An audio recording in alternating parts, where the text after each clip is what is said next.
is like, oh, I'm not very powerful. I'm not very good, right? I'm just a farm boy, right? What am I supposed to do against the powerful Darth Vader and all this evil empire, right? So what's his assumption? He's not very powerful, right?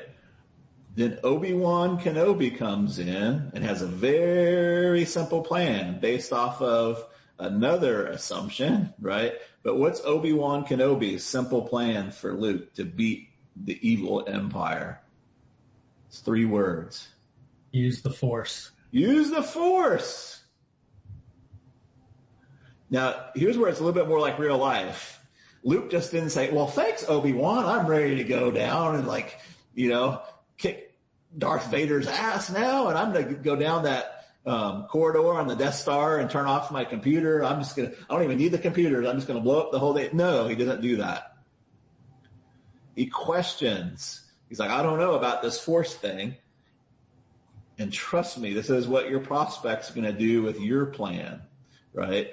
So what we want to do at this point is we want to root out objections or what they might not like about this new plan, where they might not be sure about this new plan, right? Most of Star Wars, or a lot of Star Wars, is about him learning about the Force, right? With the blindfold and the lightsaber and the orb, right? In the 1977 movie, the original one I saw first, right? The climax is him using the Force to blow up the Death Star. He's got to turn off the computers, and he just has to go based off of his own internal wisdom, right? Which is actually a sub moral to the story, right? To use your internal wisdom and to use your wisdom to trust yourself, right? Is kind of what using the Force is, right? But let's pretend for a minute, and again, this is better if you research it, right? Or this is why I love tapping so much, or because we can start to develop what are their objections to this new plan. But let's take a smart-ass reindeer or smart-ass Rudolph for a minute. Like Santa comes to him and says, Rudolph, with your nose so bright, won't you guide my sleigh tonight? And then Rudolph's like, I don't know about that. Like, what would be something that might be a challenge for him? What did they do over here? They made. What was that? I missed it. I mean, the challenge is everyone's told him he's not good enough, or he can't do it, or he's going to fail at everything he does. Yeah, Santa, they're just going to laugh at me. They won't let me guide the sleigh tonight, right? They won't let me, whatever these are. But you see, this starts to become part of your campaign, right? Part of your, if it's an email campaign or if it's in your game plan, you want to put these inside of your game plan, right? What are the objections that they're going to have to this new plan, right? For like Big Ticket Email Mojo or my PSM stuff. Well, I'm not a very good writer. Well, you're in the right spot because this is for people that can't write very well. We write at 6th grade level, right? Matter of fact, if you write too well, it actually hurts you. The longer your words are, the more college level sounding they are, the less my shit works, right? What we're good at is just using simple concepts and metaphors, right? And selling big ticket stuff without the phone calls, right? So we want to come up with what are all these objections to the new plan, right? Very often when I'm either chatting or having a sales call with somebody, right, it follows this same thing. Hey, what's the problem? I go deeper until they're like talking about something they can see, hear, feel, taste, or touch. How are you solving it now? I'm doing this. What's that do? It's doing this, this, and this. And the problem is usually getting worse, right? Because they're making a false assumption up here, right? I usually transition to, after I say, is this something you want to fix now or a sooner thing or a later thing? No, it's a sooner thing. Well, here would be my plan for you, right? And then here's what's going to happen, right? As we do that plan. See, we finally get to the ultimate identity and reputation. Does that make sense?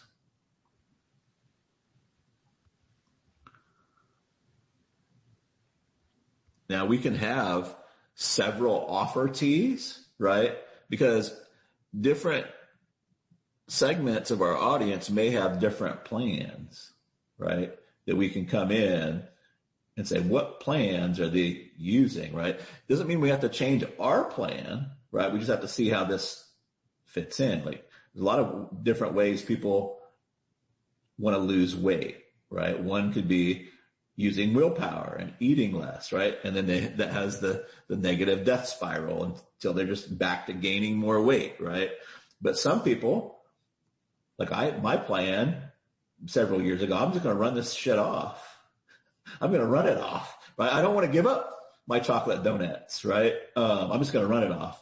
Well, that didn't work out so well, because the more I ran, what happens if I run and exercise more? I got more hungry, right? Which caused me to eat more, right? And those kind of things. So you can have several old plans, right? Or what are they currently doing? Another reason why this works so well is we're using contrast.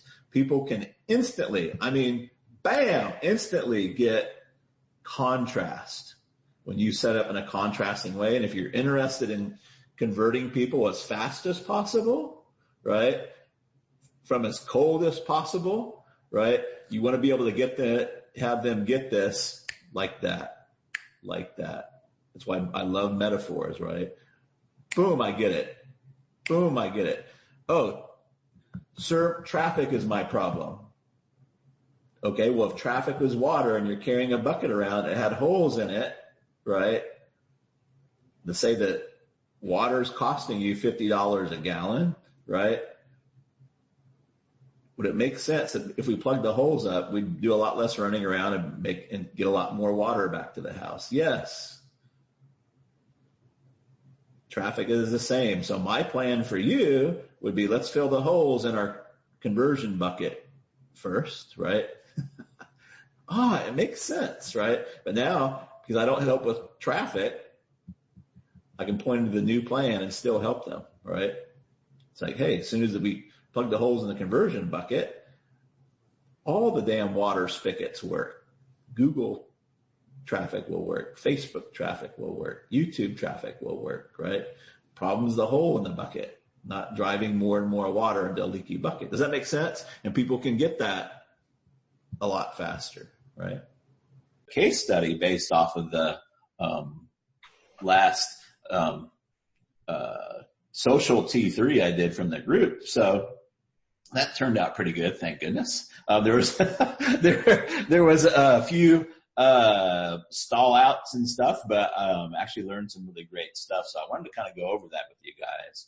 I think using Facebook groups as kind of a sales mechanism has a lot of advantages. So I put together a Ghetto Word file because I wanted to share some stuff with you guys, but I didn't want to like show client stuff and such. So let me go ahead and share my screen, and we'll go ahead and get this show on the road here. Can you guys see my fancy WordPad or Word doc there? Perfect. So it's a case study tapping in the Tapper training students. We started this on July 3rd in the group. That's when I put the first tap out there, and we'll take a look at that. But kind of the overall, put the first tap out there on July 3rd. I didn't tap them again until July 13th. That's when I started pre-enrolling July 13th. I did a Facebook Live on the 18th and sold out Sunday, the 22nd.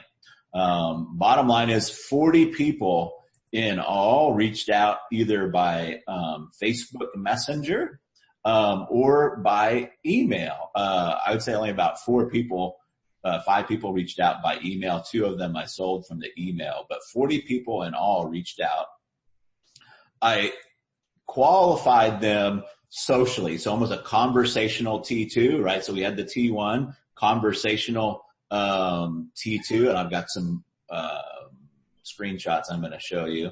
but 31 of those people got T3s. They actually got the ugly ass notepad file. Does everybody know what I mean when I say ugly ass notepad file? Awesome. Okay. Yeah. So basically the order form is in a notepad file, right? It's just in a notepad file. I'll show you how I deliver it to them, right? But 31 got the T3s. 18 either said no or they went quiet, right? And never responded back. I had 13 I'm ins, which is a 42% conversion from the T3 and a 32% conversion from everybody that reached out. That ain't too shabby. 11 paid a 5K deposit and agreed to 6K after they make their first 50K. I typically get about a third to a half of those people to complete this second payment.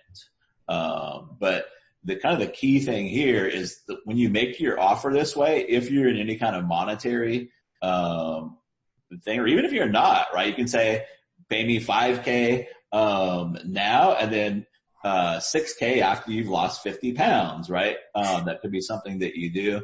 But it sets psychologically you up for them to be on the same side as the table with you, and you're on the same side of the table with them. It worked out really, really well for me.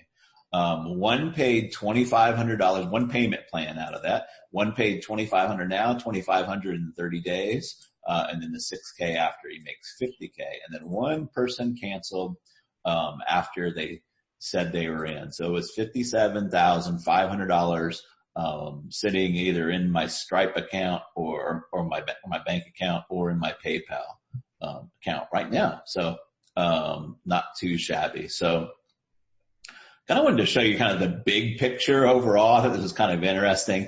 This is a snippet, but we had our thing. He said, I'm in. I'm like, oh man, I'm stoked. I'll pull out the extra TLC for you, dude. He says, thank you. But here's the thing. And this is kind of what happens through this is I seriously don't know how you do what you do. Is I woke up this morning, having decided I wouldn't do this, right? It's a very common thing. They're like, 5K, are you freaking crazy, right? At the beginning, right? And then as it goes along, right, we take bites out of that payment or out of the objections until they come up with it. So what's my first leg going to be? What's cap, right? What's the first part? So my first leg of the campaign, what am I going to be trying to do here? Oh, you guys know this. Appeal to the child. Yeah, there you go, my man. You're going to appeal to the child. We want to I want it, right? We want to trigger that dopamine in the beginning of the campaign, right? Is the first step you need to make in the sales, or even the persuasion process, if you want to call it that, or seduction process. Got to get that going on, right? So this was the post that was the first one on July 3rd. How do you ring in over 100K in sales a month without ever touching your ear to a phone? And I used the term tapper, because I wanted to be able to point a finger, right? Best conversion tool in the world, the finger, right? I wanted to be able to point a finger to something, right? So, what we ended up with is 55 likes, 110 comments, saying that they would like to know more about this, right? Not too shabby out of a group of 900 people, to get almost a tenth of them, or actually over, is that right? 90, yeah, over a tenth of them to, reply back on that, right? So come in, second leg. Now there was a couple other, I didn't put every single, file in there, but I didn't really do anything for 10 days after that. I kind of put this out there, just to see if it would go. I actually did reach out to some of these people and just kind of like, thank you for posting, thank you for your support, and just kind of, get their feelings on it, right? But what's the second leg now? Yeah. Second leg. what was that? Adult. Yeah, we want to appeal to the adult. So we make them go, and then their finger's automatically going to go here, right? So we want to explain the analytical side of it, right? So, one of the things that I did, and I did a couple things, but one of the things that I did, was I put a little glossary of tapping up, right? Because we have our own terminology, for this. So I stuck up a little glossary of tapping. Like, what is tapping? What's a tapping tornado? What is a tapper, right? Used in a sentence. I use things in a sentence, right? Our tapper unleashed a tapping tornado and closed 84,000 in sales today. Tapper chat motor. So there's a whole bunch of just different analytical kind of but fun things, right, that we did in there. And then on the 17th, I did a little lick my finger because I wanted to see where we were, right? So we'd already released out the overt benefit, already released out how they were kind of do it. And I had a couple other posts like explaining what the T1 and the T2 and the T3 actually were, right? So they had more, but I wanted to see like, where were we, right? So I put out this post because I kind of got a big problem. Hope I can be open about this with you. I'm afraid of disappointing you. It was the way it began. But basically with all the people that had reached out, I only wanted to open up 12 slots, right? And I'm like, I know you probably think this is some scarcity ploy or something like that, but I just want to work with 12 people, right? Like I want to see the whites of your eyes and all this kind of stuff, right? So I'm concerned that we're going to have way more people, right? So what I did is I opened it up for if they wanted to go ahead and jump in and reserve their spot. So, I put, I'm not trying to be tricky about this, but some people paid and some people said they wanted in, but they didn't pay yet. So, there's about 4 people that went in just off of this pre-enrollment, right? So the third leg, was the P's, right? So I started out with the Facebook Live, which was kind of, if you look at it, it was a little C, a capital A, and a capital P, which means I put focus on the A, the adult, and the parent being the judger. So basically we're killing objections, right?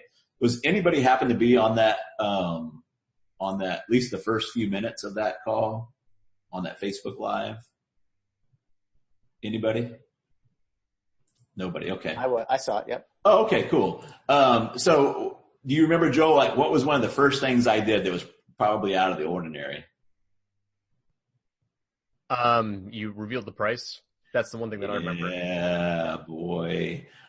So my main focus of this Facebook Live was not so much to make a bunch of sales. And I'm not even saying that you should go and look at this Facebook Live and look at it as some kind of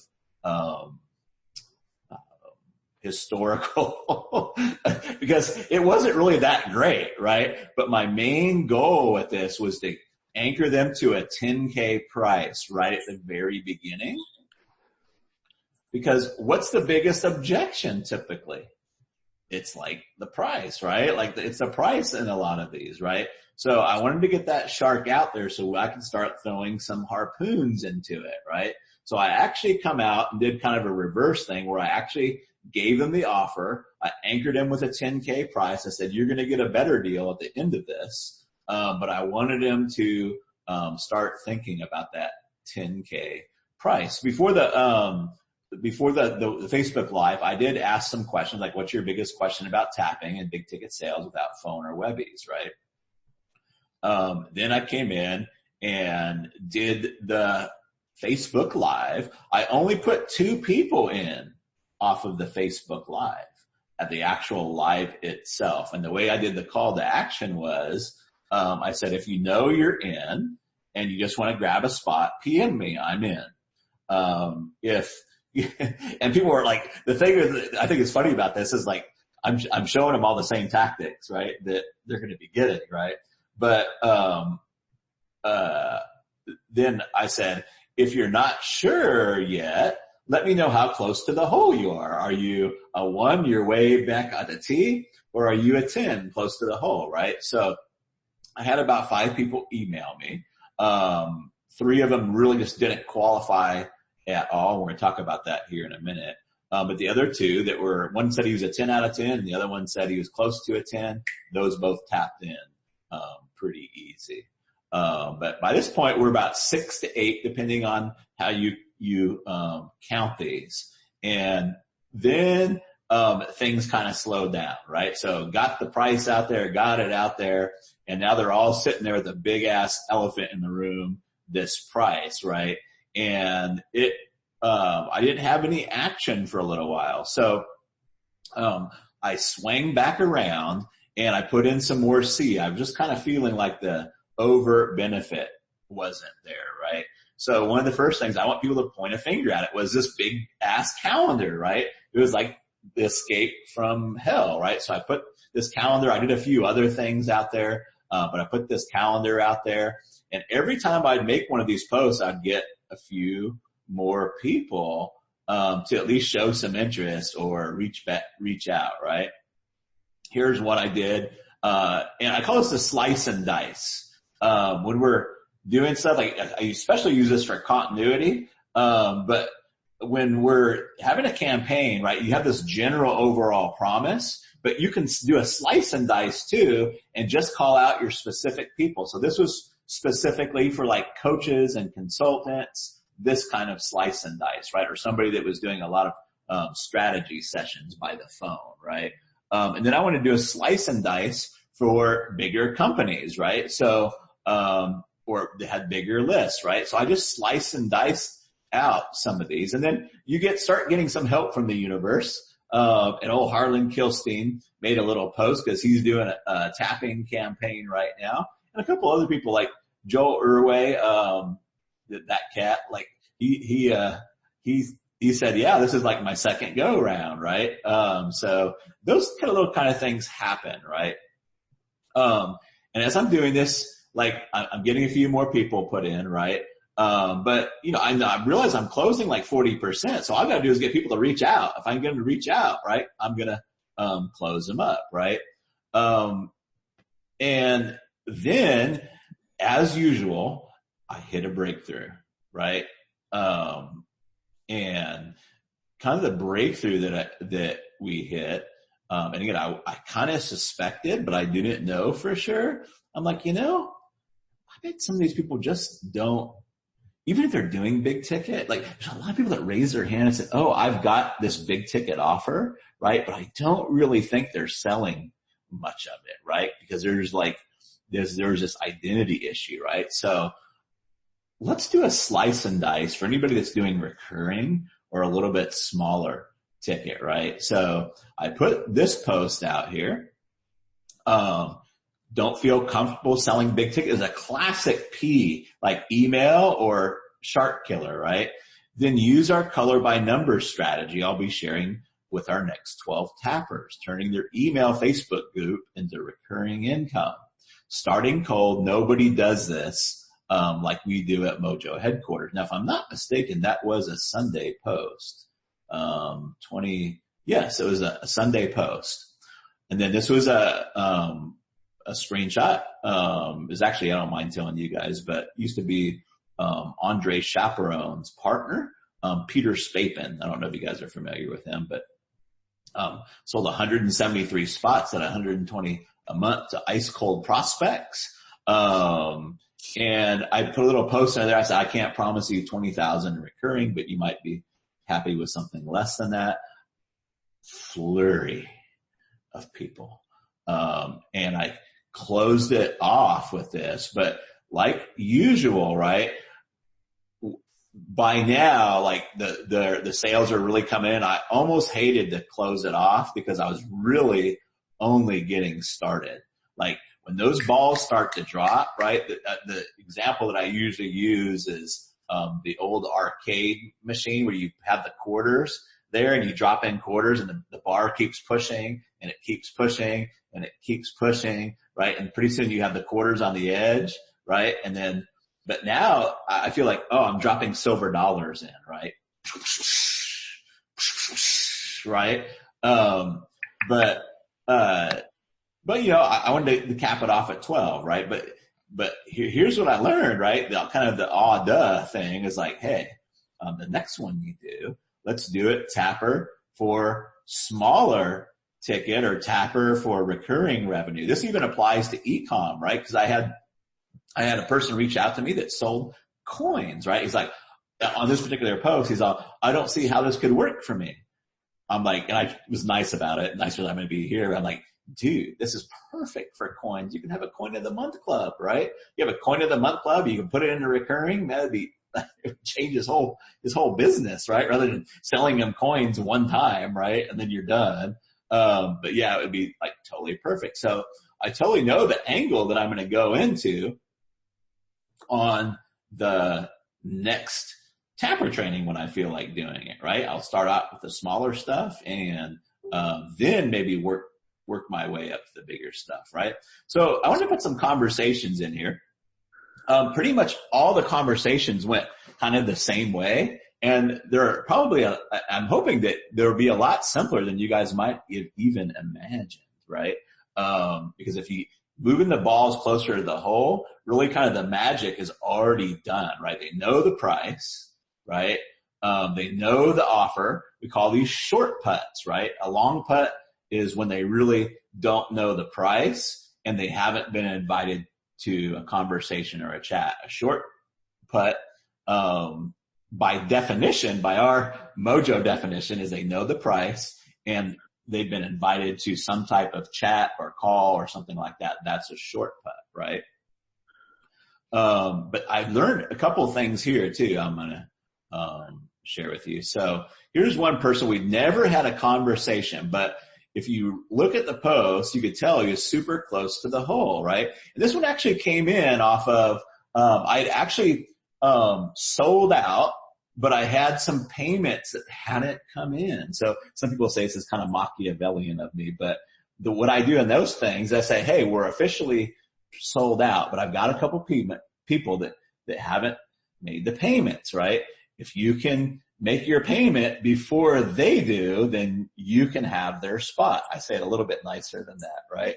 But so this kind of explains what happened. He says, hey, Travis, hope this message finds you enjoying your weekend. I'm interested in your new offer based on your message yesterday about copywriting for others using the T3. By the way, one of the slices and dices I did was for copywriters. I said, if you're a copywriter tired of writing for $100 an email, we make thousands per email, right? So that was one of the slides, and that was actually probably the second most popular post for getting tap-ins, right? But then he says this, oh, and P.S., I can pay in full by the end of the day, right? I think that's close to the hole. Just a little bit, like it could be on edge, right? So I said, dude, respect and thank you. Now, all of this is pretty much plotted out, right? So I always have like, hey, I'm happy to see you. Like if they came into my office, right? Happy to see you. I'd be honored to work with you. With a gentleman of your talent and caliber, right? So I went and checked out his profile, right? And I could tell, like, he wasn't, and you can tell, right? You can tell people like that are doing something and people are just kind of like crazy. So I wasn't just like stroking him along. But I said, may I go ahead and attach details? It will save my typing finger, right? This is how I pre-frame the ugly notepad file, right? Usually I get a smile out of it, right?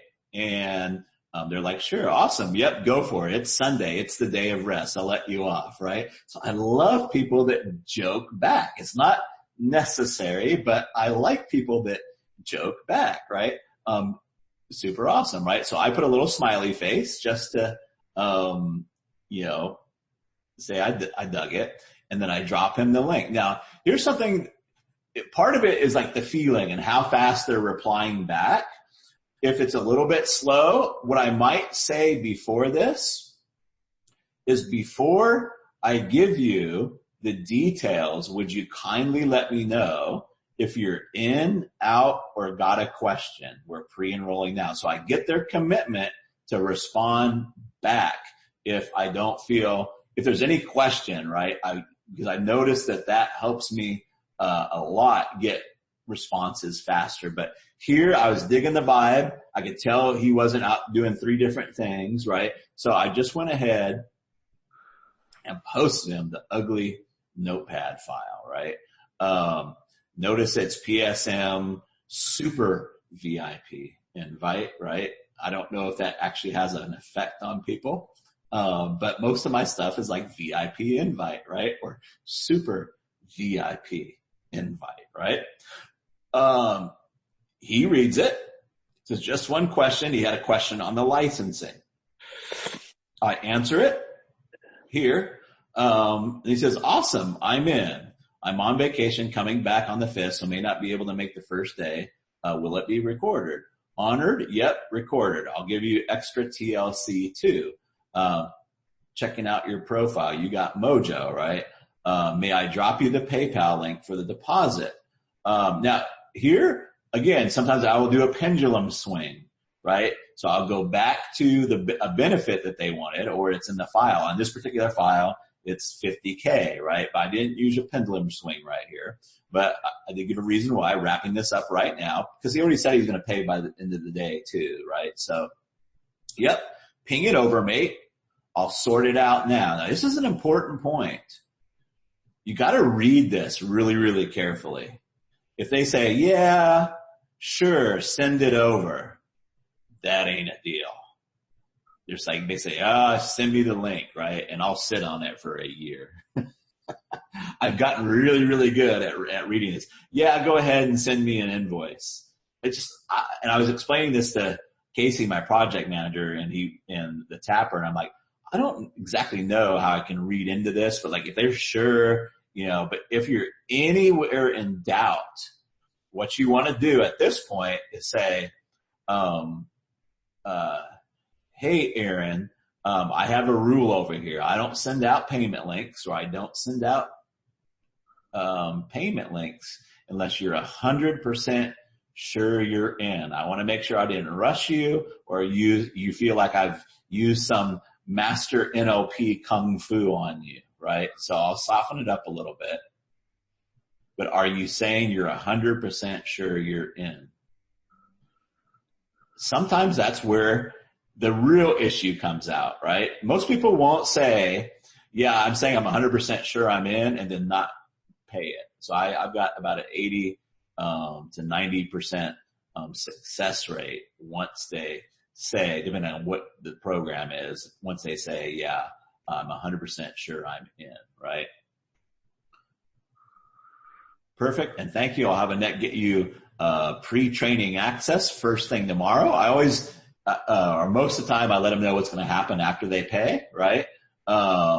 What's the best email for you, right? And then I drop them the old PayPal me PayPal link, right? If they say a credit card's better, then I just send them an invoice. I don't even have a landing page made up for this. I just drop them an invoice. I say, what's the best email for you? What company name do you want it made out to, right?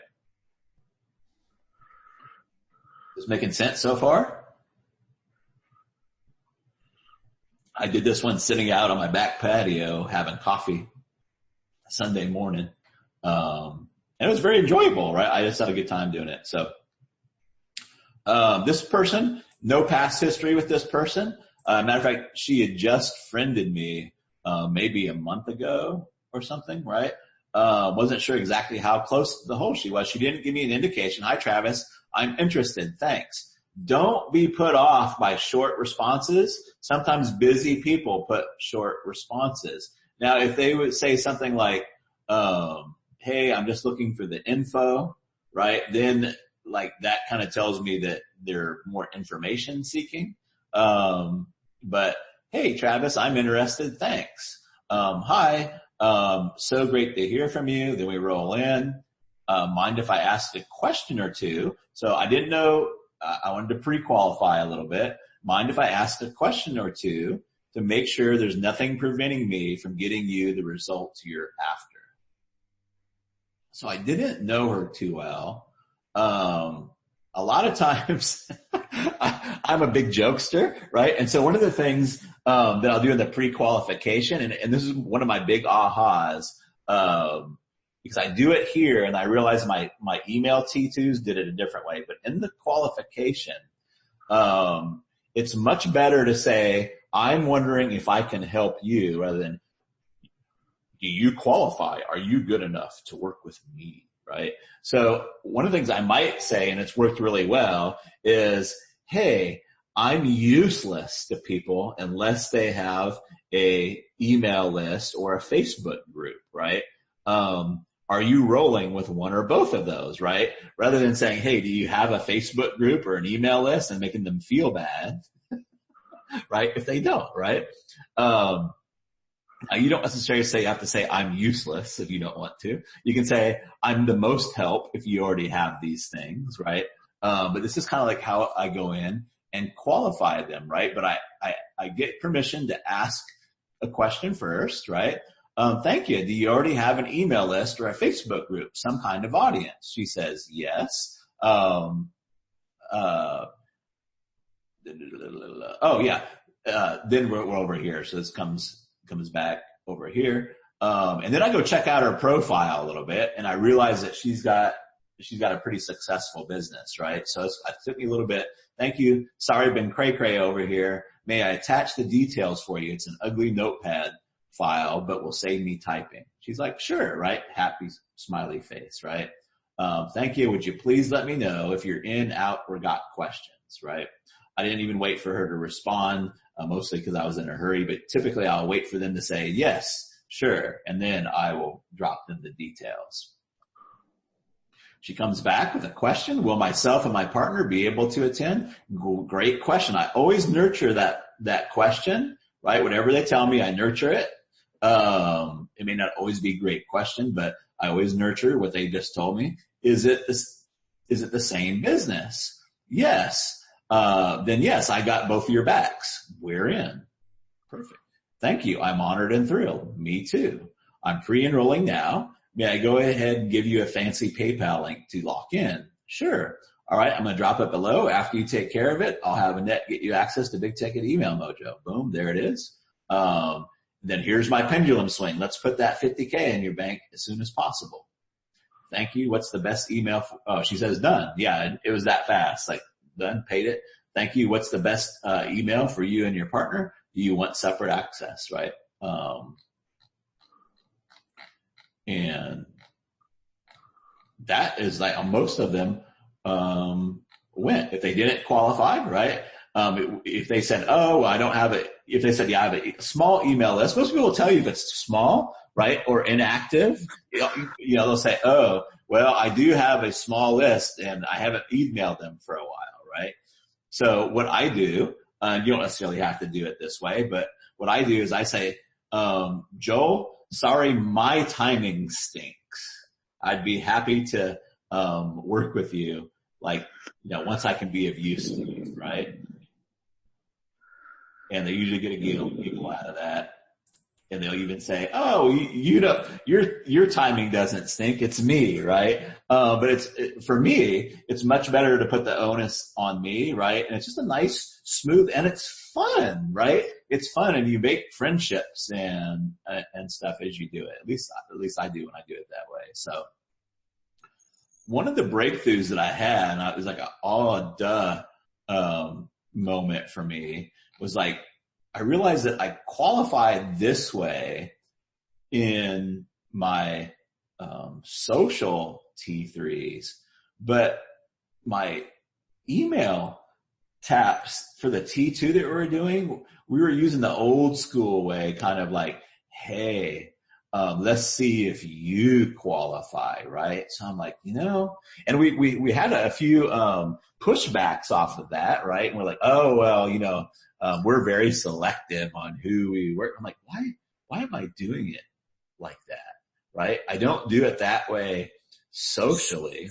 So I got up really early in the morning, and I'm like, I told Casey, let's change all of our T2s, right? Let's change them. And oh my gosh, like immediately we could see a different in feeling. And we had one program that we were having a little trouble selling, and the T2 started going through and the sales started to pop. So I just kind of wanted to share the new T2 with you guys. By the way, I'm going to put this file, both of these files in the group for you guys. So here's our new T2 where our stance is, are we a good fit for you instead of do you qualify? High name, personalization. This personalization is if they had said anything previous to this, we personalize it. So great to hear from you. Now this is if you have your own tapper that's doing this for you, or you're doing it for a client. So I changed the names to protect the guilty. But this is the support person and we're doing it for Jack, right? Hi, my name's Bob. Woo-wee, we've been busy over here. Again, make it so it's not canned, right? Woo-wee, we've been busy over here. Jack's got his hands full today, so I'm helping him out. I know you're probably hoping to see Jack. Hope you don't mind. It's just me. I'm going to shoot over all the exciting details to you. But before I do, can you help me help you? Jack wants to make sure there's nothing preventing him from getting the results you want. Would you kindly let me know the answer to the 3 questions below? And we thank them in advance, right? I'm not going to spend a lot of time on, well, maybe I will spend a little time on these questions, but if you notice, here's Hell Island. Here's Heaven Island. Are you ready to do something about it now? We're Paretoing down the whole strategy session, right? And we can come back and use this. I see people get commenting to me, which is funny because you can grab a copy of that. But you can see here's basically in 3 questions. We know what we need to know, just like if they were on a strategy call, right? Thank you in advance, Bob for Jack, right? So big moment. This is going to be pretty powerful to change up this stance. We can already just tell just from the little bit that we've done, it's going to have a big effect, right? So guys, that is the case study there. There's really no fancy footwork going on here. If somebody says, well, how do I know this is going to work? Can you show me your past, credentials? Where did you go to school at? And all this good stuff. Like, you want to stay in the frame of you're a doctor that solves a specific problem, right? And I was joking around with Joel the other day, like we fix swollen up left testicles, right? That's what we do, right? Now, sometimes it's embarrassing for people to come and tell us like their left testicle is swollen up like a grapefruit, right? But if they won't talk about it, like we just got to go on to the next person, right? We want to keep our bedside manner, right? But it's almost always the stance you want to be in here is 2 main stance things that you want to stay in place. One is you want to not be selling the product as much as selling a way out of what they want. And 2, you've got a line of people and whatever they ask you is completely fine, but you may not answer it right then, right? You can say, hey, that's a perfectly legitimate question. Right now I'm just rolling in people that know that they want in, right? Or they already feel comfortable that I can help them out with this problem, right? If that's not you, that's totally cool. But why don't we come back after, if I have any spots left open, then I'll roll back around to your questions, right? If somebody says, hey, I really want to do this, but I've got, and this happens this is what happens all the time. The guy that did the payment program, he actually had to go borrow money from his mom, to go do this from her PayPal account. He's like, it was actually my last spot. Like, I don't know if anybody ever really believes it when they're in the last spot, but I'm like, he was the last I had 11 people paid. There was 1 person left. And he's like, when do I have to pay this by? I'm like, dude, I would really hope that you get this spot. I don't want to rush you, but if this comes in after the 12th payment, then I'll just refund you. And like, I'm going to go ahead and go get it right now. Like, right. And it did, like it came in like a hour or so. And he's like, or he messaged me, he's like, is that spot still open? I said, it's all yours. Right. And boom, it came in. Right. So try not to make them wrong. Right. But you can always tell them your boundaries. You just don't want to make them wrong. Right. And try to be on their side. Try to always be on your side. I hope you get this spot. I hope we can get you in. I hope whatever it is. Right. But these are the frames that you want to stay in, so you don't end up you have a mile long thread, right? And so, but I also take what's happening in these threads, and I might make a new email, or I might make a new post based off what happened in the thread, right? It's like, oh, here's one of the problems, right? Dun, dun, dun, right? And then I'll go roll that back into my pre-selling or marketing. By the way, just so everybody's all on the same page, I'm probably going to stop using the word marketing so much because people can't understand and wrap their head around it. I'm going to start calling it pre-selling. People understand pre-selling and pre-framing, but they don't understand the word marketing is less of a known. So I'm just going to start saying pre-selling and selling, but pre-selling is really marketing. So I'm going to try to get myself in the habit of that. But pre-sell mojo rather than marketing mojo, because people understand it more. So, any questions on this? And yes, I'll get you guys both of these files. But any questions on this, at all? Hey, Travis, I'm curious, Tony here, curious how many of the people that purchased were people, like what was your infinity with, I know the one lady you said you'd never really talked to or had never seen, she just a month before.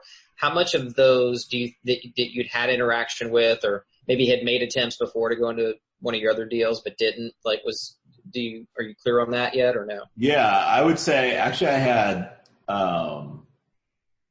2 repeat customers, and those were pretty easy. And those are the ones that your ones closest to the hole are the ones that fall in first. They're like the first people to reach out and say, I want this, right? They purchased something in the past from me. Then a couple other people, have been Facebook profile friends for a while. The other people that reach out, I have a harder time tapping in people that are really, really great friends. And most of the time, because like if they would have bought from me, like I'm not going to mention any names, but I love him to death, but he's a cheap bastard. And I know he like tries to figure out my funnels and stuff before, cause he's just not going to pay for it. Right. But I would say, probably like way over half of these people, I didn't even know who they were. Okay. When they came in. Yeah. I just asked because I know you've built so much amazing affinity, and social equity. Yeah. Well, especially you've done with and I guess that's that last question I have. The Mojo or the offer group, do you know how many came from there versus your personal, or does it really even matter to you? Oh, they all came from the group. Oh, they all did. Okay. I purposely didn't go out beside the group because I wanted to see how many I could do just in that. Oh, fantastic. Okay. Group. Yeah. Yeah. Makes sense. Yes. Now I did do the shot across the bow to my personal page, but all the requests, the message came out of the group. Okay. I didn't even tap into my email list or anything. This person here surprised me when he came in because he's one of the guys that is kind of a marketing guru, right? But he's reached out before, and you can even say, I seriously don't know what you do. Is I woke up this morning, I decided I wouldn't do this, right? So sometimes like those guys that know you is the harder ones, the people you don't know, and they just reach out.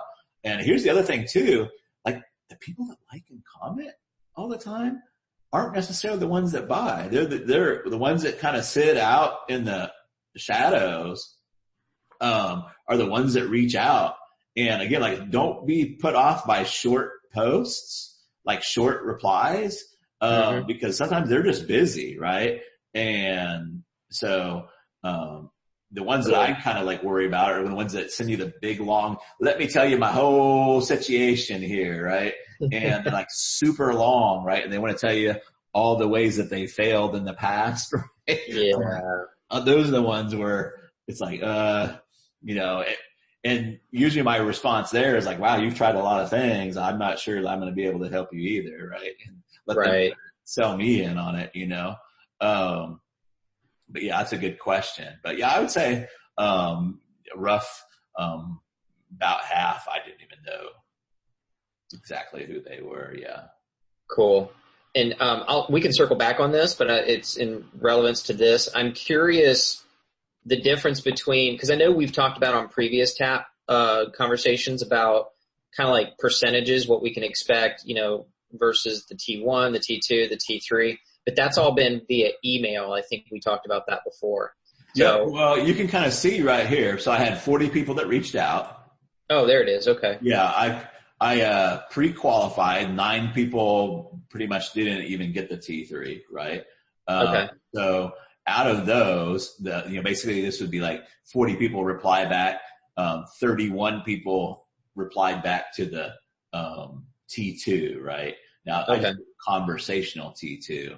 Then 13 said I'm in, right? And 18, I didn't break this down. There was, I'd say probably half just said, hey, this is not for me. And then the other half just went quiet, right? Right. I didn't do a lot of follow-up taps because I pretty much sold it out, right? But yeah. So this turned out, 42% conversion from the T3, 32% of everybody that reached out, right? Okay. Then 11 paid, actually 12 paid, 1 cancel. Okay. Said they were. Yeah, I wasn't here. I was so immersed in writing a client email. I looked up, I was like, oh crap, it's 125. So I missed the beginning of this. Sorry. That's all right. We got it in the recording, but yeah, that's the gist of it there. Yeah. Awesome. Thank you so much. Appreciate it. Hey, Travis. Can I ask you a question? Oh, is that Joe who wanted to talk? Yeah, go ahead, Len. That's all right. Thanks, brother. Yep. Travis, just a quick question about strategy. So, I work with, who I work with, professionals and so forth. And so I've gone both ways. I've tried what is now the older T2 that you used to have. Yep. Why is it a good time? And I didn't, and then this past week, I went back to actually giving them a decent, 4 or 5 bullets of details. This works best for, this works best for, you might recall that. And, I got a really decent response to that. Of course, that T2 ended. If you think it makes sense to talk, blah, blah, blah. Do you think it makes sense to talk? And then people would respond yes, and we go ahead and set them up. So I'm just a little curious, about this, about the 3 bullets that you have. Why is now a good time for you, et cetera, versus actually giving them the details on the T2. Well, the way it sounds to me, the way you explain it, Lynn, is like, it sounds like that thing you explained to me is more of a T3, but you're just T3ing them into a phone call. That's correct. Yes. Right. So the way I would say is like they raise their hand, then I would say, basically, so great to hear from you. I'm excited to jump on a call with you, but before we do, would you help me help you? I want to make sure that I'm not spinning your wheels, right? And then ask them the 3 things that you would like to know before you even get on the call with them, right? And then, if once you've got those 3 things, they're like, great. Then you can put your T3 and then they can schedule a call, right? But you're basically T3ing for a phone call, which is perfect. I used to T3 for webinars. And again, you can use this for a bunch of different things, right? You can T3 for a Zoom off of social, right? That's what it sounds like to me. So what you just explained sounds more like a T3, right, than a T2. So the T2 is like you kind of want to get these things out. Now, if there's like some requirements, so I change this up a little bit. So like we're doing a workshop for somebody right now, and they want them to have at least $300 a day ad spend, right? So, I'll put that in here, as a point thing. Hey, we're pretty much only helpful if you're doing this. This workshop's pretty much going to only be helpful if you're doing $300 a day ad spend. Are we in the ballpark? Right? Yeah. Yeah, cool. And then you can ask the other questions. So sometimes there's some qualifying things that you really have to know to be helpful, but it also helps them. They're like, oh, I'm spending $500 a day. This would be perfect for me, right? Or there might be a little bit underneath that, and then you can have a conversation around that if it makes sense, right? Sometimes people say, well, I don't have 500 opens. I've got 400, right? And I'm like, well, maybe you have to send another email or two to get your investment back. If you're okay with that, I'm okay with it. What would you like to do? Right? And you're like, well, send another email or two. Like you just have to might send a little bit more emails, right? To, ramp it up. Right. So, but yeah, kind of like what you're saying, like I would figure out, I would say, hey, I'm excited to jump on a call with you before we do. And I would put the onus on me. I'm most helpful if this, or I want to make sure that I'm not spinning your wheels, right? Before we jump on this call. I think there's a world of difference. And again, it's a big duh moment. It's like saying, hey, before I jump on the call with you, like, I want to know you're handsome and, like I don't want to waste my time, and it just sets the whole tone, wrong, I think. Right. Yeah. So. No, I like that. Awesome. Okay. Thank you, Joe. The floor is yours. So from an offer perspective, I wanted to comment, because that, Travis, that client that I was, mentioning to you about in the e-com space, they were really hesitant to sell high ticket. Yeah. And as soon as you brought up that case study with $120 a month, so yesterday I had a call with these guys and they were legitimately scared to sell high ticket. Like they told me, like, we are afraid to sell high ticket. And then it came out that they really want just recurring passive. They really just want to like sell their software. Yeah. And it's just their mindset. The long story, but they were afraid to sell high ticket because of the responsibility that they believe comes with high ticket, and that does come with high ticket. And so, like as soon as I saw that, and after what happened yesterday, when my clients were literally saying like, we don't want to sell anything higher than 5K because we really want to focus on recurring revenue. Anyway, I can totally see why you had that flood come in, because like it's a completely different market. It's like, and then it's just a different form of high ticket in my opinion. It's like, well, this kind of goes back to surveying versus actual, because I surveyed. One of the posts that I did is that I'm curious, like what size packages do you guys have? Like how big is your package? Right? And I should have just known there was an exaggeration. Like if you ask any man the size of their package, right? It is like, oh, 25K, oh, 30K, oh, 100K, right? But that was a survey on what sounds good. And they might have those packages in their mind available, but when I reached out to them and said, hey, this might be a laydown for you, it's like the real story came out, right? It's like, oh, well, I say that I have these packages, but like, it's like a coach saying, it's like people say I'm a coach, right? I'm a coach, right? But they haven't coached anybody in probably a year, right? Or some amount of time, right? So again, like survey, like what happened, what people say and what they do are two completely different things, right? This is why I'm so like into this. It's like my favorite, weird nerdy thing. It's just like the psychology and the seduction and, the figuring out of the real offer, regardless of what people, say. But yeah, that's pretty astute, Joe. The funny thing is with your client is like, they've got freaking a better mousetrap. It's just crazy. But the big thing is, make them some money with what they're doing and they'll come around. Like people start, doing it, they'll totally come around. Yeah, they got burned with I say high ticket, a $2,500 course. They did 12 million, but they were burned by that whole launch that they're like, we're afraid to sell anything close to that. Well, you can't. Yeah, you can't sell zeros, and you can't just slap a zero. I think that's what some people did. It's like, oh, I've got a video course. Oh, I can just slap a zero on it, right? No, it's like you're still selling zeros and ones, right? There's a difference, right? And people don't understand that nuance. They're like, well, let's sell a $2,000 product. We'll sell thousands of them, right? And then they're just, especially if they're just like crapping it out of their bottom, right? And they're not even really putting a course. They're just saying, oh, I think this is what'll go good, right? And they just crap it out their bottom hole. And that's what happens, right? They're like, what would be good, right? But they don't work with these people to realize like, oh my God, they're getting stuck here and here and here, right? So I'm not saying you can never put a $2,000 product together that's amazing, right? But not the way most people do it. They're going to say, oh, we should have 8 modules. We'll make module 1 this, module 2 this, and they completely go sit in a corner and mentally masturbate until they have what they think is a masterpiece, right? And then they sell it for $2K. I'm on my soapbox now, so I'll shut up. But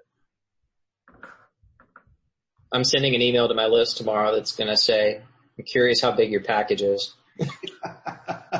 You lies. You get lies, right? So like my standard response is I'm hung like an elevator button. So if that's an exaggeration, right? Like, that boy, I hope there's no kids in the room. So like geez, that why she's so depressed all the time, right?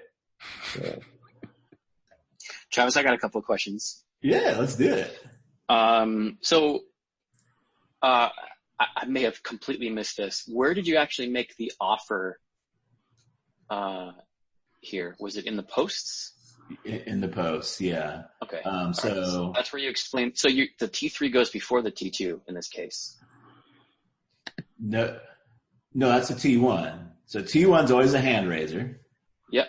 So I don't mind. Let's go look at. So maybe my question is, at what point do you introduce the T3? When they reply back, right? Okay. You T2 them, and then the T3 is the notepad file. It's the attached file. That's the T3. Oh, okay. Because there was a T2. There was the notepad file that you just showed us that had 3 questions in it.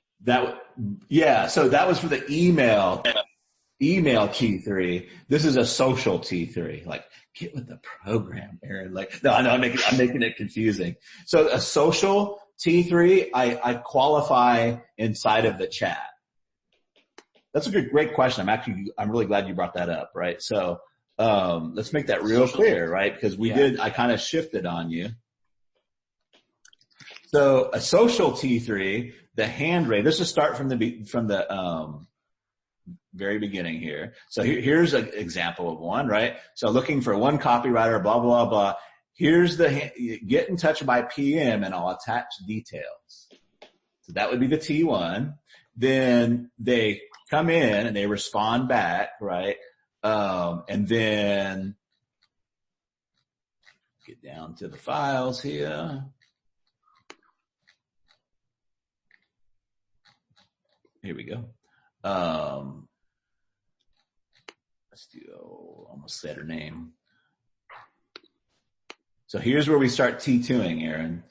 Inside of a social T3 is mind if I ask you a question or two to make sure there's nothing preventing me from getting you the result you're after. Sure. Welcome to Zoom. Enter your meeting ID followed by the pound or hash sign. Thank you. Do you already have an email list or a Facebook group, some kind of an audience? Yes, both. And in the meantime, I'm like checking her out, right, in the profile. So I'm like, oh yeah, she's got a good business. So I don't go in and ask her like how big her package is, right? How big her email is or anything like that. Otherwise, just press pound to continue. Somebody's like trying to do 2 meetings at once. I don't know who that is, but. Travis, can you hear me? Yeah. Mm-hmm. You are in the meeting now. There are over 10 participants in the meeting. I'm trying to dial in. Oh, okay, I don't know. gotcha. At least it's my meeting you're dialing into twice. That's a good meeting when you're dialing into my meeting twice. Yeah. Well, awesome, man. Well, first of all, hang on one second there. I'm just finishing this up. So Aaron, does that make sense? Yeah, that makes perfect sense. I guess what confuses me is I didn't see the PSM super invite. We haven't seen that yet. Okay, yeah. Yeah, so I just drop them the T3 and that ugly ass notepad file, right? Okay. And then, but yeah, and so this T2 would be for an email T2, right? So when they reply back, then we drop them this perfect T2 for an email. So that's where it's a little bit different, right? Okay, that makes total sense. Good question. Is the T3 that you sent out, is that the normal 3 that we've seen? Or did you position that off differently? Yeah. Okay. Yeah. Okay, great. Awesome. I have another question. So this is kind of related more to my group. So I have a group. It's a little bit different because it's kind of a community of software founders that there's a lot of people in the group who have their own software products. There's copywriters, there's marketers. So we've said in the group, no promotion. If you promote, it's not kosher because we don't want that group to become this big promotional group. Cool. And so I've kind of backed off a little bit of promotion. What I do is I offer like a lead offer. I don't really do as much promotion. Every time I do, I get messages from people like that are saying, hey, is it okay to promote in the group now? And I'm like, nope, it's not. When you start your own group, you can promote, but it's my group. So how do I have no problem selling in the group and I have no problem promoting, but I kind of have to walk that line. I'm just curious if you have any advice for how I could do that. Absolutely. Another great question. So you may have a big group or even on your email list, right? So what you want to do is create a new group and invite them into that group. And pretty much you can say that I don't say it exactly like this, but this is not going to be a content group. This is just to find out more about what we're doing over here, right? So there'll be a guy joining us. He's got a big, huge Facebook group, and we're going to have him segment off right into maybe a crypto offer, right? So we're going to have him. Not everybody in his group's going to be interested in crypto, right? But we're going to basically do a T3 to the next Facebook group, right? So it's like, we're going to roll it out slow. Like, how many of you guys would be, open to learning more about crypto, right? If I was to put a group together like that, watch all the hands go up or not go up, right? And then you say, well, my goodness, there's a lot of people that want to do this. I'm going to put up a group, right? And then so you funnel them over to the group. But if you're just going to do like an offer, you can say, hey, so I don't know, like, let's say that I had for my profile page, right? Or just I have a big group of just like marketers in general, right? I could say, how many coaches would be interested in getting off of the phone, right? I've got this phoneless sales machine that really has been kicking ass, right? I'm thinking about opening up another class for it. Would you guys want to know more about it, right? I'll put a group together and tell you more about it, right? But it's more of like a sales mechanism, right? But that's what I would do. I would funnel them over to another group, and then do everything inside of that group. Okay. Interesting. Now the cool part about that is if they won't join the group, guess what? They're not going to join your program either, right? So it's a good sign. So you go from the hand raiser to another step of commitment to the Facebook group. Same thing if you have an email list, right? If you have an email list and say, hey, I'm thinking about doing X, Y, or Z, like, would you like to know more about it? I'll put a Facebook group together, right? And nobody wants to go in your Facebook group. It's probably not going to be a very strong offer, right? So it saves you a lot of time. Yeah, that's exactly what I would do, Aaron. I would just promote another group inside. Say, I put in a special group together, like for, accounting SaaSes only, or for, they don't call them high ticket SaaS, but, SaaSes that are doing, whatever they're. Travis, I'm thinking of it like a sub list, right? Yeah, so that's exactly what it is. It's a sub list. Yep. That's exactly what it is. And I could segment that however I want, right? Like it could be, if you're making less than 10K a month in your SaaS, this is a group specifically for you to show you how to get above 10K. Well, you want to make a decision. Is it going to be another content group, or are you just going to make it a sales group? I mean, you can have both, right? But, you kind of probably be clear on what you don't want to do is have them say, I'm going to teach you these things. And then it's just a sales group, because then they're going to get pissed, right? So how do you convince someone to join a sales group? Why would anyone join that? Well, you don't say a sales group. You just say, hey, I'm doing this new thing. Like, if you want to find out more about it, I'm going to create this group to find out more about it. You might even come out and say, I'm not going to give you all my best secrets. Save that for my clients, right?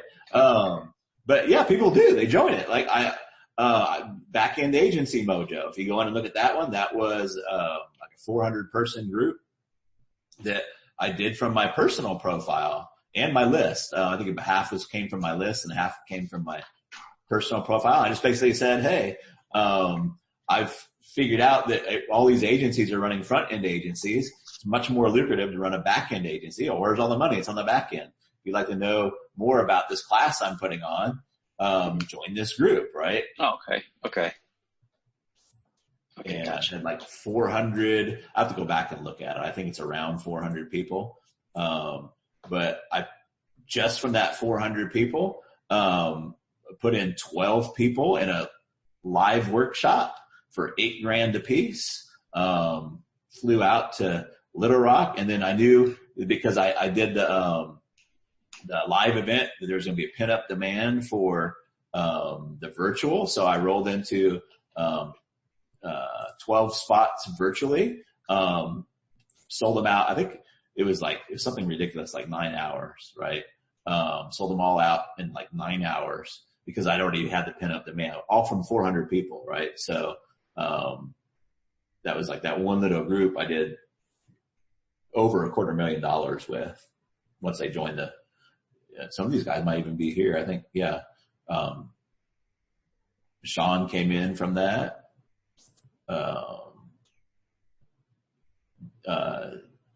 David did. Yep. Mm-hmm.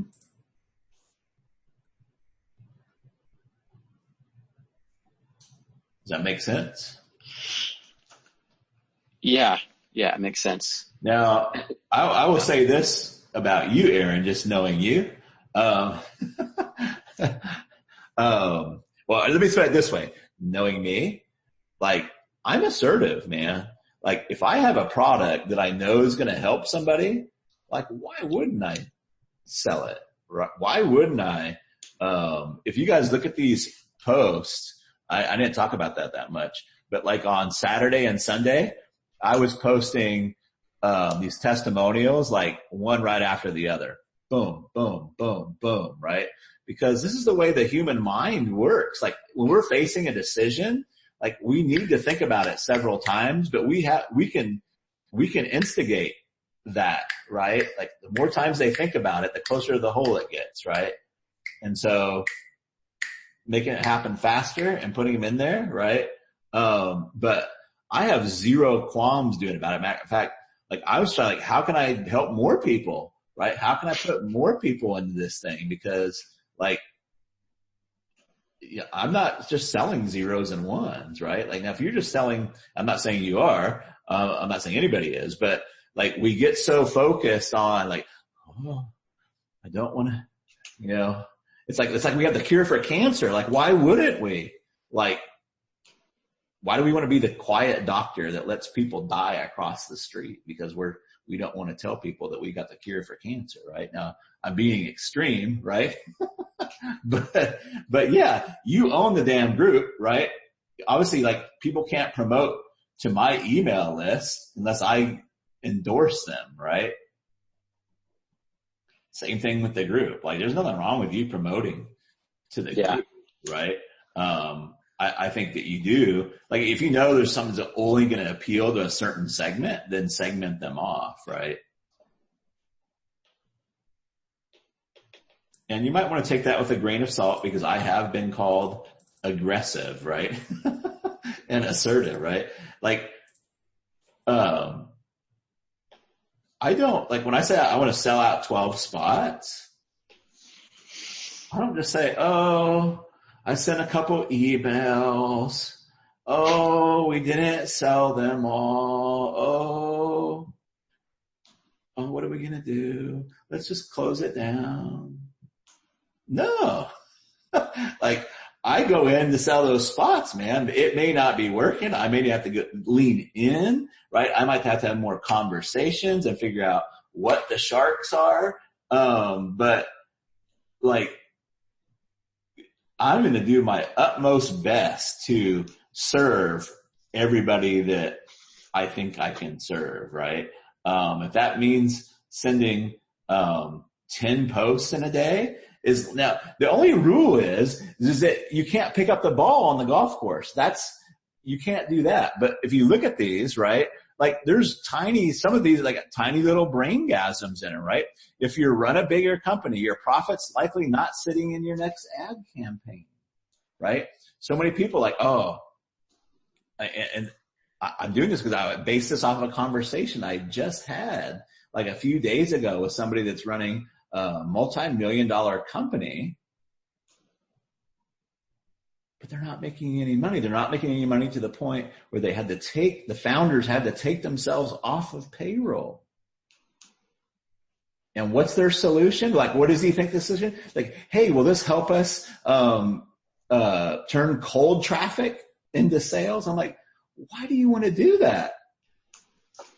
Right? So this is where this came from, right? But so the only rule on this course is like, you got to keep it focused on their problem, right? And as long as that braingasm's there, you can make lots and lots of posts. Now, one of the things you'll notice is there's not a lot of engagement on these comparatively, right? And there's a reason for that. Like this one, 16, 4 comments. Let's see, this one, this came in late last night, really fine young fella too. I can't remember who that was. 12 likes, 6 comments. But here's the thing, when you get rolling into these kind of things, people are hesitant to like because now they're not being congruent with themselves. They're like, oh, well, if I don't buy, it looks weird if I like it, right? That stops me none, right? It's the same thing in an email campaign. Like you'll have less opens sometimes and even less clicks, but your earnings per click and the dollars that you make for that email, when you get the ball really close to the hole are really, really high, right? And so I hope I wasn't being too ogreish the way I said that, but I think it's a really important point. Like when you set a goal, like if you have something that's going to help the world, right? Figure it out. Like it's in those points. Like when I got stuck at 8, like it wasn't happening, right? But I just kept on going. I kept on tapping and tapping and tapping and tapping until I have a breakthrough, right? It's like, oh, and I wish I was smarter. I wish I could figure out, I wish I could sit in the corner and figure out the right answer, right? Just all on my own. But it takes me interacting with the market to like, bam, that's it. That's the big holdup, right? And I really think if I would have run this for a few more days, I could have put 24 people in because they started falling, right? And I could just tell because I'm familiar with the fishing and how it goes. Like, oh, now they're there. Now they're at the hole, right?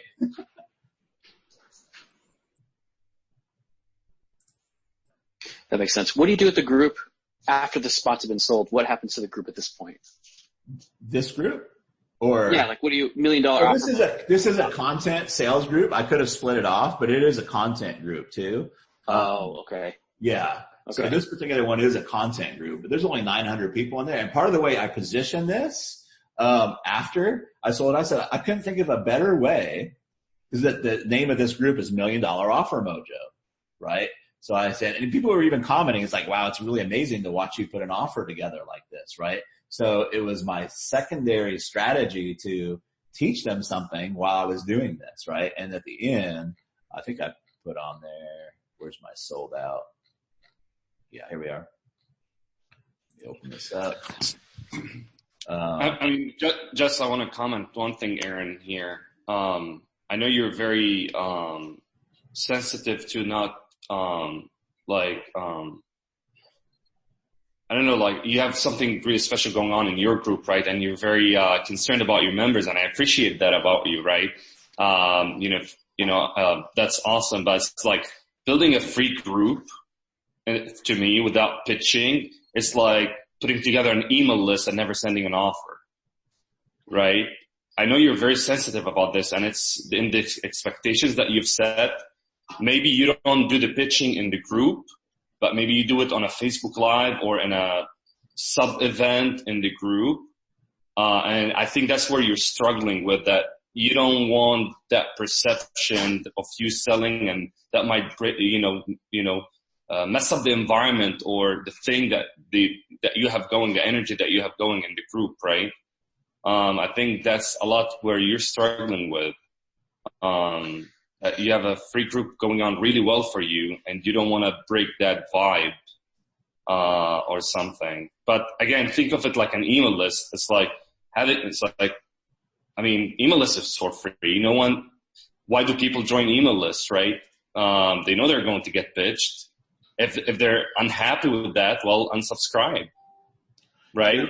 Yeah. And the big thing is, like your relationship, this is the contrary to what we think. Your relationship is actually better with them, with your right people afterwards. Now, I would say you could probably hedge your bets and just start another group with them, right? But here's my sold out one, right? 42 people, right back up to the normal, engagement, right? And I've been doing business after this, not in the group, but people are telling other people like, so it's like, yeah, that's kind of the thing that you want to do. It's like your best way to build a relationship is to sell stuff and get people a result. That is the best way, because there's so much implication to that. Not only if you're missing out on customers, not only are you missing out on the result that you can get them, but you're missing out on the ongoing business that they can give you, and hopefully you'll have an ongoing strategy. You're also missing out on all the word of mouth that they'll give you. I've already made a couple deals with just word of mouth, people that have come in word of mouth on this. You're also missing out on referrals, right? So like it's those customers, the best way to build a relationship is actually have people give you money and get them a result, right? And they're buying. If they're not buying from you, they're buying from someone else. Absolutely. Like you would be flabbergasted. Like I was just telling Matt that you'd be flabbergasted to know how much stuff they're really buying, but it's not yours. Like you're ripening the fruit and somebody else is picking it, right? My bum marketing email list, I started it in 2005. I don't mail it as much anymore, but whenever I do, I still pull out 25 grand, 50 grand, 75 grand from it, right? And those people that are on it are super, super, loyal and close to the whole, right? And, again, there is rules, right? You can't just keep saying, hey, buy my shit, buy my shit, buy my shit. But if you do it the Mojo way, where there's a little bit of a braingasm in every single thing that you do, right? You're not picking up the ball. You can tap, tap, tap all the way. Now, obviously, if it's something that only a segment's going to be interested in and you're going to do a big promo on it, then segment those guys off, right? Don't go I think people go too crazy with it sometimes, right? Like I know a lot of people on my list don't have email lists, right? But I'll still promote like the bigger ticket stuff because it moves all those guys closer to going out. They're like, oh my God, these people are making 6 figures from these email campaigns, right? And And so like when I do something on email list or building an audience, and they're like, they go into that, right? So kind of having that strategy, too, but I don't want you to feel like we're beating that. What was that? I'm sorry to cut you out. I'm not sure if this is the right time to ask, but I mean, this group has been going on, I think, since March, right? And you already made the offer, right? This is not the first time you make this offer, right? Oh, this offer? To this group? Yeah, this group. Yeah, no, it is the first time I made the offer in this group. Now there's some crossover from the back end agency Mojo came in. But I have made a couple offers for my, intensives, right? They come out here for an intensive. That's 10K. That's what you did back in March? I think it was a little bit later than that. Because yeah. I think you changed the positioning. Like, I think the idea behind the tappers, you kind of, really, honed in on it and like made, the focus is all on tappers and that language. Yeah. I was just wondering what you learned and why you not pivoted, but you adjusted your positioning and your stance. Well, I'll tell you why, because the reason that came out is, in my agency, I was calling my people phoneless sales machines, right? So basically, if for the agency, but when the second you say salesperson, they think 10 and 15%, and I don't want them to think that. I want 30 and 40%. It's kind of like if you're a personal trainer and you tell somebody you're a personal trainer, they automatically think like 35 or $40 an hour, right? But if you say I'm a fitness coach, or they don't have any box to put you in, right? So the reason I came up with that, well, we already had T3. It was tapping, right? So if you're tapping, what do? You're a tapper, right? But it was. I didn't realize how well it was going to go over until I made that first post. I'm like, oh, tapper, Adam Sadler, tapperoo, right? Yeah. It caught up real fast, that language, and it resonated with people. Yeah. I think all this big idea, whatever you want to call it, but it did resonate, the whole tapper. It's a good time to ask questions about our specific campaigns. Let's see if there's any more questions on this, then we can roll back around, Yassine. And by the way, Aaron, I hope we didn't beat up on you too much, because you are not alone, my friend. No, it's good. I'm way past that. So this is fantastic. Awesome. Yeah, it doesn't bother me at all. This is really, really good stuff. So thank you. I have to head out, but I have a consulting call with it. So there you go. Go make some money. All right. See. Anybody else on this? And then we can roll into any other question. Matt? I do. Hey, so I think you probably know the question I'm going to ask is, so if I don't have, excuse me, I don't have a presence on Facebook. I do have an email list, obviously. Is it worth trying to move them from an email list to a Facebook group? I mean, I got a lot of Rogers that don't like Facebook, but probably some of them will or do. And, so is it worth, trying to say, hey, jump off go to this Facebook or, join this group. I'm going to share some trading tips, in this group. If you like money. Okay. I mean, I never know until you do it, right? But, what you might try to do is like, if you want to, I would say have like a content group that you do stuff out of, but you can also just say, hey, I'm coming up with this new Fed minutes thing or this new thing. I'm going to do this a little bit different. If you're interested in this, show me your interest by becoming part of my Facebook group, right? And I'll give you more details on it over there. Super secret, right? But yeah, so you can do it as a sales group. You can do it as a content group. The only thing you want to be careful of is not to call it a content group and then only do sales and then go abandon it, right? Mm-hmm. If you're going to do that, just call it you don't call it a sales group. You say, hey, the purpose of this group is for me to tell you more about like what we're doing, right? But you don't say, hey, we're going to be sharing tips and great strategies and all that kind of stuff, right? You just want to be transparent with a reason for the group, right? Okay. I actually have one already started, but I never did anything with it, but I have a bunch of like stuff posted in there, so I could just kind of just. There's a lot of advantages to the group. Again, you get faster responses, like, and you can put tappers in there too. Like if you want to hire a tapper, just make somebody an admin and say, just PM, my admin person, or you can have them reply to an email, right? You can say, hey, if instead of having PM, just have them go to an email. It's a little bit slower a process, but when you can come in and, see what people are doing, right? And you can see what they're liking and not liking and what the questions are. They can also see how many people are engaged, right? With the first tap, right? They could see, that there's 110 people that said they wanted more info and I'm only opening up 12 spots. You can't get that on an email, right? They can't see, you can tell them, oh my gosh, I've had all these people reply back, but they can't see it, right? Social proof, right? Yeah.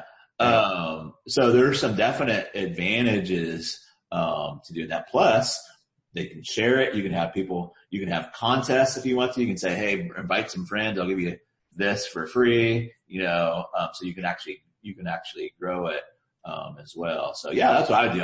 I'd run your email list. Like I said, the back-end agency mojo, I made, I think 1, maybe 2 posts on my Facebook profile. The rest of them are for my email list.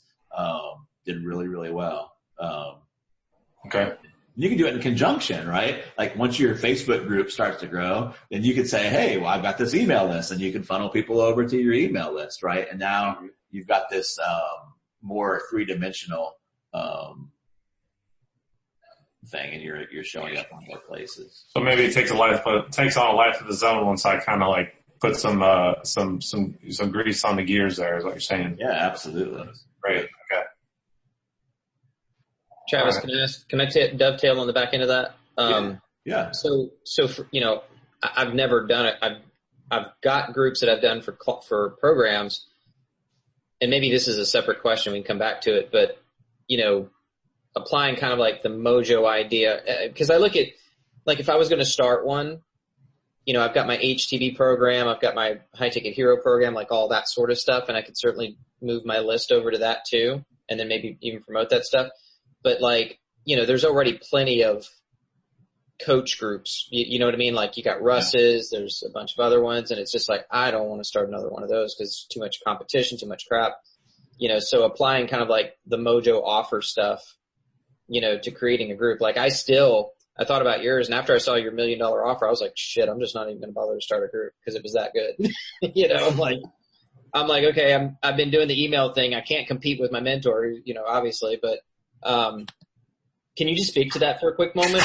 Like kind of crafting the thought process behind like creating a group that's unique or perceived as unique, or am I thinking too I don't know if you would do it on, coaches per se, but like the first thing, I keep bringing this up, but the first thing that comes to mind for me, like if somebody was to put a bucket of poop over my head and said, come up with a group for Tony, like you'd put up a sales help group for, people that sell to women in the personal development space, right?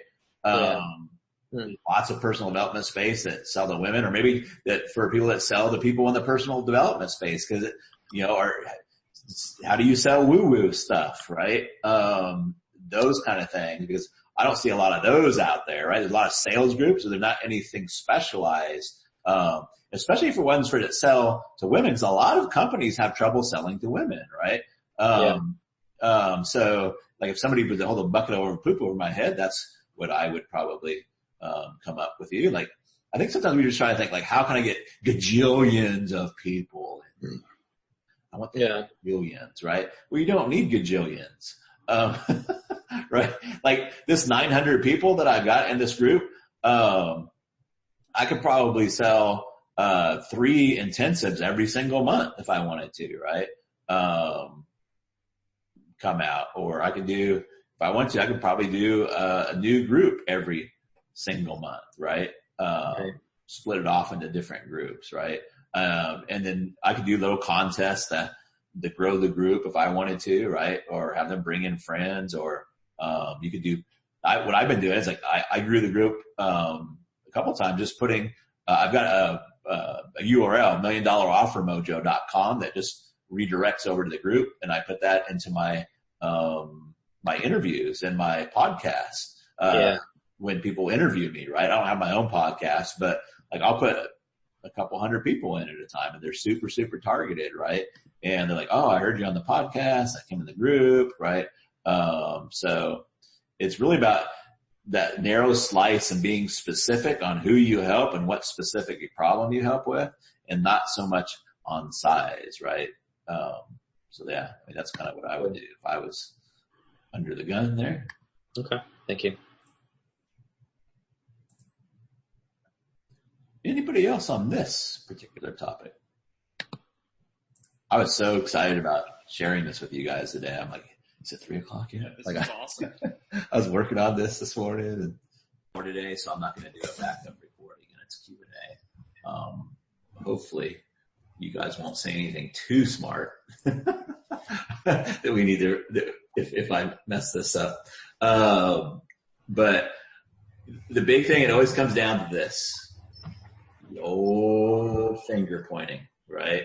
We want to be able to go through our copy, and anywhere that it's not finger pointing, the more finger pointing we can make it, the better results we're going to have. The more we can make it into a mind movie, even if it's a little bit ridiculous. People don't mind ridiculous, right? Like I was, I think it was for Chris. No, it was for Joy Persha. The fat, the 10 pounds of fat, right? That's something they see over and over and over again. So these are like areas we really need to like maybe approach with a different angle, right? So, and this just popped to me at the top of my head, but you know, fat is like the silent stalker, you know, that hangs out on your hips, thighs, but you know, you want to take out a restraining order on it if you could, right? But kind of come at it, and you could do that whole theme, right? You could do that whole theme, like we're going to sentence fat to a prison cell where it never comes back, right? We're going to give it a life sentence, but it'll be somewhere.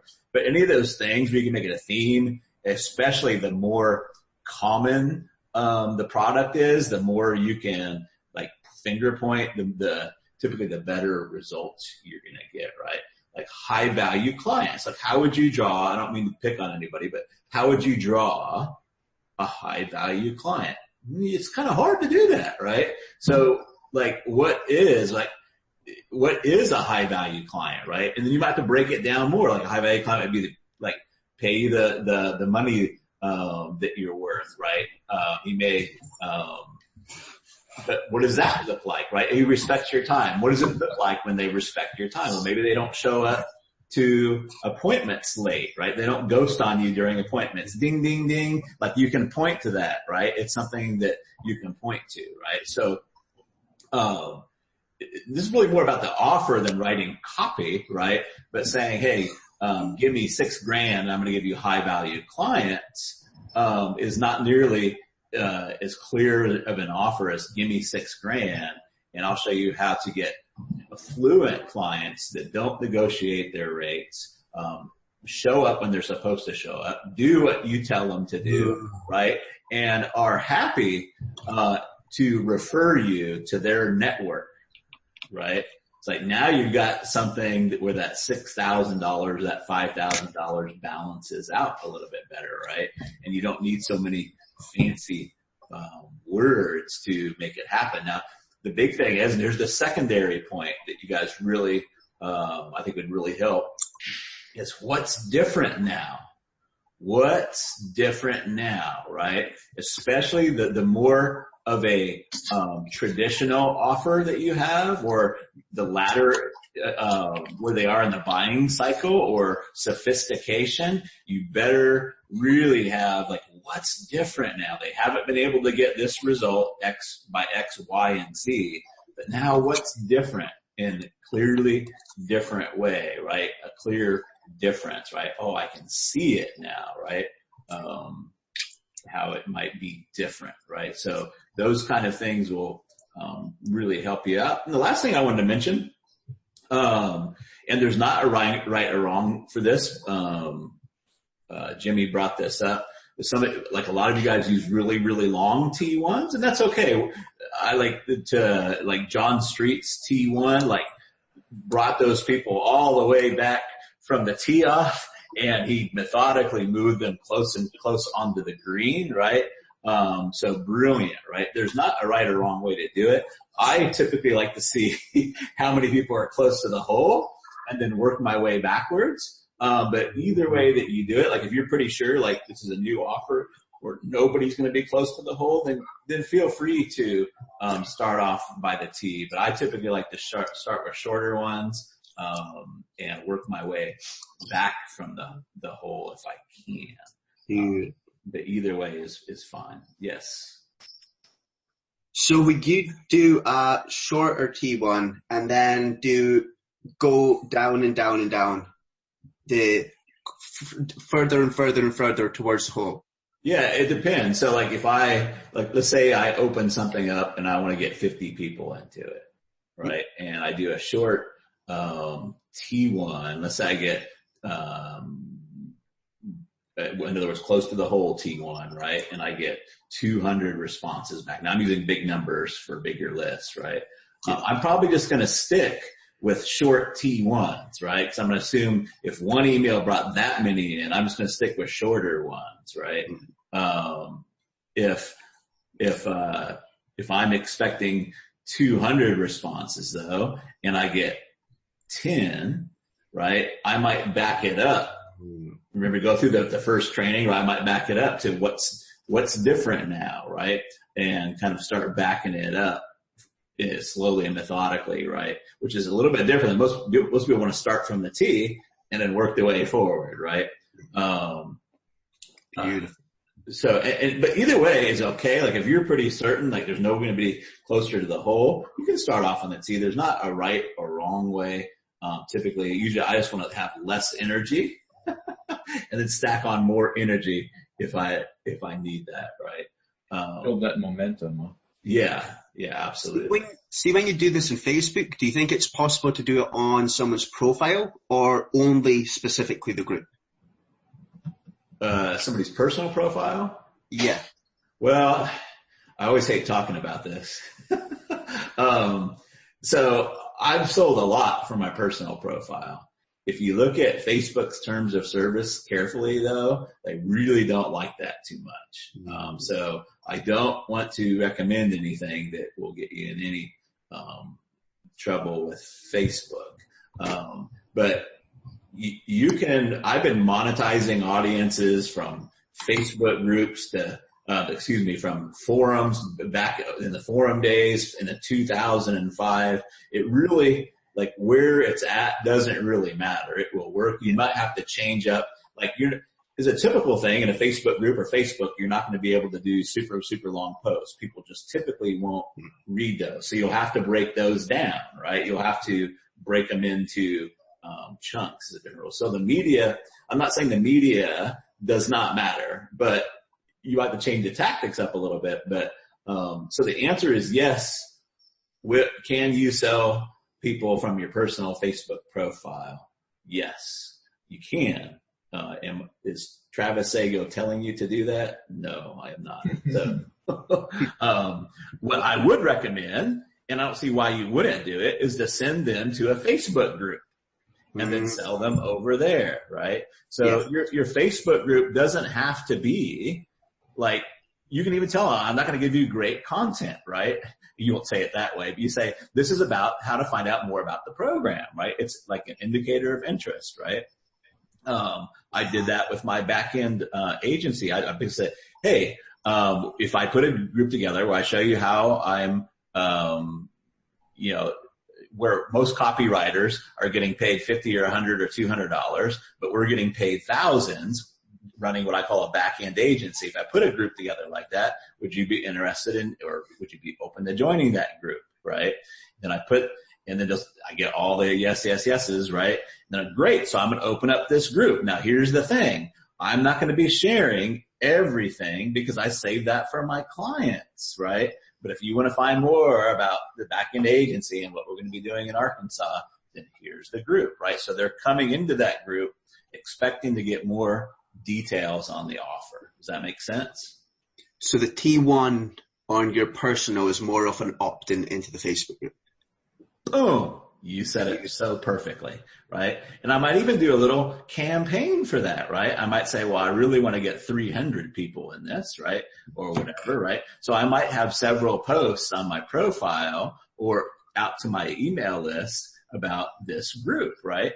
So I would prefer, that's not the right word, but I think you'll be safer with Facebook if you're putting people into a group, and then, man, it makes a great Facebook, I hate to use the word funnel, but it makes a great Facebook sales funnel, right? Inside of that group. Just don't say, hey, I'm going to give you all this wonderful content, like if you're not going to give them wonderful content, right? Typically, if you go through Big Ticket Email Mojo, you know it's not content that moves the golf ball down the course. It's insight, right? Nobody won friends and influenced people by dropping off a volume of Encyclopedia Britannica every single day, right? You give them too much content and people start getting guilt. I had a Jewish guy here once, and what did I do in my live workshops is I start stacking books on their lap, right? I give them a book and I say, how do you feel about me now? Like, oh, I love you. Like, thank you very much, right? I give them another book. I'm like, how do you feel about me now? Oh, I still like you. And I keep stacking books until they're like this, right? I'm like, how do you feel about me now? And one guy's like, stop, you're giving me Jewish guilt, right? Like if you give them so much content, right, that ends up undoing what you're trying to do. And it's not content people want. It's the insight or the wisdom, right? There's so much information now. What people want is for you to boil all that information down into a braingasm or an aha moment, right? So you really don't need a ton of content to make that happen. Does that make sense? Yeah. So just to clarify, Travis, so you're starting the T1 on the regular profile. Yeah. The T2 is you're getting people to the group, the Facebook group, and you're not actually. Are you actually collecting emails? So are you having them opt in for anything, or are you just sending them to the group? So I've done both. So what I prefer to do anymore is to send them to the group and then send, if they want to get on the email list, go on the email list. But kind of the T2, so it's like a T3 campaign, but yeah, the T1 is they raise their hand, right? Or they click the group link, right? I usually put some qualifying questions just to learn about them, and that annoys some people it doesn't, right? But you can ask questions before they come in the group, right? This is more for me to see who's coming in, so that would kind of like be the T2, and then obviously the T3 is just like, hey, welcome to the group. What I try to do is have a video waiting for them when they come in, right? And that would be like the T3, they consume a piece of the content, right? So I put it up in the sticky post, just like in the $1 Million Offer Mojo group, how idiots get rich, right? It's kind of a introduction into the group, right? So I would consider that to be like they've T3'd and said I'm it, right? At that point, right? But yeah, then you can roll on from that point. You can so in the past you used to have them opt in for the email, but you're not necessarily doing it because I remember like I don't think you asked me for an opt in to get into $1 Million Mojo, right? No, yeah, we just did it for the group, yeah. Now I've got like I don't want to get political, but I've got a client right now who has a huge political Facebook page, right? And it's very hard to sell from a political Facebook page. So what we did, you guys would probably guess the name, but we come up with the name of the political characters, Discount Club, right? So what we're doing is we're starting a new group and we're saying, hey, we're almost 1 million people strong. Like we have some pull. I can get you discounts on various things, right? So he's putting him into a group where they're pretty much waiting to be sold to, right? Because that's what it is, a discount club. But can you, I mean, is that copyrighted? I mean, you're not being sent a cease and desist or anything, or for the political group. Yeah, because I used to hang out with some guys who were doing some heavy duty like movie star, like Duck Dynasty pages, and I remember. I mean, I'm not saying it wouldn't, but I don't think this will probably. It's okay. Just curious. I mean, it could, and one of the things I'm having them do too is to segment off of different, more general groups, right? That they would be interested in, like survival, kind of things like that. That will be that will stay Preppers. after that. Yeah, but I would for copyrighted stuff like Duck Dynasty, I would probably stay away from that for sure. So yeah, these guys were smart the way they did it. I mean, they totally turned it around. They got called out and they got a cease and desist, and they were told to close down the whole page and the whole group. Right? They had almost 1 million people. Yeah. And what they did was they just talked to the guy himself, and they said, "Hey, look, we can either, we're making, whatever it was, $300K a week, and they said we can either just dump this whole thing or we can give you a cut." Yeah. The guy took it. I mean, that's the way to do it right there. Yeah. I would have probably done that in the beginning, right? Yeah. There'd be any question about it. Right. And there's, it reminds me of the t-shirt thing. Everybody was doing all those t-shirts with, college sports, and like, we're just waiting to get bent over and legally reamed, right? It's like, how long do you think that's going to last? Right. It's like, but yeah. So I don't want to get into like what kind of group you should start. I was using that as an example, like, how to the T3 off and stuff. Yeah. No, that makes a lot of sense. No, I was just wondering where, because you could hit it like a force multiplier effect, right? If you've got not only the Facebook group, right? They're in everything that you've got. You're shooting emails. You're sending people back to the group. I mean, you are one smart mofo, man. You are. Yes, that's exactly what you want to do, right?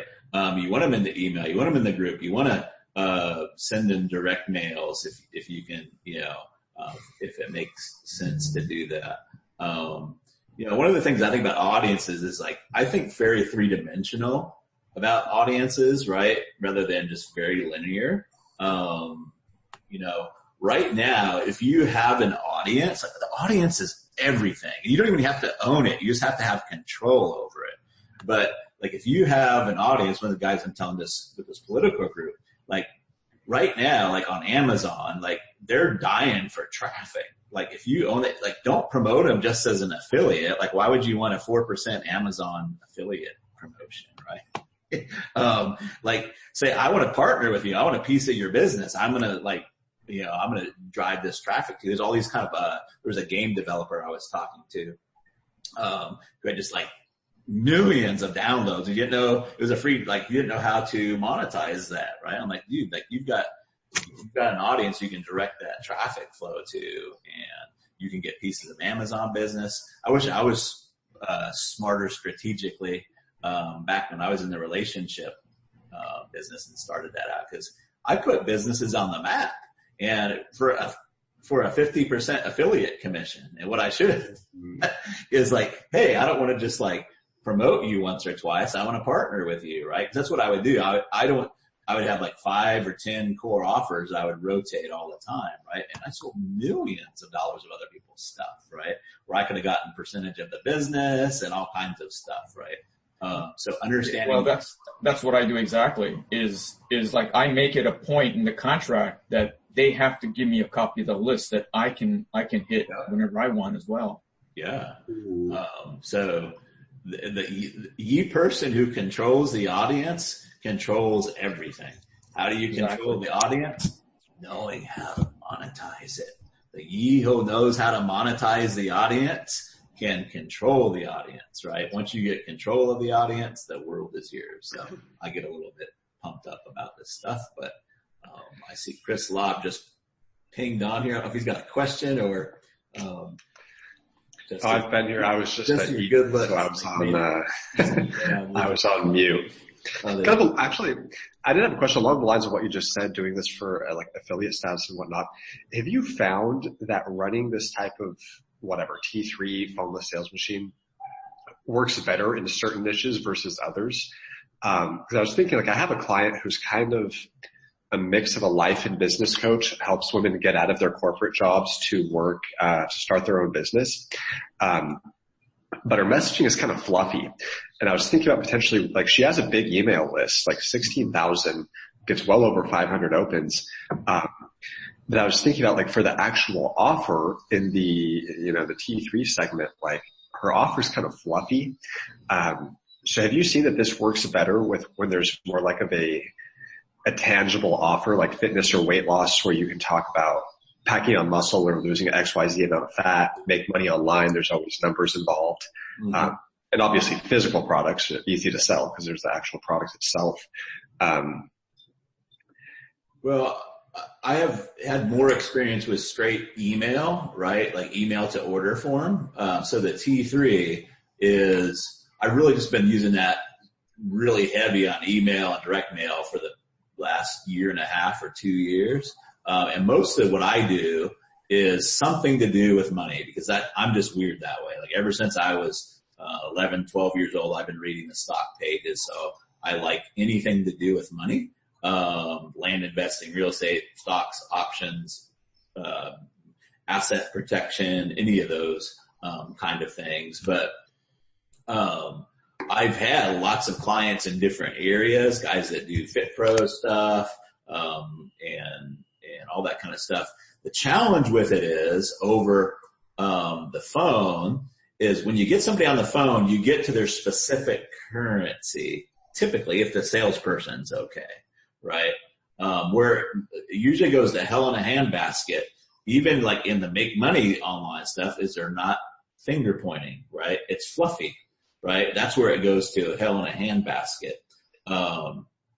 So like the key to it is being clear, right? On what you're offering. Now you might have to walk them through the stages, right? But I would have to say that if it's being sold anywhere, it can probably be sold by the written word, right? Is it more efficient for some people to sell it by the phone? Absolutely. And the reason being is because they'll say, hey, well, I want to lose some weight. And they have an ability to get more specific with that person on the phone. Well, why do you want to lose some weight? Like, what's going on? How much weight do you want to lose? Where do you want to lose it from? Like how fast do you want to lose it? Like, what have you tried before, right? Whereas if they write it down, it's just like, hey, I'll help you lose 15 pounds. Right? And it's not that specific. So that kind of leads to another question that I think could be relevant to Joe and more or less any of the other copywriters on here. So, what's your experience been, or like, have you ever had students use this to sell done for you, where it's like people, business owners are traditionally conditioned that done for you is something that's sold over the phone? I sometimes have it takes 2 to 3 sales calls to close these deals. Yeah. What's your experience been with that? Yeah. So, done for you, depending on how many options you have and stuff. Like I still do a lot of my done for you. I just jump on a call with them, just easier, right?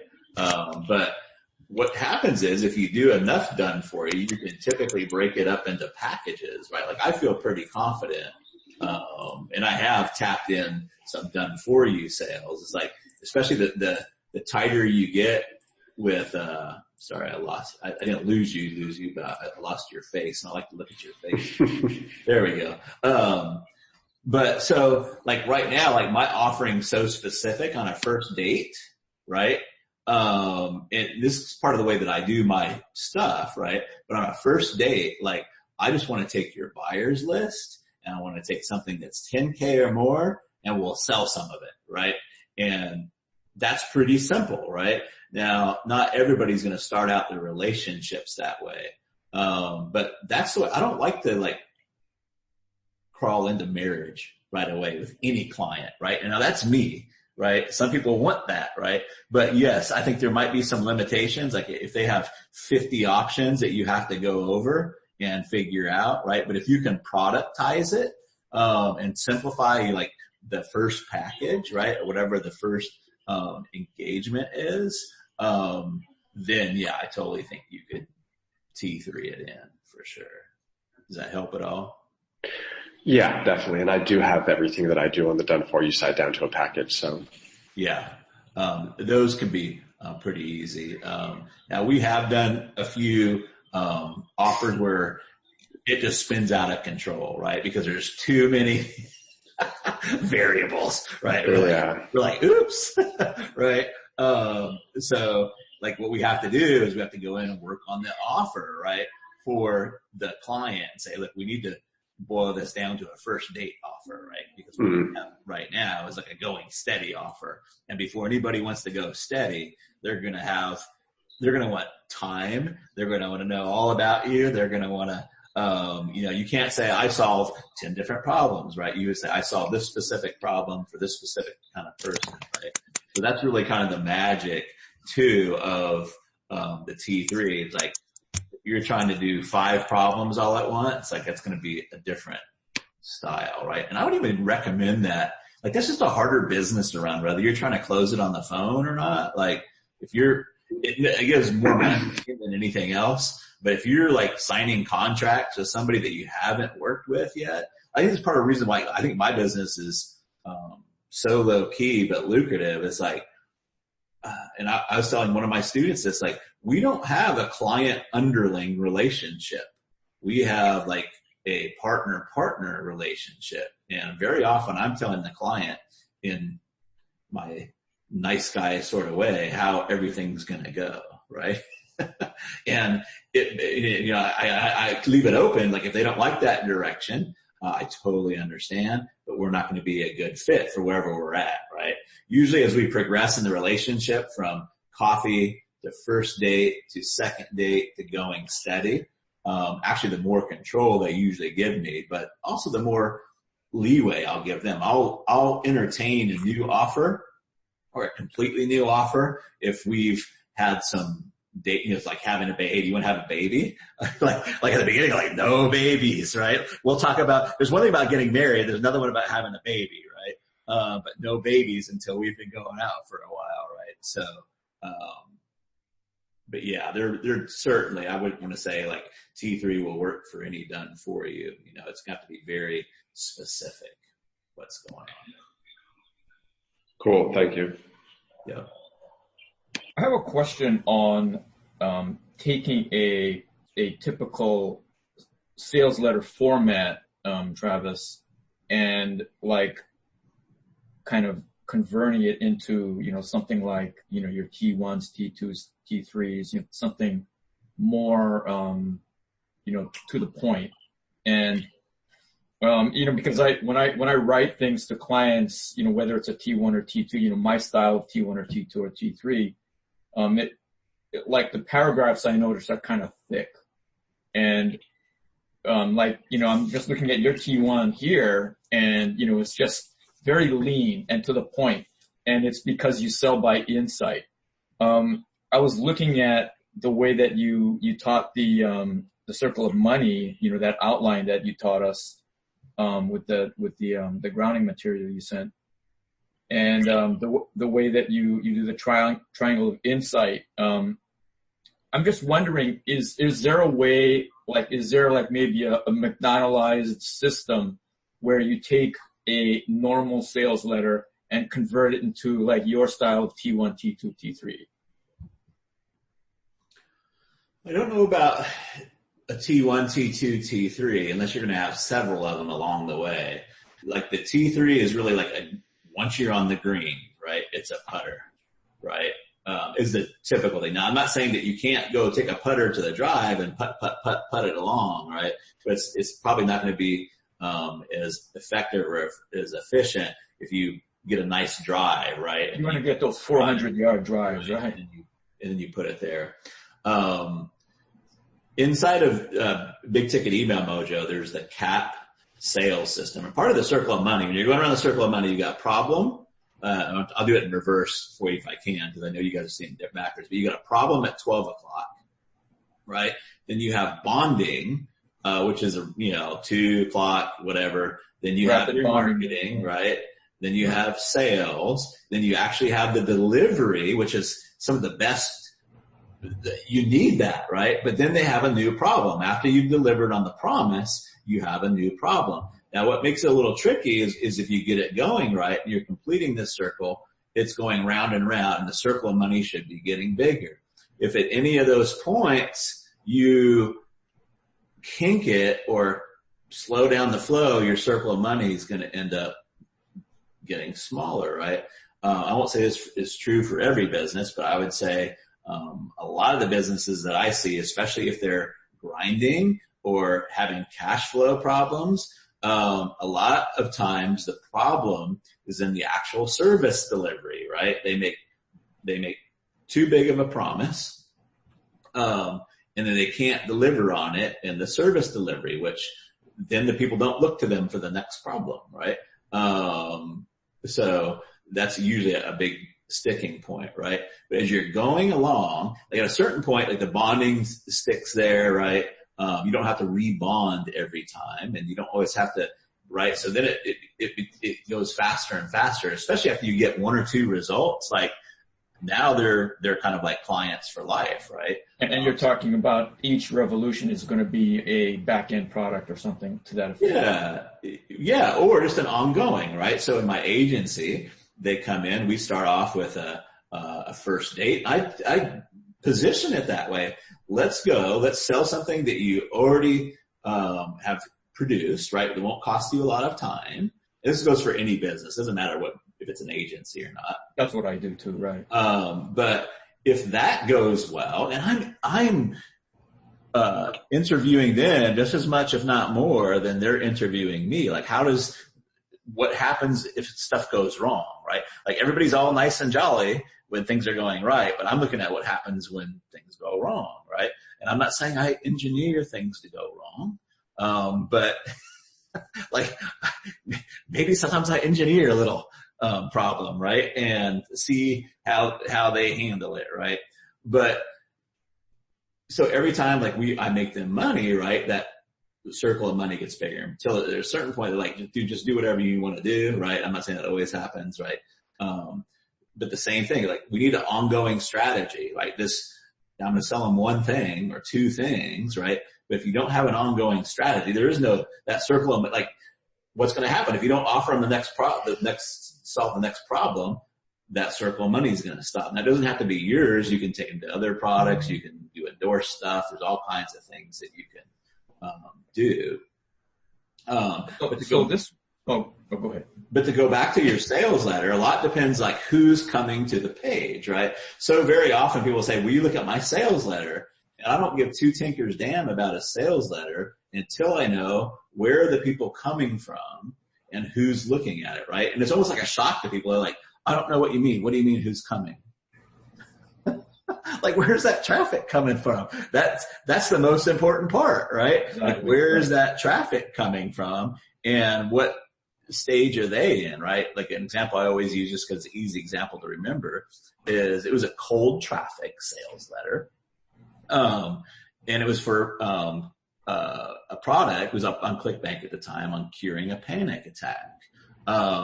And he was driving all this traffic to it, but the conversions were almost nil, right? I'm like, well, who's coming to the page? He's like, what do you mean? Who's coming to the page? It's like the same song and dance I always have to do, right? Like, where's the traffic coming from? He's like, oh, well, it's mostly SEO. I'm like, what's the 80-20 on your keywords, right? And so we went in and we looked at his analytics.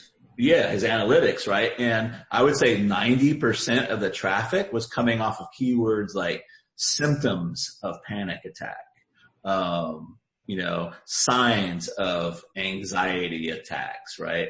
But when you hit his page, it's like, cure your anxiety attacks, cure your panic attacks, right? So it was on the right path, but he was 2 steps ahead because what was on their mind was, gosh, last night I was out of breath and I like my chest was constricting. I wonder if I'm having a heart attack or was that a panic attack, right? So we backed it up to meet that conversation going in their head. Like, hey, are you concerned you just had a panic attack? Here's the top symptoms, right? And then we went into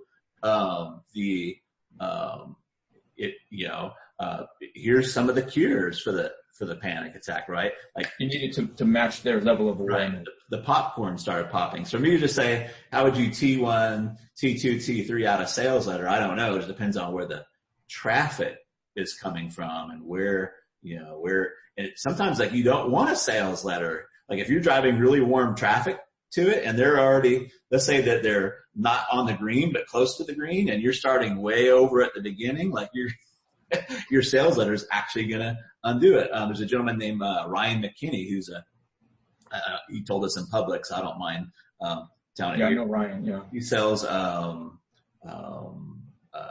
like one of those boxes that you get every month for adventurers, right? And hikers and stuff like that. And when we stopped using his sales letter and we just run to a G3 order form, I don't remember what the percentage increase was, but it was huge, right? Because a lot of his traffic was coming from email. It was already warmed up, right? So by sending them all the way back to the beginning of the T, we were actually moving backwards, right? So it just depends on where they're at, and you want to match what you're meeting them with where they're at.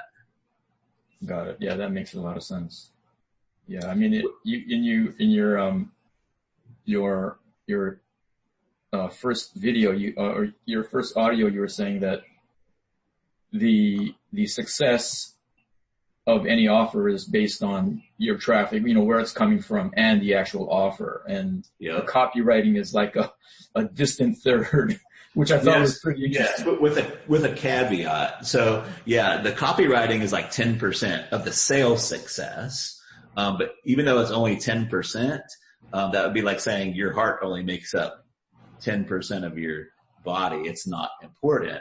But it's important for a different reason. Like the copy that we use is important to keep them in the relationship, right? And to want, like we have to package it in a way where it's insightful, right? And they, like, part of the value of a relationship is getting value from it. That's as much as we don't want to admit it, like it should be based on all these benevolent things like unconditional love and everything. A lot of times we stay in relationships. A lot of times we almost always stay in relationships because of some kind of value. So online, if we're having audiences, the reason, one of the values is insight. That's one of the top values. It was interesting. I used to think that I was the only person that was saying this, the Braingasm. It's all about getting in the aha moment, right? And then a few years ago, 2 books came out by the same name. It was called Insight Selling, right?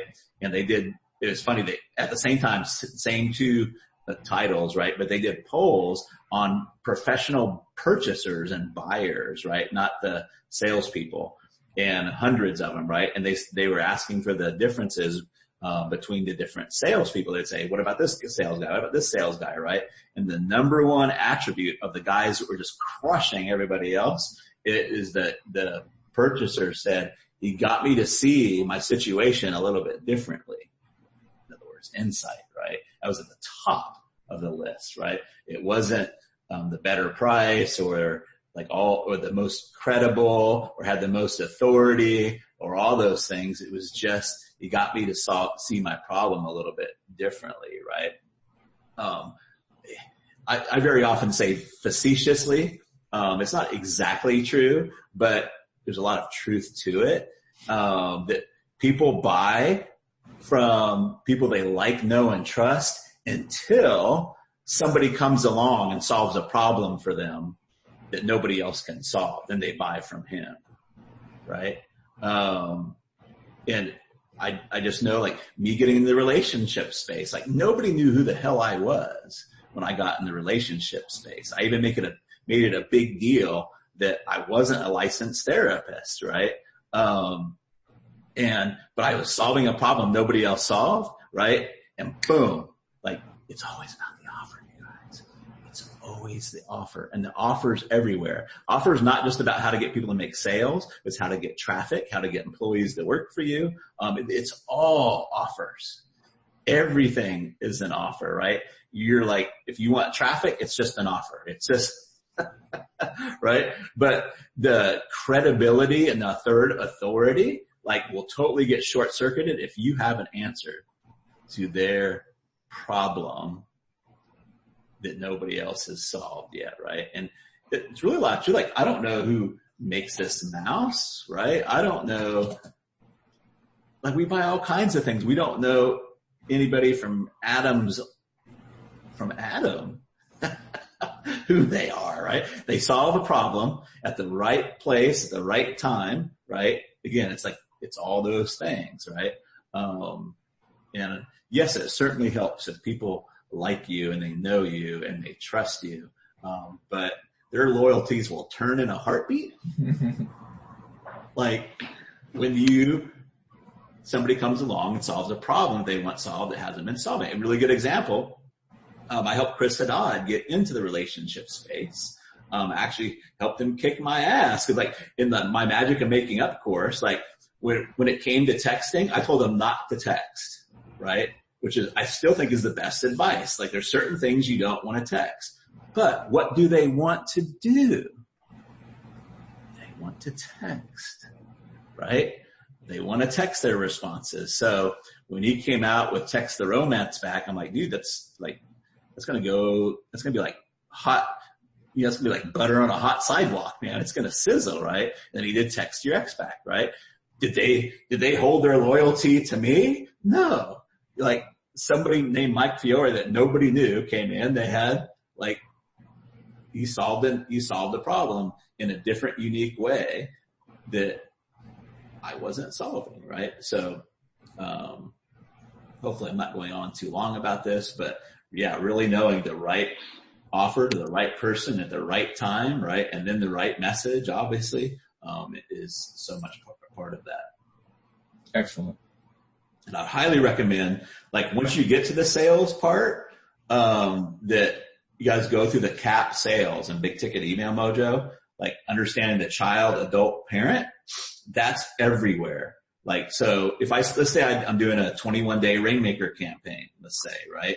What I mean, I always have trouble explaining this. It's micro and it's macro. So if I start out, let's say a 14-day Rainmaker campaign or any type of persuasion process, it's going to be a certain amount of days. You started off with the overt benefit, the child. You have to make them go, I want this. You got to get that dopamine rush going, right? And then they automatically go, how does that work? So it's, they go to the analytical part, right? What most people do is they start out with the analytical part and they skip all the dopamine part, right? And it can work, but you're leaving a lot of the conversions on the table, right? And then the mind goes to, and I got to stand up to do this, it goes to the judger. Oh, I've seen this before, right? So it's, right? That's the way we work. It's like, oh, I want that.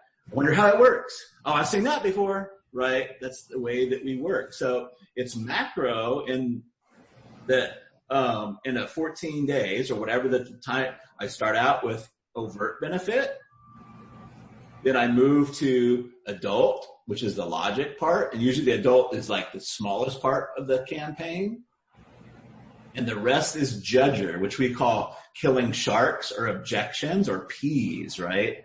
The rest of the whole campaign will be killing sharks. Mm-hmm. Now, inside of each email, when you open the email, there's CAP in each email, right? So when we even have abbreviations in the agency, how this works. So if it's at the beginning of the campaign, we say it's a capital C, little a, little p email. And when it's written out in Asana, it tells our copywriters exactly, but there's CAP in every email. We just focus more on the overt benefit at the beginning of the campaign. As we move to the A's, then it'll be little c, capital A, little p, right? And little p for problem? What was that? Little p for problem? Parent. Parent, okay. The judger, right? So we child, adult, parent. Oh, that's right. Yeah, this goes to old transactional psychology back in the 70s, which said they called it tapes at the time, that we have 3 tapes running in our mind. We have the child who only is concerned with gimme, gimme, gimme, like, you know, I want it. Yeah, it's my niece. It's mine. Yeah, then we have the adult side, right, which is only concerned about logic. and then we have the P, which is the judger, the parent, which is the judger. There's actually 2 parent tapes. There's the nurturing parent and the critical parent, right? Judging sounds like critical, doesn't it? But it's not supposed to be, right? It's supposed to be nurture. Yeah, nurturing parent will, like, if you fall down and scrape your knee, it's like, oh, Joe, come here, mommy, make it all better, daddy, make it all better. It's okay. Like, you'll get it next time, right? The critical parent is like, oh, you dumbass, you fell off your bike again. Like you, right? That's not like the Donald Trump parent. Yeah, right. But so there's 2 different tapes, right? Or in the parent, but what you want to be aware of is like CAP is everywhere. It's micro and it's macro. So, even in bullet points, I see bullet points. You want to we call it capping off your bullets. Most people start a bullet point out with the analytical. Like, so let's just say there's going to be a Facebook group. Some people call it features and benefits, right? It adds a little bit more distinction to it. But if you don't say at the beginning, you're going to get a Facebook group. So you can ask questions, right?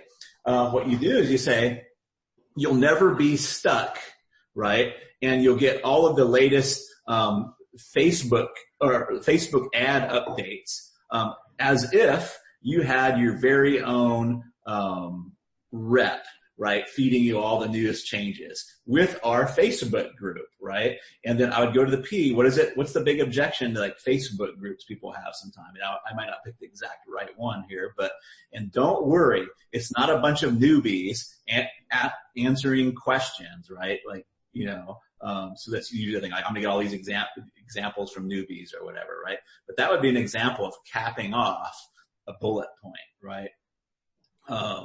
But most people start out with the analytical, and a lot of times that's it, right? You're going to get, and you look at the box of stuff. You're going to get module 1 with 38 DVDs. 37 manuals. Yeah, 19 hours of amazing content, right?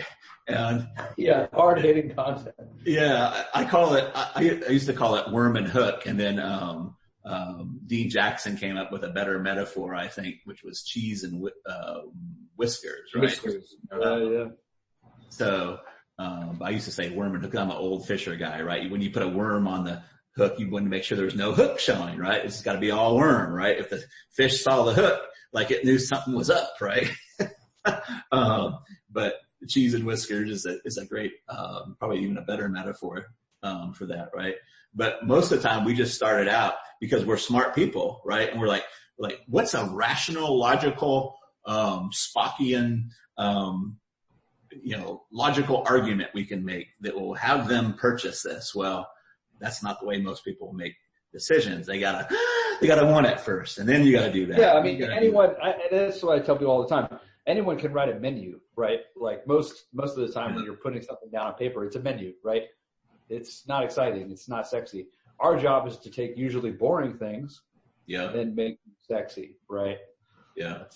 And so like in the T1s too, I think I recommended 1 or 2 of you guys, like when you start out your T1, put some overt benefit at the beginning. Like what's the benefit they're going to get from reading this or continuing on, right? And sometimes I'll do it a little bit backhanded is not the way I'm trying to say it, but I'll do it kind of like non-assumption or reverse assumption, right? Like, I don't know if you're trying to whatever. I don't know if you're trying to whatever the benefit is, right? This might be for you. Like kind of like the one T1 I've got for the VIP day. I don't know if it would make sense for you to fly all the way out here, and it might make sense if you're spending $1,000 a day on ads and you got $5,000 ticket prices or something like that. But kind of get into the overt benefit, then move in to the analytical, and then cover any sharks, right, that are there. And where you put the emphasis on depends on where they're at in the buying cycle or where they're at in that cycle. Your typical T1 close to the hole is all overt benefit. Hey, I'm putting together 6 people who want to do amazing 1, 2, and 3 without A, B, and C, right? Would you like to join us, right? It's just like, hey, do you want this amazing benefit, right?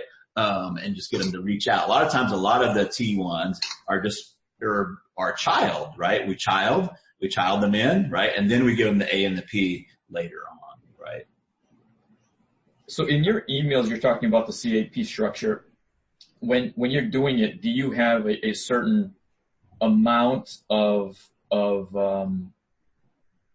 like when you're writing your emails? I guess I'm just probably thinking, like, how much time do you spend to each point, to each C or A or P? I guess it depends on where it is in the funnel as well, right? Yeah. A lot of it just depends on when I put my hand on her knee, is she moving away from me or closer to me? Or is she non-responsive, right? That's great analogy. Yeah. And people really hate that. They're like, and I get it. Like people say, well, tell me exactly how many C emails to send and how many A emails to send. You can't. I mean, you just can't. What I do is I find something. I don't want to get overly sexual with this, but do it, man. I find something that turns her on. What I do, like I'm a one-trick pony. It's like I keep doing that until it looks like she's getting sick of it. And they're like, oh, maybe I should do something else now. Maybe try the left hand or something. It's like, okay, but it's very much the same thing. It's like. And I never stress out about, well, I won't say I never stress out about it. Obviously, I'm like a human. I like things to go awesome. But like, if I drop a couple emails, I don't get the response I get, I'm going to drop another email, right? And then sooner or later, I'm going to hit the right thing. I'm like, oh, ding, ding, ding, right? And then we're going to drop more of those kinds, right? Until like the results go down, right? And then I'll either move on to A's, right? Or I'll move on to P's or what have you. But now what's cool is like, I know what the hot buttons are. Not by sitting in a corner mentally masturbating, or not by a survey, which again, I'm not against surveys, but it's not the same quality of information as when people pull out their wallets, right? People will say they want lots of things, but they won't pull out their wallet for it, right? But now I know exactly what makes them pull out their wallets, right? So, So now I feel like I've got this even more valuable data that kind of cheapens the what I'm trying to get out of it. But now I've got something more valuable even in the money, right? Because now next time I roll this campaign out, we're just going to go right for what we know works, right?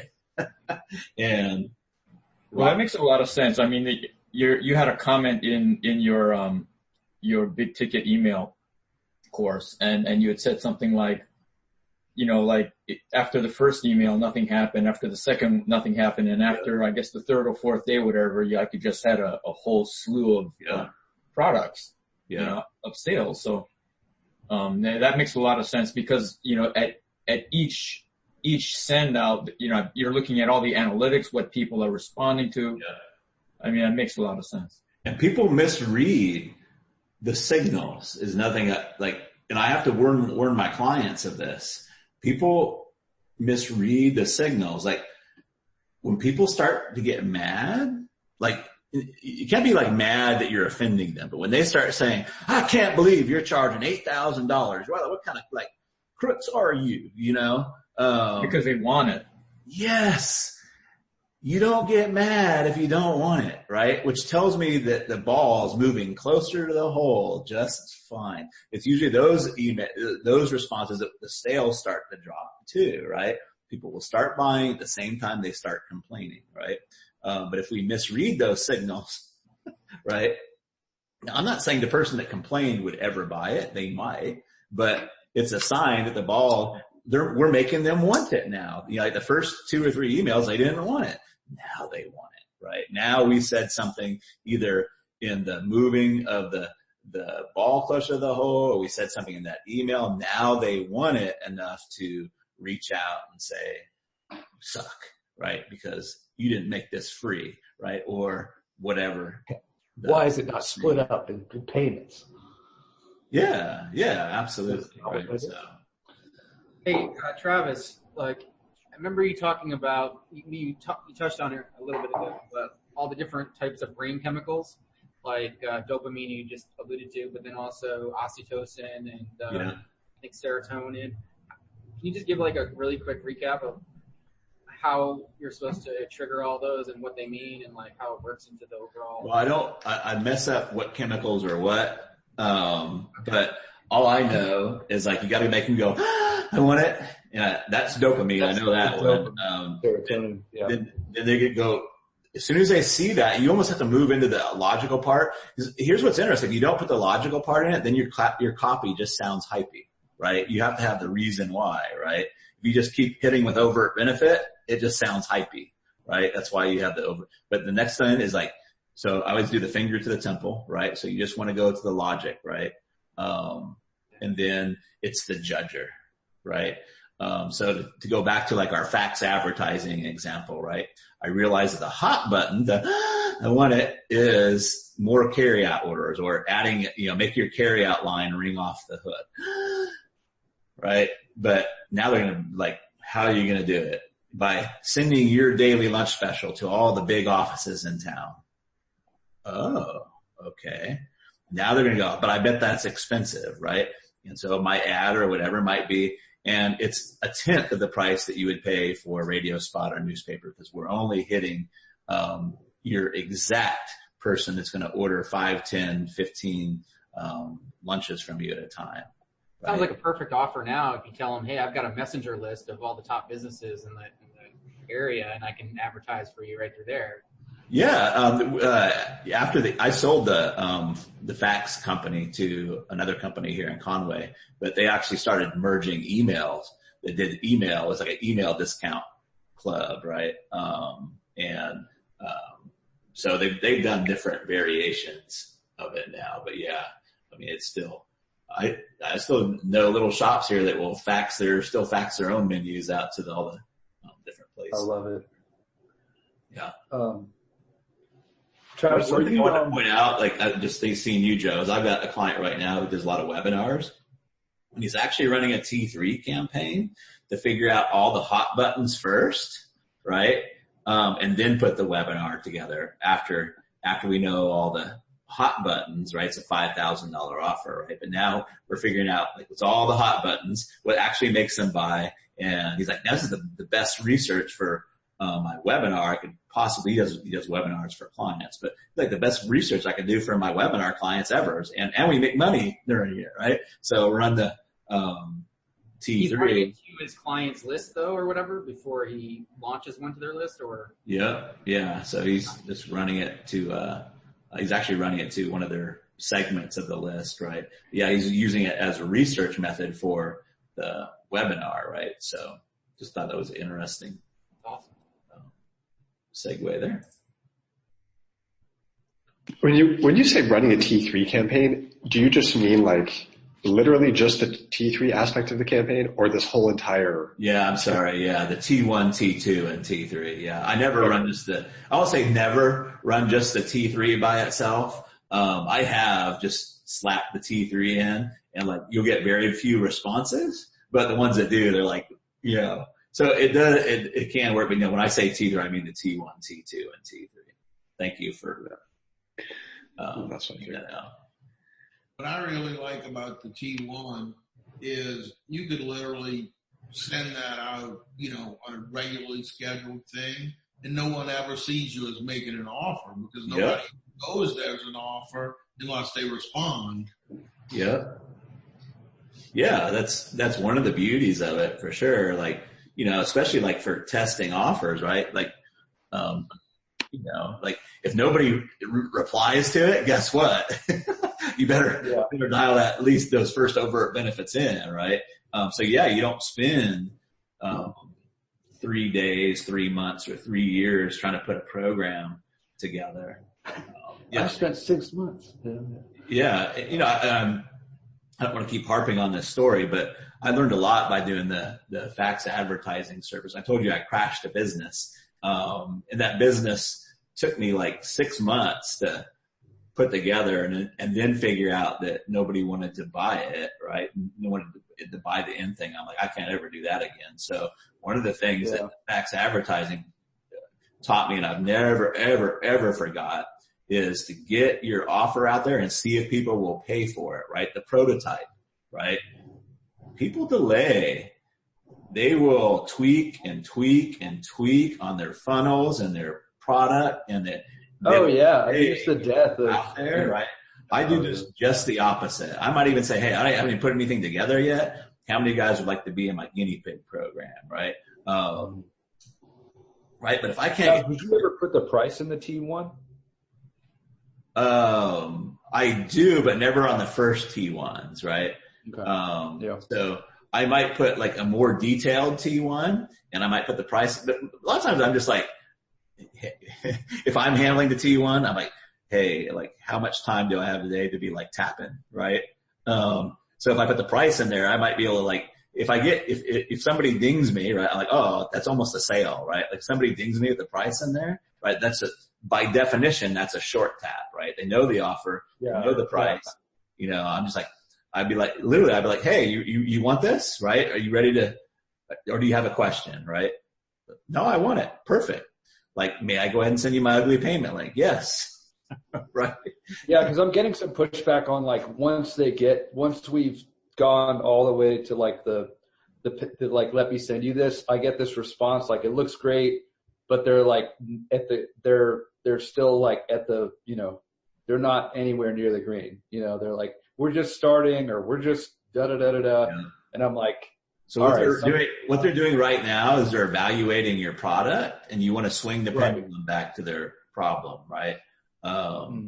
So, and that doesn't mean you're going to save the sale, right? But if somebody tells me like, wow, $6,000 seems a lot for this, I'm like, well, if you just come to take some notes and like stuff them in your cupboard, yeah, I would like totally not recommend me to you. What is it you're trying to accomplish here? Well, I want to do X, Y, and Z. You know, I can help you with that, right? So they're evaluating. When they say stuff like that, it's natural. They're evaluating your product, right? And nobody wants the product, right? There's no amount of zeros and ones. Well, unless you're, I won't go there, but there's probably, you know, there's not a lot of products that you really want the product, right? Yeah. Product to do for you. Exactly. So you don't want the drill, you want the hole, right? Yeah, absolutely. But we have a tendency to have our mindset move, our attention move to the product. Because why? Because we've been talking about the product, right? But we need to develop the muscle to say, hey, wait a minute, you're right. This may not be for you. Why were you considering this again? Right? And then they have to go back to the problem, right? Well, yeah, like what were you trying to accomplish? Like, cause I've had probably 7 or 8 conversations where they'll kind of come back to square one, like after we've sort of moved this thing, and which is natural. That's fine. But it's also like, what did you think was going to happen? You know, like, and they're evaluating, you know, but at the same time, it's like, you know, kind of turning it back around and being like, you know, what would you like to achieve? You know, what are your goals? What are you, you know, why did you reach out? So, yeah. And why are you? They reached out for a reason, right? Yeah. And this is a real clincher. Why can you help them and nobody else has before? Mm-hmm. Good question. And that, you know, you have to have you have to know, right? But what's the clear difference? What's different now, right? I'll keep going back to that because that is really like the fundamental part of your offer. They haven't been able to solve this problem in X amount of time. What's different now that they can be able to solve it, right? If you can explain that in a clear way, or they can get them to see it in a clear way, then they can make a decision, yes or no, right? And either way is fine, right? But if somebody wants to write more better, I'm like, dude, like I'm the worst person you want to go to. It's like, I learned this selling POS systems. We had the most expensive POS system, bar none in the nation, but we sold a lot of them, right? And I would ask them and I would just come out and tell them that we have the most expensive, so price is your bottom line. We're totally not going to be the right people for you, but would you be open to know why people select us a lot? They're like, yes, right? Most people don't feel like they're techie. They don't want to change their technology out every 2 or 3 years. Micros is the only proprietary. Now, usually when you say proprietary, that scares people off, but the advantage of being proprietary is the systems we built 20 years ago still work on, we can put the yesterday's printers on them because we support that system. So you can have a system that lasts you 10, 15, or 20 years and just get the updates to, rather than having to redo the whole system. But if you're the kind of guy that wants to have a new system every 2 or 3 years, go get Aloha. Like they're half the price that we are. And you can retrain your people and buy new systems every 2 or 3 years. That's totally cool. Like, you know, but I'm just telling you who we're a fit for, right? So you have to know your differences and who they would be meaningful for is half of the battle on this. Yeah, like if you want a framework that works again and again and again for really all of your products going forward and all your services going forward, then this is a good fit for you and this can help you. But if you're just looking for one-time solution, then And, you know, I try to if you can handle an objection or kill a shark before you're asking them to get in the boat, it's a much better time. So like one of the drawbacks, and I know this because people have complained before, not a lot of people, but, there's like, oh, this is all audios, right? And so I just tell people like, dude, like I do nothing fancy, like nothing I have is fancy. I don't do anything fancy.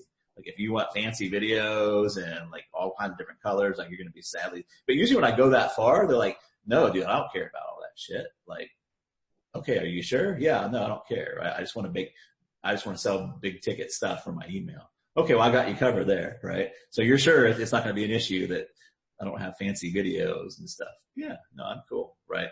So it's those kind of things like you kind of want to get in front of if you can, right? Even maybe put those in your FAQs and your T3, right? If it's something like I love like this, because every time like somebody mentions something, like we can, I don't just do it if I get one time, but if we get several people mentioning like, hey, you know, what kind of format is this in or whatever, then I'd be like, what are they really asking, right? But now anymore. Yeah, they're asking if I can understand it and comment it, you know. Yeah. I just got a new idea. The structure on my homepage, Go ahead, Lon. Oh, no. Well, I actually have to run on this other call that came in. But Travis, thank you so much, man. Oh, you're so welcome. I'm still dialing everything in, but it's going to be a profitable rest of the year, I think. So. Yeah, awesome, dude. I'm glad to hear that. That's what makes me happy. Like the biggest compliment you guys can give me is like to send these out and start getting the results from them. Hey, Trav, I got a quick question. My camera keeps freezing up. That's not a question. That's why I turned it off. But when we create a new Gmail address, say I was creating it for myself, when you create it, there's a first name, last name. Would I put Jimmy for first name, Harding for second name, and then behind it, like in parentheses, VIP? Or would I just put Jimmy as first name and VIP as second name? I don't have a good answer for you, Jimmy. I don't know that I like to make people feel special. That's why I put like the VIP or something in there. But I don't know, like I would think having your name in there, Jay Harding or Harding VIP would be, it lets them know who it's from and, it's a VIP thing, you know, or super VIP. I've used super VIP. I like the word super. But more we did that because we have different emails. Like for me, we use VIPs from T1s to, from email to T1s, and then we use RSVPs for direct mail. So we might have like, Sago VIP if they're using email, but we'll break up for tracking purposes and stuff, Sago RSVP@gmail.com. And that RSVP lets me know that those responses came out from direct mail. Got you. Perfect. By the way, like there's not a whole lot, I kind of teased you guys with talking about the direct mail. There's really not a whole lot of difference, in the T1s, but we're just sending T1s, in direct mail. We're only doing it for customers. I haven't done it with prospects. But then they reply back right, to the Gmail. And then it's just the same thing that I've been showing you here, the T2s and the T3s, right? What's interesting is like, so we test it out on the email list, and then we send out, so we know that it works, right? So we know that we've got it all mapped out before I buy postage and all the mail stuffing and all that, right? But we get different people to respond from the direct mail than we do the email, right? And man, it's been working really, really well. And I think the reason why most people don't do a lot of direct mail is because they feel like they have to write the 20-page magalog and sell them all right in the email, right? Or they'll have to have them call a phone number and have and send it to some like super high pressure phone sales team, right? Or they'll have to close them on their own. So this really gives you another really flexible, way to monetize your audiences. Again, I don't do a lot with prospects, and I will do it with some prospects, but, for me, like I just want to shoot the fish in the barrel, right? And so if somebody's got, 9,000, 10,000 customers, I'd rather keep coming up with offers for the customers, even if they're endorsed offers, which we haven't done by direct mail yet. But we're going to start doing some endorsed offers, to the direct mail, route. I'm using, Alice over at specializedmailing.com. I have used some, what they call lumpy mail. I can't remember the name. I'm probably going to go to 3dmailresults.com. A gentleman, I think his name is Travis Jones. I remember his first name, but I don't know why I remember his first name. But they have like multi-sequential, lumpy mails, right? So if you're going out to a customer list with like 20K, 40K offers, like we can't go wrong on these things, man. Like you almost can't go wrong on them. So I would highly recommend if you have any size customer list at all with snail mails, some of the T1s that you use, and if they work on a prospect list, you're going to work really, really, really good on a customer database, right? Are you using lumpy mail right now, Travis, or you're just doing like a single envelope with a trifold, like an 8.5 by 11, just regular? Yeah, good question. So with the way I want it to be, like part of what makes this whole campaign work is it's very, very personal, right? So the instructions to my mailer is I want it to look like I just printed this off on my printer. I don't want any fancy letterhead.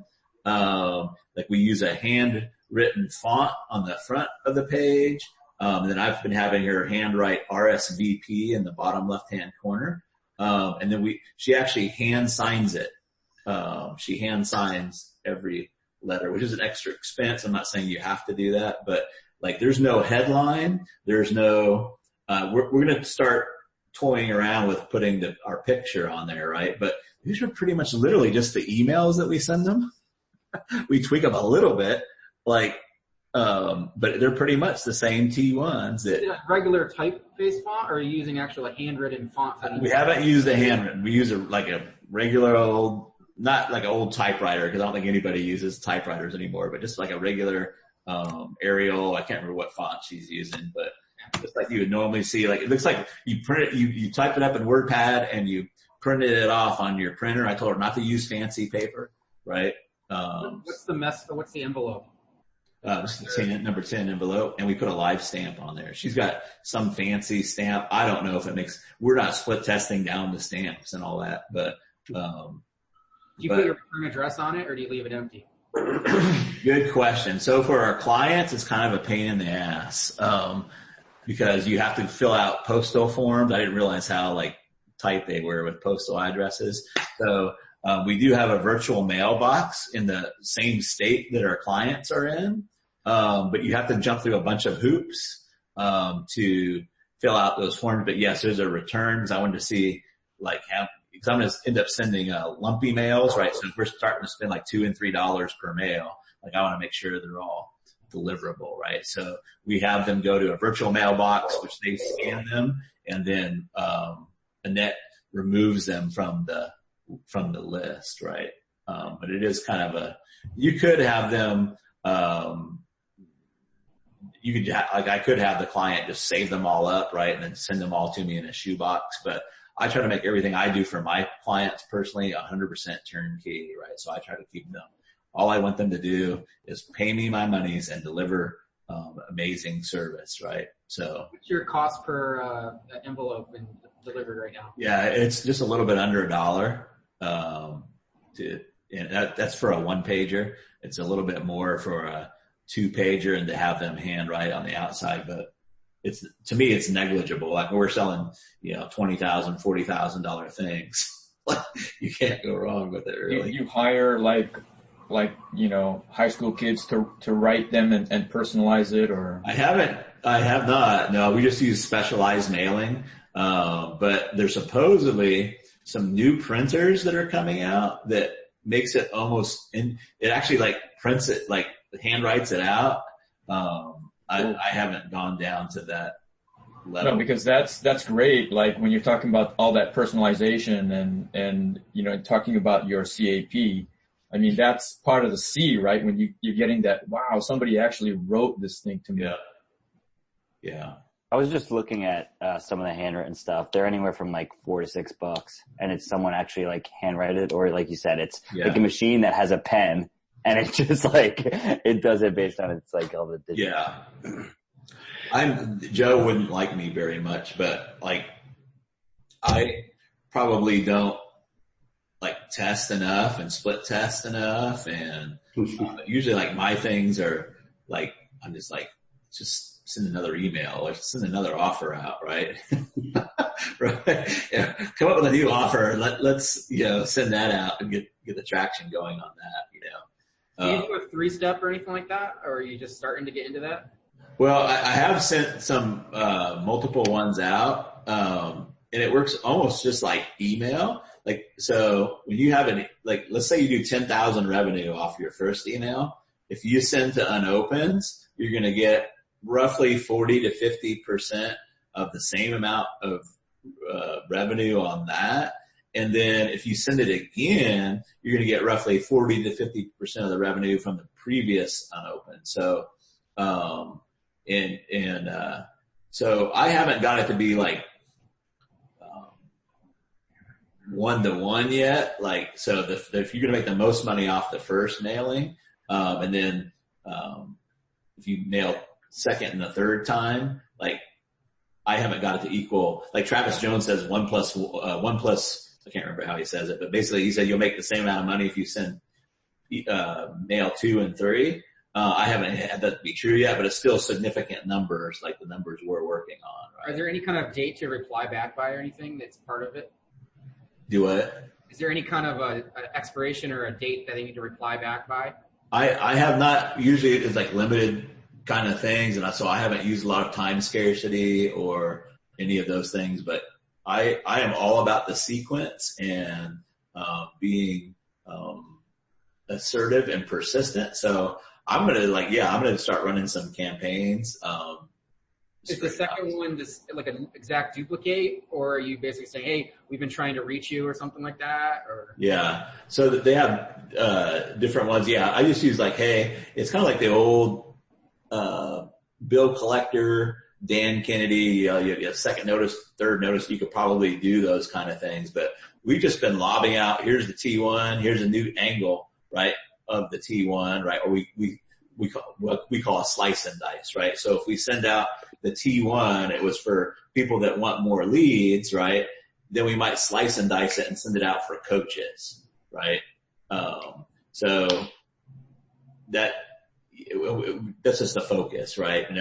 Obviously when they read through it, they still can get it for leads and stuff, but we just change the focus up, right? So this might be off the topic a little bit, not really though, but I'm working on a book, a little mini book, but bottom line, I'm doing a free plus shipping offer, kind of like Russell and everyone does on ClickFunnels. So charge, $6 or $5 for shipping, just to get a customer and offset your cost. So what do you think about putting something, a T1, in an envelope like you're doing, but put it right in the package with the book? Oh yeah. Yeah, totally. No-brainer. That's the original upsell, man. That was like the original up. Yeah. Hey, thanks for getting my book. Here's what else I got for you.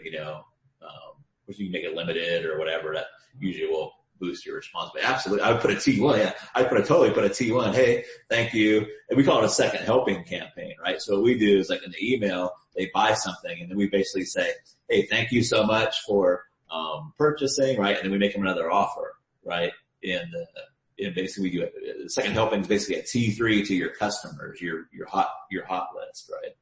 So yeah, totally. You can put a T1 in there, right? Would you either put it in the envelope even, or just put it as just the envelope in there with the book? Or? Yeah, maybe just a little piece of paper, right? Because they've already bought from you. Say, hey, I'm putting 15 people together that just purchased this very book, and we're going to do X, Y, and Z without X, Y, and Z. Would you like to join us, right? Just email me over here, right? That would totally work, I think. Now you have contact information when they email you, so like if you want to text them or whatever. Yeah, absolutely. Yeah. Awesome. I was going to ask about that. So obviously you can't really communicate back and forth via direct mail. So are you typically trying to get them into an email conversation as the call to action on your direct mail T1s?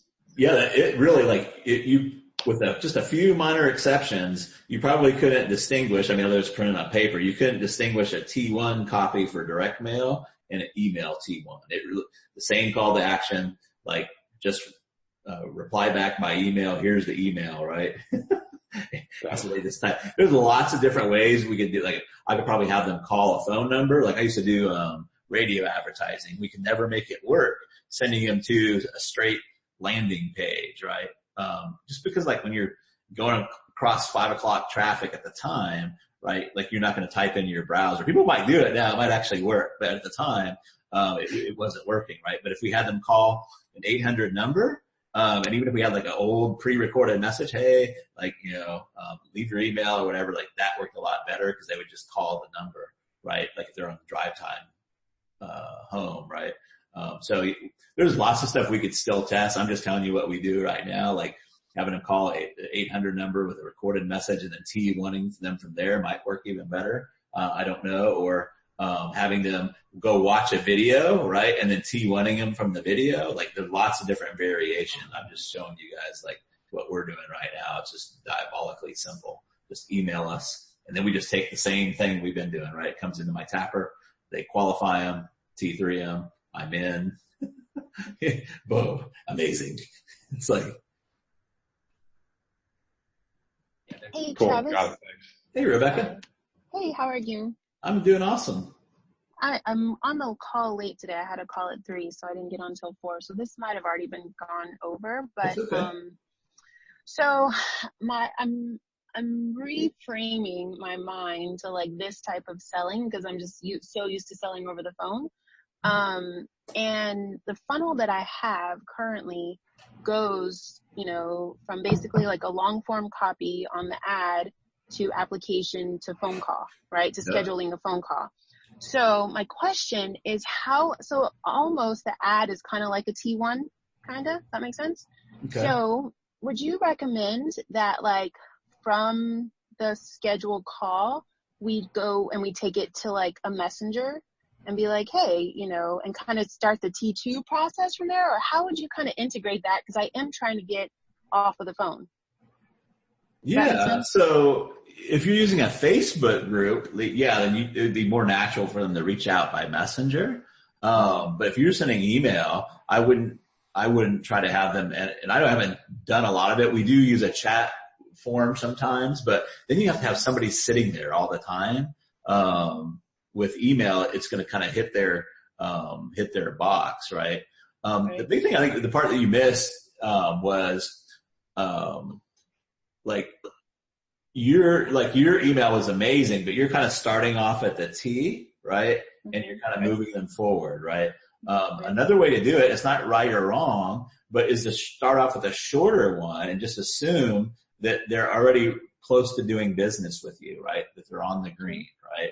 So that would be the shorter example, like, hey, this is Rebecca. I'm putting 10 martial arts school owners together who want to go from making whatever your thing is, from 6 figures, or wants to add another 6 figures a year to the karate school without being late for dinner, right? We're actually getting home for dinner on time, right? We're going to do it without X, Y, without spending a fortune on Facebook ads, without all the things they don't like or whatever. Would you like to join us, right? Now, that kind of helps you gauge like how many people are close to the whole, right? You'll probably get more response with a shorter email, but it also might help you fill in some blanks, right? It's like, but I would think as much of phone call stuff that you do, you probably have all the information you need to tap these people in, probably regardless of where you start at, as long as you're really clear on what's the before, what's the after, and what's different now, right? Kind of that picture, right?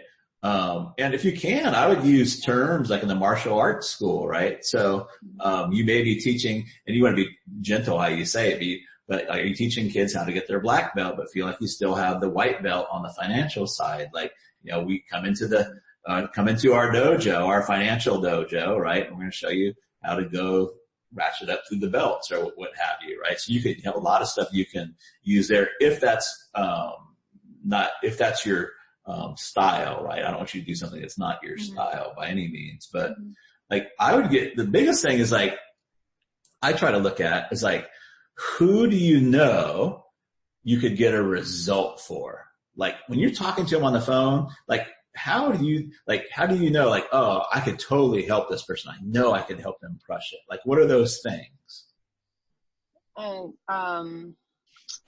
So the ones that always do best are the ones that have some type of infrastructure or processes already, because we're not starting from the beginning. And then it's like so much faster just to put some gasoline on that fire and make it go. So what does that mean when you say they have infrastructure already? Like what can you explain?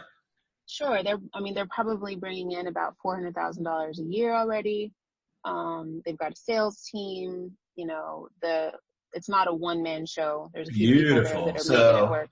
That's beautiful. So, if you say like, when you say sales team, like, does that mean one person, two people? It's like usually one or two. Yeah. Perfect. So that would be a really good, like, wow, this person's got one or two salespeople, cause probably what you do is help them have more conversations, right?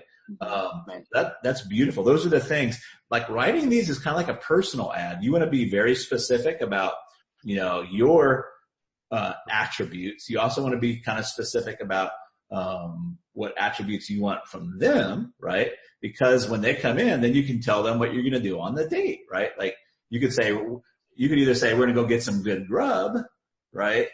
And then you're like, what does that mean, right? I'm going to take you out to Lake DuPont restaurant overlooking this beautiful lake. We're going to eat there at sunset, right? They have the most amazing crab. And if you're vegan, they have the most amazing this, right? And you kind of paint that picture for them, right?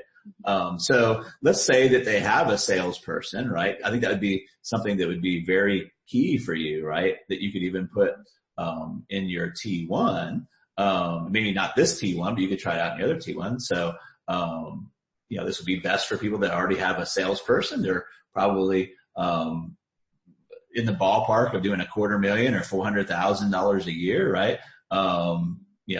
So you can just lay those out, right? Those would be more of T2 questions, right? But if you're getting hundreds of responses, I'm not saying you might want to throttle back a little bit, right? But then what's different? Like, what is the plan? Like, so say that I am like your person that I'm doing $400,000 a year. I've got a couple salespeople. Like, what do we do? What are we going to do together, Rebecca? I'm going to give you a lot more leads that you're not getting already. You probably tried to hire somebody else. Let me pause you. Like, what kind of leads? Like, leads is very general. People think so what, like if I tell a dentist he's going to get more leads or more patients, he might not be that interested, right? Because he doesn't really want to do more crowns or more cavity filling. But if I tell him he's going to get 4-on-4 implants, right, which are $25,000, like now I've got his attention, right? So like if you can put more skin on the lead, like what kind, like year-long program, parents that are ready to put their kids in year-long programs. That would be more overt benefit, right? More, and even more descriptive, right? Than maybe, just leads. So I work with a financial, or I work with a guy that works with financial advisors, right? And like, they don't want more leads as much as they want what they call HNW leads or UHNW leads, which means high net worth or ultra high net worth leads, right? Okay. Or if you say CEOs or IRA rollovers, right? Right? Like that. Yeah. Those are the things. Even though they're still leads, there's a lot more distinction to it, right? Right. So I'm not trying to beat up on you, but like if you say, no, totally. Like if you say, like if you're being a matchmaker, right? And let's say you're trying to, do you have a son or a daughter, an older adult son or a daughter? I do. Okay, well, let's just say that you're trying not older. Let's just say you're trying to match up. 14. So. Yeah, let's say you're trying to match up one of your good friends with a guy, right? And you say, oh, you got to meet this guy. He's a guy. Uh-huh. She's going to tell me more about him. Yeah. Well, he's got 2 arms. Like you want to get to that point, right? So a lead is just like saying, I've got a man for you. Like you want to like what would make that man attractive to them, right? What would make that lead attractive to them, right? Okay, cool.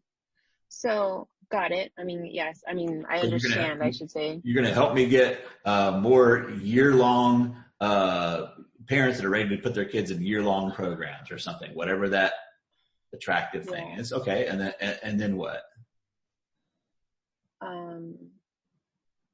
Think back to think to your best clients, the people that give you easy yeses on the phone. Right. So it's interesting. Like this market is super interesting because nobody really has any type of knowledge of business or what they think usually what they're charging is like super low, and we go in there and double, triple their prices sometimes. Yeah. So if I scream out the gate, this is what you can get, most of the time they're like, that there's no way. And I'm not even going to try because no one's going to say yes to it. Like there's so much. I deal with that all the time. Yeah. Mm-hmm. Yeah. So. Oh, sorry. I lost you. Yeah. I'm just saying I deal with that all the time. Like people like, oh, nobody's going to buy like this big of a package. Right. Yeah. So sometimes you have to kind of roll that back. Right. Yeah. Yeah, absolutely. So that's a big thing. So part of what you do is you help them, get people to pay them more money, which that requires some mind elasticity, right? Especially if they're not ready for that, right? But help them, you can say, we'll help you get more year-long programs. What you want to do is what's their most expensive program that they would like to sell, right? Yeah. Because almost every business has an ideal lead, to go back to lead, they have an ideal person they would like to get married to, right? But they usually don't get enough of those, so they feel like they end up with one-night stands, right? Or people that they would never go out where they go on these dates that are just wastes of their time, right? So when you say, we're going to help you get more of whatever kind of lead they like, with more skin and bones on it, that's going to go a long way. Okay, cool.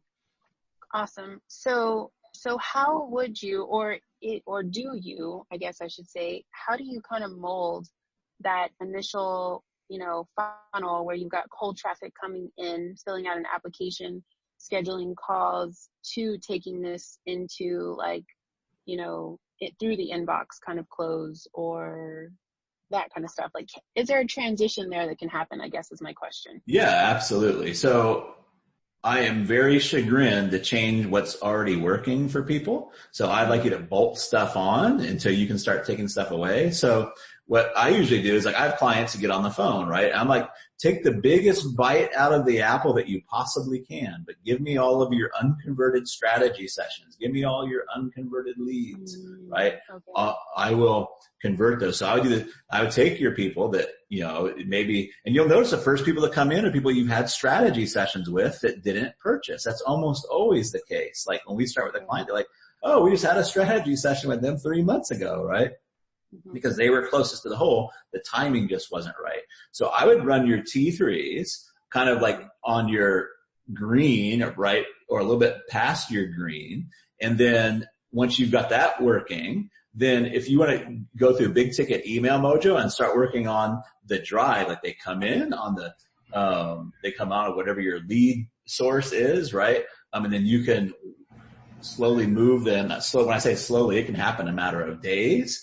Or a matter of weeks, right? And move them, progress them through, until, you drop the T3. Now, the only other thing, the other thing that you can do is you can just run T3s all the time, to your entire list, the nurture and pick, right? Again, I don't know if you've been through Big Ticket Email Mojo, but we've moved away from sending people to the order form all the time. So we'll send out like a regular email and we'll say, hey, if you're ready to do this now, we don't say it in those words, right? But just reply back, right? And that goes to our phoneless salesperson, just like if they were to schedule a call with you, right?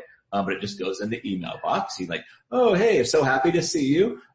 We work best for folks that already have 1 or 2 salespeople, or you're, doing $400,000 a year or more. Are you in the ballpark there? We want to make sure that we can, there's nothing preventing us from helping you. And they'd be like, yeah, totally, right? I am in that, or no, I'm not quite there yet, right? And then if they are there, it's like, great. Then you drop your T3, right? And they'll come through and they'll either have questions, right? They'll go silent. They'll say they're out or they'll say they're in, right? So you just handle it like that. It's really, we're 80-20ing the whole strategy session. What I don't want you to do is just to fire your salespeople, right? At this point, right? Like, right. Bolt it on, right? Like, oh, we got this working, got this going, and then kind of decide like what you want to do with your salespeople for sure. All right. Cool. Thank you, sir. Appreciate it. You're so welcome. And your T1 was great, by the way. Now I never know, until you send it out and how many people reply back and how many people say I'm in. You just don't know. I look at copy all the time and I still don't have a crystal ball to say, oh, this is 100% guaranteed to convert, right? I just don't have that, right? So part of it's just kind of like not white knuckling it, right? And just dropping another one if, after that point. So. Totally. Thank you. Yeah. Travis, have you ever kind of built a T1 into an autoresponder so that on like day 7, day 14, day 21, they get the T1 automatically and then you just kind of handle leads from there? I have not yet. I mean, I've obviously built autoresponders. I usually do it the best of, right? But I have not done it with a T1. I will innovate and probably start dropping some more automation in there and see what we lose from it, right? With all the bots that you have. There's some of these I got down pretty good, right? I think that we could probably have some bots do it, and even make it fun and personally engaging, right? With the bots, but no, I have not, added any machine automation to it yet. Okay. So along those lines, are you typically sending these out as broadcast emails to your clients' lists? Yeah. Yeah. If it's like, have you ever had someone do it manually so it looks like it was an individually sent email versus, as you know? Well, what it looks I have in the past, like we would take attendee lists from webinars, right? And we would manually send those out, right? So they didn't have the can spam. And we don't put space. Like a lot of people will put space in there. I don't do that. If they don't want to be on the list, I'd much rather just have them go off. But yeah, I have done it before, and you actually do get a better, because people are smart. They can tell where it comes from, and they can see the from field, especially if you're in the IM field. Now, all bets are off when you start getting into more fields where they're not so marketing savvy, right? When you start emailing independent wineries and those kind of things. They're not hip to all those things, right? They don't know. But yeah, we've, I do a lot with, Messenger, right? Like all this goes with it's not just email, right? Like I'll reach out, on Messenger, like especially if somebody's liked my posts, right? I'll just reach out, and it might be like a pre-T1. I might say, Chris, thank you for, supporting my group, man. I love seeing you on my wall. And a lot of times you're like, oh yeah, hey, it's no problem. And the conversation ends there. But a lot of times it winds up, hey, I was going to ask you about this offer, right? I call this masculine mojo. There's feminine mojo and there's masculine mojo. And I always I just use relationships a lot, right? But, back when I lived in San Diego, there used to be a nightclub called the Red Onion that was on Mission Beach. And I was young in the Navy and single. It was by the roller coaster. If you've ever been to San Diego, there's a roller coaster. It's not the Red Onion anymore. But I used to take my very good looking friend. His name was Jeff LaFrance. He was this big 6'4", looked like a Norwegian. He had blonde hair, blue eyes, just drop dead gorgeous from what the girls would tell me. But I was a little bit more assertive than he was. We'd go in the Red Onion. His thing, he would just stand there and girls would come up to him, right? He was using there would be like feminine mojo, right? He's using his attraction, like put on his high heels and push up bra and like wait for people to come, right? That's definitely one way. I would just walk around, right? I would just keep walking around. I would notice if any girls were looking at me, right? Or if they smiled, I would take note, like, oh, it's like a mini T1. I didn't call it that, but I would walk around, right? And then when I made my second round, if a girl had looked at me before, I might roll over there and say, hi, my name's Travis, and see if I could but I would do that all around. Like I would invariably get phone numbers every night, right? Jeff would get phone numbers too, just standing there all night. And I don't like the shark and the remora, right? Yeah, exactly, right? But so that's the like feminine and masculine mojo. But what I've noticed online, is when you add those together, it's not additive, it's exponential. So, I did a little case study out in the Mojo Group to go pick it up, but I made, an offer, I think it was on my profile. I made an offer on my profile, and I put like 2 people into a program, right? Using my feminine mojo. Basically, I laid out the offer, I put my push-up bra on, I kind of stood there like Jeff LaFrance, right? But a lot more people liked it and reached out and bought, right? But I went through, again, like the club, and I said, hey, how are you, Joey? Love seeing you on my page. And invariably they'd be like, hey, I was going to ask you about that offer, right? And they didn't maybe say it in so many words, right? They're like, hey, tell me about this, or what's going on with that, right? And so I would end up selling, I think on that case I sold 6 or 8 or something like that, right? Just by reaching out, right?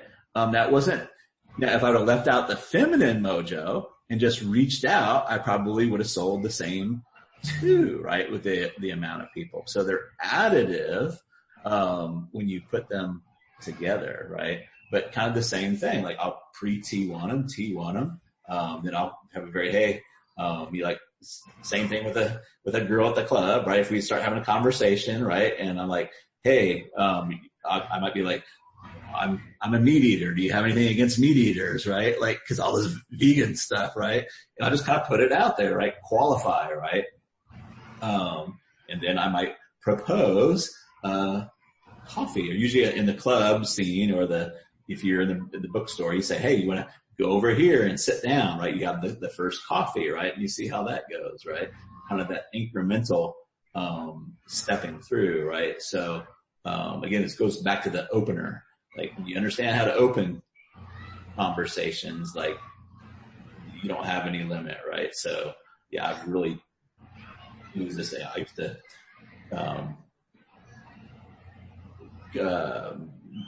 walk down the downtown Little Rock talking to all the restaurants, right? You want a POS system? Want a POS system? Didn't work too good, right? But because that was all masculine mojo, right? But when you start dropping them letters, right, and start using a little feminine mojo, and then you apply, hey, I've been the one that's been sending those letters to you. Would you mind helping me out a little bit, right? Then like magic started to happen, right? Combining those two. You think it's ever too early, Travis, to send a T1? Like, if someone just opted in for a webinar and then they get on my messenger, like, can I like send them a T1? Yeah, well, I do it a little bit differently than that. Now, I got some of this idea from Dean Jackson, but this has helped save me a bunch of money too.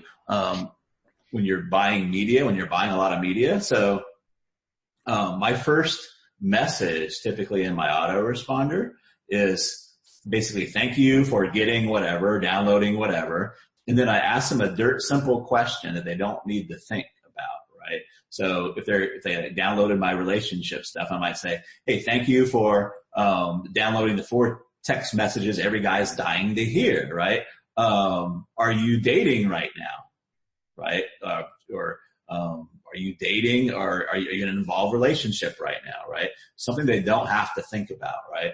A better example might be for my email stuff, because I want them to have a certain amount of opens, right?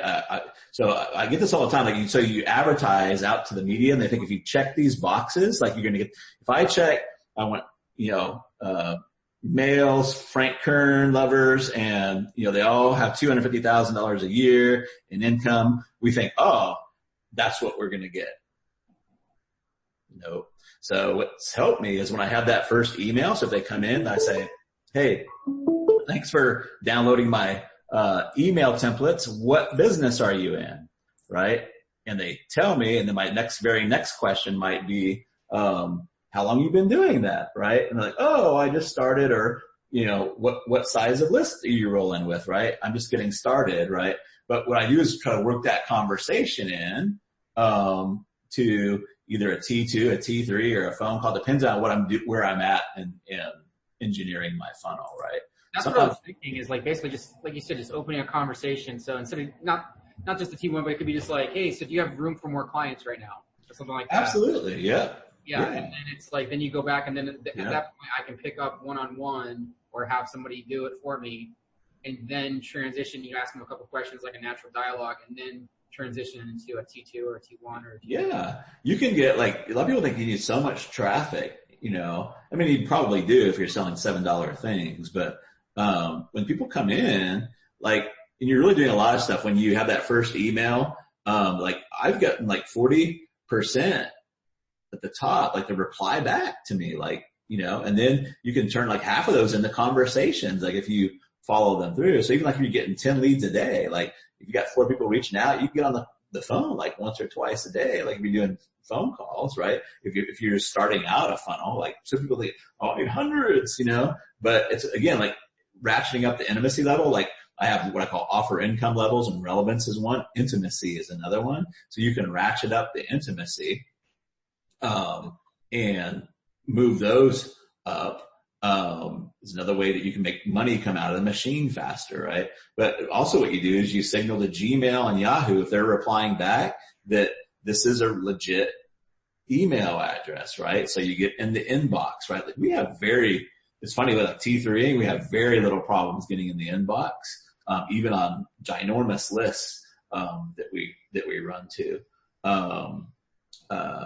But you're also signaling, even if they don't reply to you, they're like, holy shit, there's a real person like on the other end of this, and they're interested in me, right? And if they do reply back and they get a reply, then they're like, wow, they're like doubly holy shit. You know, like you've just changed your relationship with them, because somebody is replying back to them, right? So, and when those replies come back, is that you doing it? I mean, or for clients and stuff, or do they have someone from their team and they kind of do the tapper things where you're like, hey, you know, Travis is busy today. This is me swinging by to help you out or whatever. Just depends on what I'm doing. Do I have a new offer I'm rolling out? Do I have, but like, I still do a lot of like I'm the offer guy, right? So like I still have that responsibility, right? So if I'm like dialing in offers and making sure that I've got the right who, right, for the offer, because that's the big thing. Like, do you have the right who? Then I handle that. Like once we've got that dial, then I might move away more to automation or delegation, somebody doing it for me. Travis, just a quick one on that. You mentioned last week, I don't know if it was Casey, but somebody had got, I think, a video of the Gmail automation or whatever. Were you going to drop that into the group? Yes. Yeah, I forgot all about that actually. I thought I put it on my calendar to-do list here. And I'll get that to you in the morning. I'll have Casey, he knows where everything's at. Also, do you have a video called "Send Me the Money" or something? Was that a video or? It was audio. Yeah. Oh, it was an audio. Please take my money. Yeah, it should be in the group. I have a file. I'll give you guys a nice, pretty file with all this stuff in there. But I can repost that in there again if you want me to. Okay, thanks. Yeah, that was like, and you also said last week that we could get on your list. Just to kind of... Yeah, if you want to, I can go give you a link. It's bigmojopromotions.com/free gift. Let me hang on. Got it. Casey, Gmail video. What was the previous thing you just asked me for? There. No, please take my money. Please take my monies. Money audio.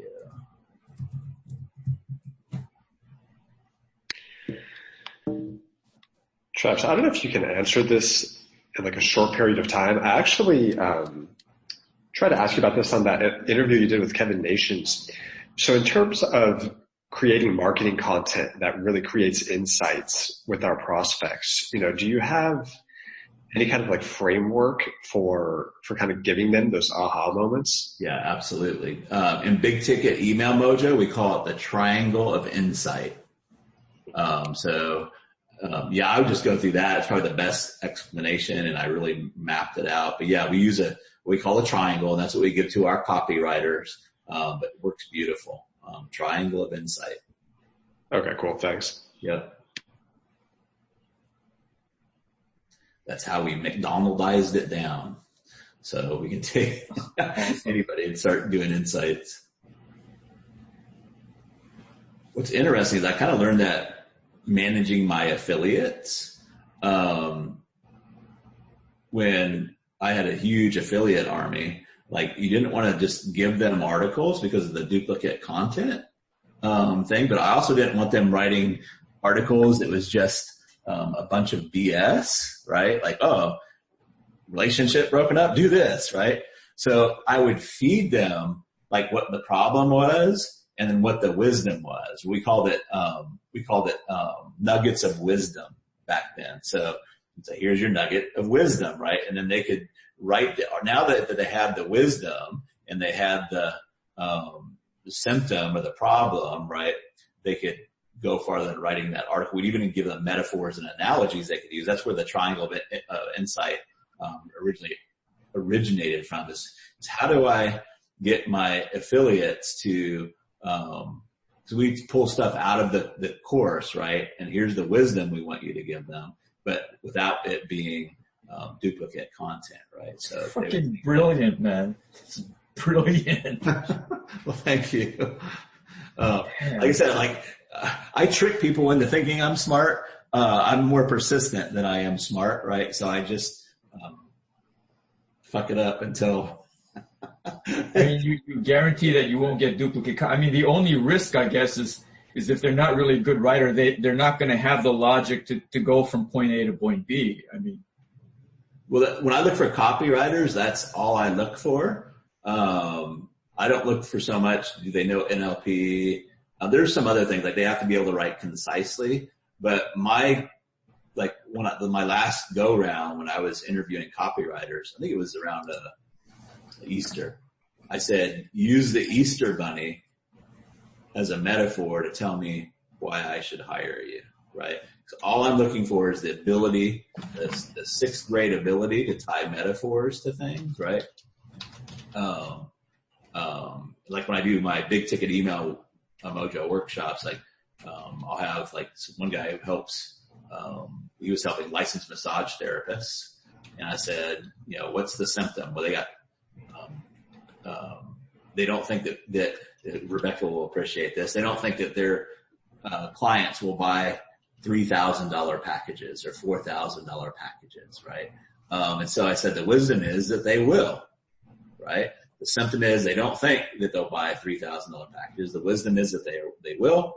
And I want you to tie that together using Santa Claus, right? Oh, that's right. That's cool. And like what came up with is like, it was around Christmas time. And so we just started the email out. It's like, hey, one of the things I do is show LMTs how to break away from the hourly and to sell $2,000, $3,000, $4,000 packages. What most people think is they shriek and they're like, my people will never pay that. But I'll tell you one person that will, Santa Claus. Why? Because one night of the year, there's billions of kids that depend on him. And if his back's too sore to get in the sleigh, like he has to let 1 billion kids down. So he would totally pay $3,000, probably more, if he could get in that sleigh and not have to let his kids down. Now, I don't know if you know Santa Claus or not. You still may be questioning if this will work for the people down in any Townsville, South Carolina. But I bet there's some parents and moms and dads that have to go to work every day in really tough jobs, and they don't want to let their kids down, right? And we tie it together that way, right? So that's kind of like the triangle of insight, what we do. And they get that little aha moment. Oh my goodness, I totally get it, right? Damn. Yeah, that's pretty good. Travis, I have a question about kind of like the main difference between like these T1s and something you're doing in like the Rainmaker campaigns, like at the beginning. Yeah, so the best way is, let me explain, is like the T1, 2, and 3, I typically use those if they're already on the green or somewhere around the green, right? So if I don't know, I do a Rainmaker, right? Which I assume that we're either introducing a new offer, right? But it's almost always, there's some kind of, again, right around that T off is present pain, right? So I'm trying to figure out what present pain is going to get the ball moving. And then we just move it forward from there until it's on the green. Now in a Rainmaker, the only difference is we just let them order by an order form. Yeah. Right. You can, like after you got to move close, you can move into a T3 hybrid, right? You can push some people through the order form, but you can also say near the end, hey, maybe there's a question we haven't got to, that you had, right? Reach out and let's see if we can get your questions answered, right? So they might reach out and like, great, we'll still qualify them, right? We'll answer the question, qualify. So they might say, well, usually when they get close, like it's just that, hey, will this work for me, right? I've been in my relationship for 10 years. We broke up 3 months ago. It was over something dumb, right, or what have you. I said, yeah, that would be a place where we could probably help you get closer to fixing your relationship, right? Now, one of my qualifications was if they've been trying to get back together for too long, they're probably crazy cuckoos or had restraining orders against them, right? So it's like we wanted people that had just broken up recently, right? Those made the best people, right? But then then you could say, yeah, so this would totally work for you. If you don't mind, I'll just drop you all the details here, right? After you've answered their question. I'd love to see you come in. Unless you were, what was that, Jimmy? Is that Jimmy? I don't know if he's talking to somebody else or me. Oh, no. I don't know what was going on. Oh, sorry. Maybe it was somebody else. In, Your I face. was looking in Big Ticket for those templates you were talking about, and the video went off. Oh, okay. I say that voice sounded familiar. Maybe it was mine. Cool. But yeah, so that's the big difference, right? Now I always, again, like I try to just assume, and most people don't, they make the wrong assumption that, nobody's going to be close to the hole for this, right? So I try to do it the other way around. Like I want to see who's already close to the hole, right? And then I will work it backwards. Now I've made some big faux pas, right? We've mailed out to lists on a T3 and they're like, we get like so many responses and then half of them are like, who's this? We're like, oops, right? So, but then we can dial that back a little bit easier than like a Rainmaker, right? So like, we're just way. Did you mean when you sent the T3 or just like the T1, 2, 3 as a whole? Well, we just sent the T1, right? We sent T1, We said, hey, we're going to be doing this X, Y, and Z. Yeah, right? And we got all these people back like, who's this? Yeah. We're like, oh shit. Like, they weren't close to the hole on that one, right? So, but you'll know right away, right? It's like, oh, okay. So we need to like start back at the present pain and kind of like move them forward, right? So. Got it. And my other question was, in my T1, you said, I said at the end, like, would you like to join us? And you said that's more of like an assumptive question. Like, what other ways would you kind of phrase that or kind of get the same thing? Cause I think I'll start off with it. If I'm like, would you like to join us in a short one where you think you're close to the hole? That's exactly the right question to ask. Got it. Okay. So that's super close. If you are farther back from the hole, you might say something more like, would you like to hear more about it? Would you be open to getting more details, right? I think I don't like to use it. If I know that we're that far back from the hole, I'd rather just roll into either give them some emails where I move the ball closer to the hole, right? Before I try to put them in, or I'll just roll into a Rainmaker, right? So in those emails, if you're moving them closer, like what's the call to action? Yeah. Is there information, right? Or it just depends on like what you're running. You can run them to an order form where they see the price, right? Yeah. Though you know that most of them are going to see the price and go, ah! Right?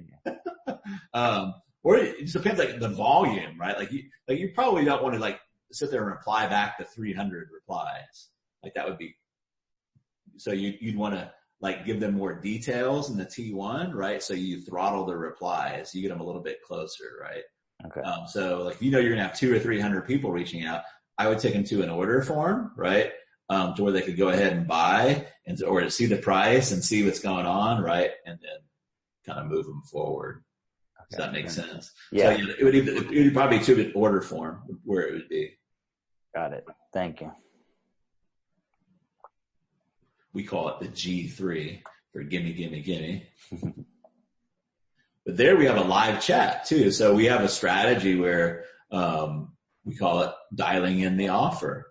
So our goal is to send that traffic to the order form, knowing that most of them aren't ready to buy yet, but we want to get the price out of the way. We want them to be familiar with the offer, but we call them Roger. And most of the time it's either Roger is the guy, because Roger is pretty universal, right, for our guy. So Roger sits in the corner, right?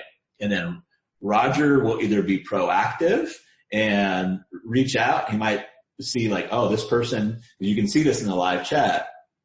This person has visited like 3 times, right? It's really interesting. Like, again, like if you guys, even if you don't man the live chat, put a live chat widget on there. The stuff you learn from that will be amazing for you. Like, you'll start to see like how many taps it really takes to sell people. Like, most people will visit that same G3 order form like 10 or 15 times before they buy.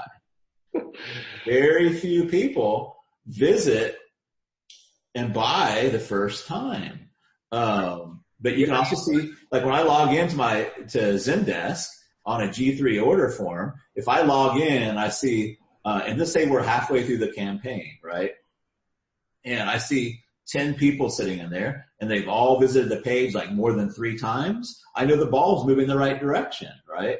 And especially how long they've been on the page, right? So then I might be proactive. I might use some masculine mojo and I might reach out to them, right? And I don't know their name, but I might say, hey, don't mean to interrupt you. My name's Roger. Just wanted to check and see if everything's making sense so far, right? Most people will say, oh yeah, it's making sense, or no, it's not making sense. We can also gauge how close to the hole they are by how many people respond back. The first email on a campaign, fewer people will reach out. As you move along, the ball gets closer, more people reach out, also more people will respond back, right? And you can tell the ball is getting closer. That's why we feel like we're working without a blindfold, where everybody else is working with a blindfold. If you want to get really, I always forget the name of the service. When you have your live chat there, you also have recording services like that record their views. So when you start chatting with them, like most people like hit the backspace a lot. They'll like type something and they'll be like, oh no, I don't want to do that. Right. But then you get to see what they're actually typing before they hit send. Like, wow, you're a dickhead. Oh, I won't want to say that. Right. It's like, but it's like really, really cool. Right. But so we can actually, like, we're understanding like where the people are, and by the questions, are they asking buying questions, right? Are they asking questions like, will this work in my city? Will this, if done will this work for me? Right? Then we know the ball's moving closer just by having that live chat. Do you use those kind of things as fodder for like the next email that goes out, maybe? Ding, ding, ding. Yes, absolutely. Yes, that's part of the magic of it, right? It's like we've turned so many campaigns around by, we call it what's their currency and what's their sharks, right? So sometimes like we don't nail the currency. They nail the currency for us, or the exact order of the criteria, right? Like I always use this example because it's so easy for me to remember, but we were promoting a land investing program, right? And the 3 criteria were they wanted to make supplemental income, they wanted something fun to do, and they wanted to do it with their wife or their kids. And the more important criteria was something fun to do, something to do with their wife and kids, and then money, right? Knowing that makes all the difference in the world. All the difference in the world, right?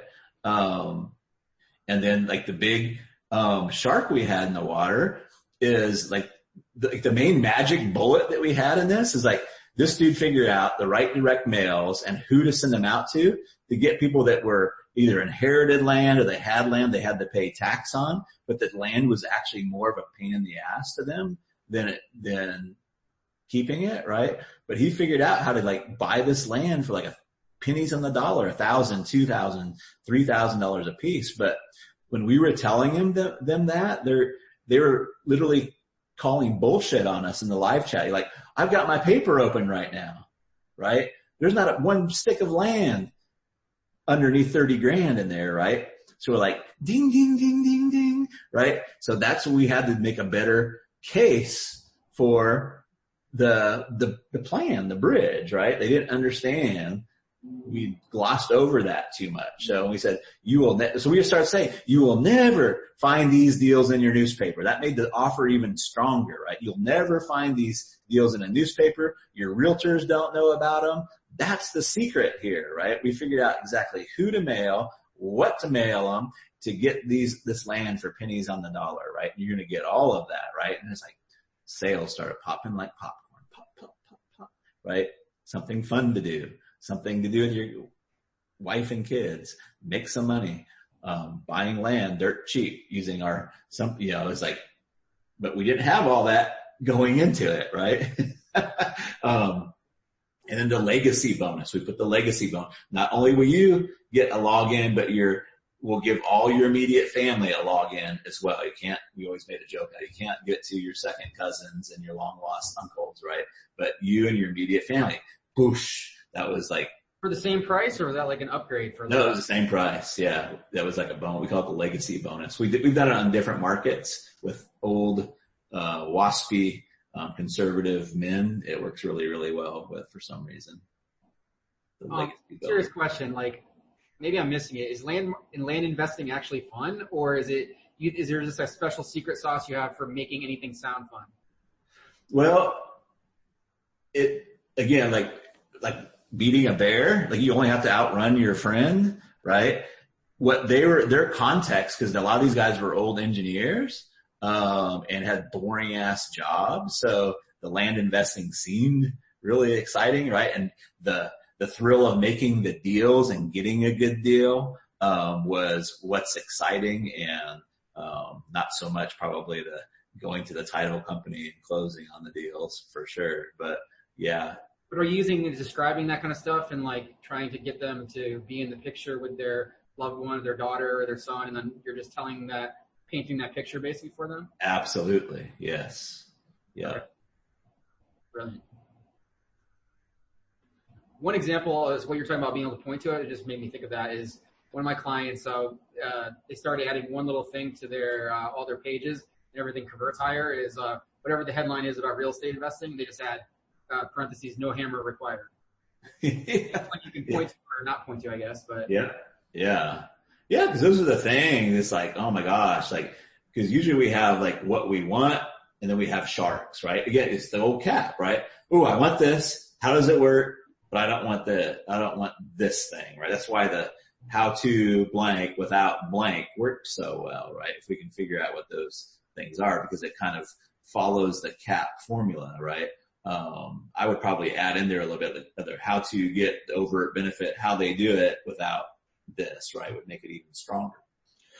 But that's exactly it, right? With the no hammer. Yeah. It's like, one of the angles I use for my email stuff is like, one of the big sharks is people like, oh, I don't want to sit there and write emails, right? I don't have it's not because they hate writing, is they don't feel like they're good at it, right? So that's why, like, if you can write at a 6th grade level, I can show you how to, pop out $2,000, $5,000, $10,000 sales with 6th grade simple to write emails, right?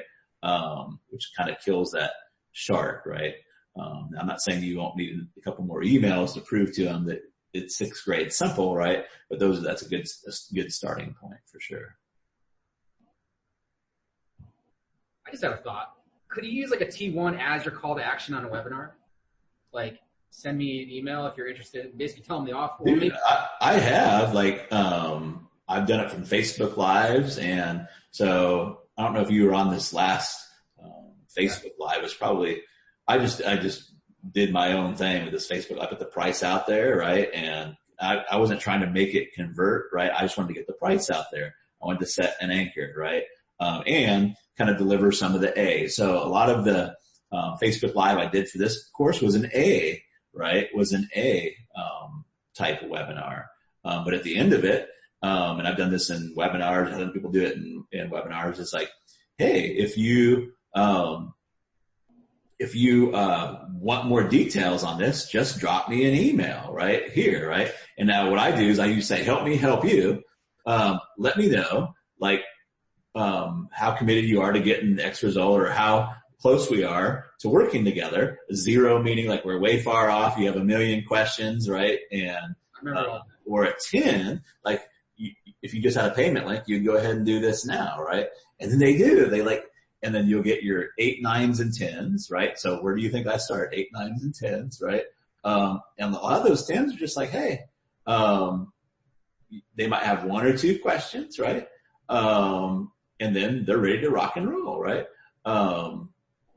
It works beautiful. Yeah. So like if you're doing a big, ginormous webinar, with 10,000 people, like it may not be the most smooth thing, right? But I also like hedge my bets in this one. Like you can send them, say, hey, if you're ready to go ahead and order now, you can send them to your order page. If you have a couple questions for me, drop me an email, right? we can email it out. Those are like hot leads. Like same thing with live chat. Like overnight, like people will, when there's nobody manning the live chat, like the first thing we do is we see who emailed us over, from the live chat, right? And they have a question or two, and usually those will close like 50, 60% of the time, right? It's like, oh, I just had this question, right? Because they're right close to the hole. So yeah, that totally works. What I like about that too is that you get them in your box, right? So you can follow up, right? It's like if they just go to the page and they don't buy, then you don't know. I mean, you got pixels and all that kind of stuff, right? But you don't have you can't just say, hey, what happened, right? But do you think that works better than like sending them to like an application where they have to fill out an application or something like that? Do you think you'll get more responses? I think it just depends, really. I mean, where are they at in the cycle? I think a lot more people are ready to close than people think, Now you can always, so here's the thing, it's like have them email you first, and if they're like at a 5, right? Or even if you're not asking that, then you can send them to an application. Hey, I want to make sure that there's nothing preventing us from helping you. Would you mind answering a couple questions, right? So this becomes like your T3 now. Would you mind answering a couple questions? And then I'll have Chris jump on the phone with you and answer any more of your questions or what have you, right? So there's you can still, you're not like losing them, right? You can still roll them into strategy sessions. That you'd consider that the T3, you said? You what? You consider that the T3? Well, yeah, because kind of what you're doing is you're taking that list, right, and you're sending them to another T3, right? So if they're like at a 5, right? So let's say you had your webinar and you've closed let's say you had 20 people email you. You've closed all your 8s, 9s, and 10s. So you're like, well, I'm going to send the rest of these guys to the phone if they're ready to rock and roll, right? If they'll do that. So you might just T1 them with, and I keep it really, really short, but like, hey, Joe, so great to have you on the webinar. Last night I see you're at a 5. Would you be open to continuing this conversation? That's it. That's your T1. And they'll be like, yeah, I would be, right? Awesome, right? We find this works best if blah, blah, blah, blah. And one of your things might be, would you be, open to jumping on a call, right? Like that could be one of the 3 questions on the Yep, that'd be one of the 3 questions, right? And then they answer your questions, and yes, and then your T3, obviously you're not going to be a big long T3. You're just going to say, hey, awesome. I'm going to, and we just did this with a company that we're actually sending him to his CMO. So we said, hey, I'm going to give you the CMO's direct calendar, but please, like, if you know you don't want to do this already, or don't schedule a time, and right, because like it's going to totally make me look bad, right? So we just kind of put it on ourselves. But the T3 is basically to get them to fill out the form, right? And then you have the call. Does that make sense? So T1, would you be open to discussing? T2, a couple of questions, would you be open to talking on the phone? And then the T3 would be. I love it. This is like such a good framework because it's so much. Like I'm an engineer, so it's like I try to make it like the exact same thing, but it's like really more flexible than you can imagine. As long as you understand the framework and the principles behind it, and that's what I'm really is coming together for me right now. And it's awesome. Oh, awesome! Yeah. Now, again, like if you're selling $97 things, they're probably not going to make a whole lot of sense, right? But if you're selling $2,000, $5,000, $10,000 things, it makes sense to get people that are already close to the hole. Tap them in, right? And then if they're at a 5, usually what I do if they're at a 5 is like, hey, we're full up. We'll roll back to you next time, right? But if they're at a 5, right, they're kind of telling you where they are, and then just bring them onto a call and then finish that up. If they're at a 1, like I wouldn't like do that to my salespeople. Bring them at 1, ones. But one of my favorite questions too is like, even if we're tapping, or like if I was to start the strategy session out, like on a 5 dude, like if I was going to do the call, I would say, I have my niceties and everything. I might say, hey Joe, I noticed you're at a 5. And that's totally cool. Let me ask you, why isn't that number lower? And it was you I heard that. I was just thinking that question in my head, and it was the reason I asked that because now they have to defend Now they have to say why that they're even at that level. If you say, why isn't it higher? Then it changes the conversation totally, right? But why isn't that number? And I would just say, hey, I'm not here to tell you where your priorities should be or not, but I'm curious if you can help me understand, like, why is that 5? Why isn't it even lower than that? Why are we even here to begin with, right? And then let them say, well, blah, blah, blah, blah, blah, right? And then they will naturally have a more natural, once you dive down, say, I never say, where are you at now, right? But it's like, they'll naturally move that up themselves, right? Awesome. I remember when I was selling POS systems, we had a guy that we called on for years. Izzy's Restaurant, Robert Isabel, his dad started the restaurant, and he was like one of the last holdouts. He was like still doing it, like pen and paper, and it's little like big, basically just a big style calculator, right? And so I must have called on him like 10 times, right? To stop in, send him letters. And, one day we get a phone call from Izzy's, and I'm like, well, holy shit, right? This is pretty, and naturally I want to say, oh, good thing you called me, right? Cause we can sure help you, right? But I didn't go that approach. I'm like, Robert, you've been at this location for 20 years. Everything's been working great. I even stopped in. You even told me how everything's working awesome, like what prompted you? Like what happened? Like in that T2 question, what happened that has us here today, right? He's like, and the bottom line was, they noticed that the one of the drawers was off $200, right? He just happened to be there. We had the same thing with, Pleasant Valley Country Club in Little Rock. Called on them for years. And one day they call us and it's like, what happened? Like, what happened?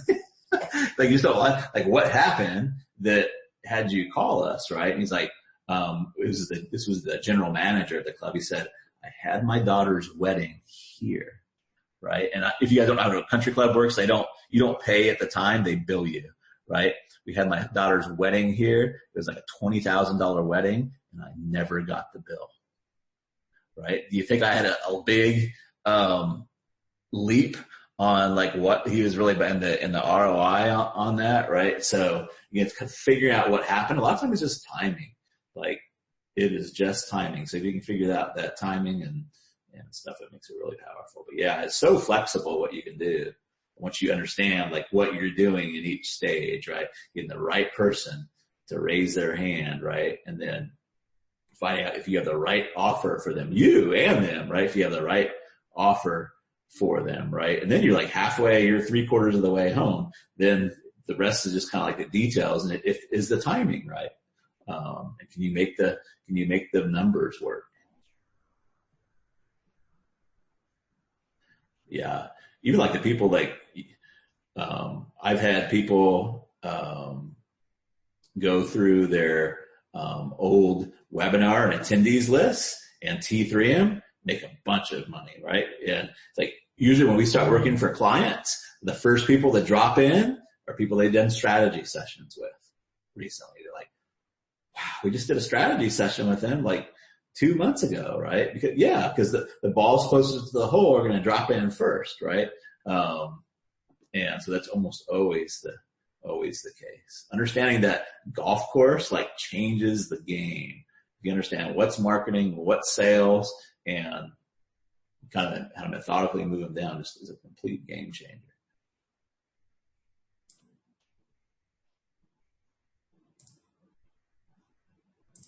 Cool, guys. Anybody else? We are going to, let me look at my calendar right quick here. Dun, dun, dun, dun.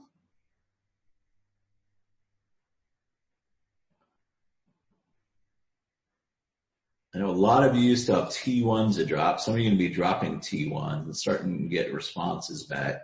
So why don't would you guys rather come at Wednesday at 3 or Friday at 1 p.m.?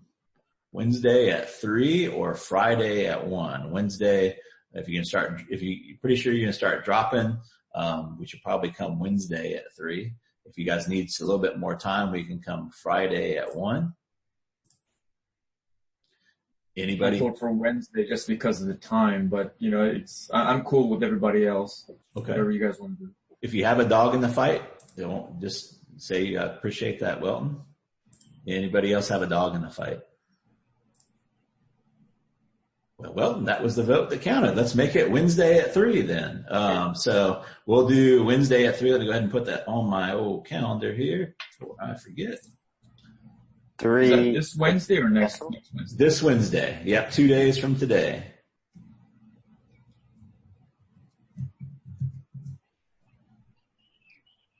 Three, it's Central? Yep, 3 Central. Okay. Cool, guys. Anybody else have any questions? We'll wrap this session up, and I'll get this recording posted for you in the morning.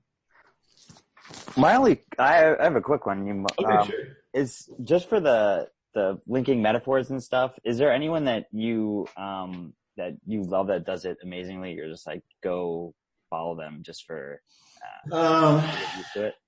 There's not anybody like online that I know about. There is a book, and it's funny. I haven't gotten through the whole book myself, but there is a book that everybody says is amazing called Metaphorical Selling. Cool. So you might check that out. Cool. But yeah, I don't know anybody that really just does similes, analogies, and metaphors to make their case as much as we do that has taught it, really, Yeah. So. Awesome. Thank you. Yep. Well, cool, guys. I will catch you Wednesday at 3 p.m. Talk to you later. Diffuser.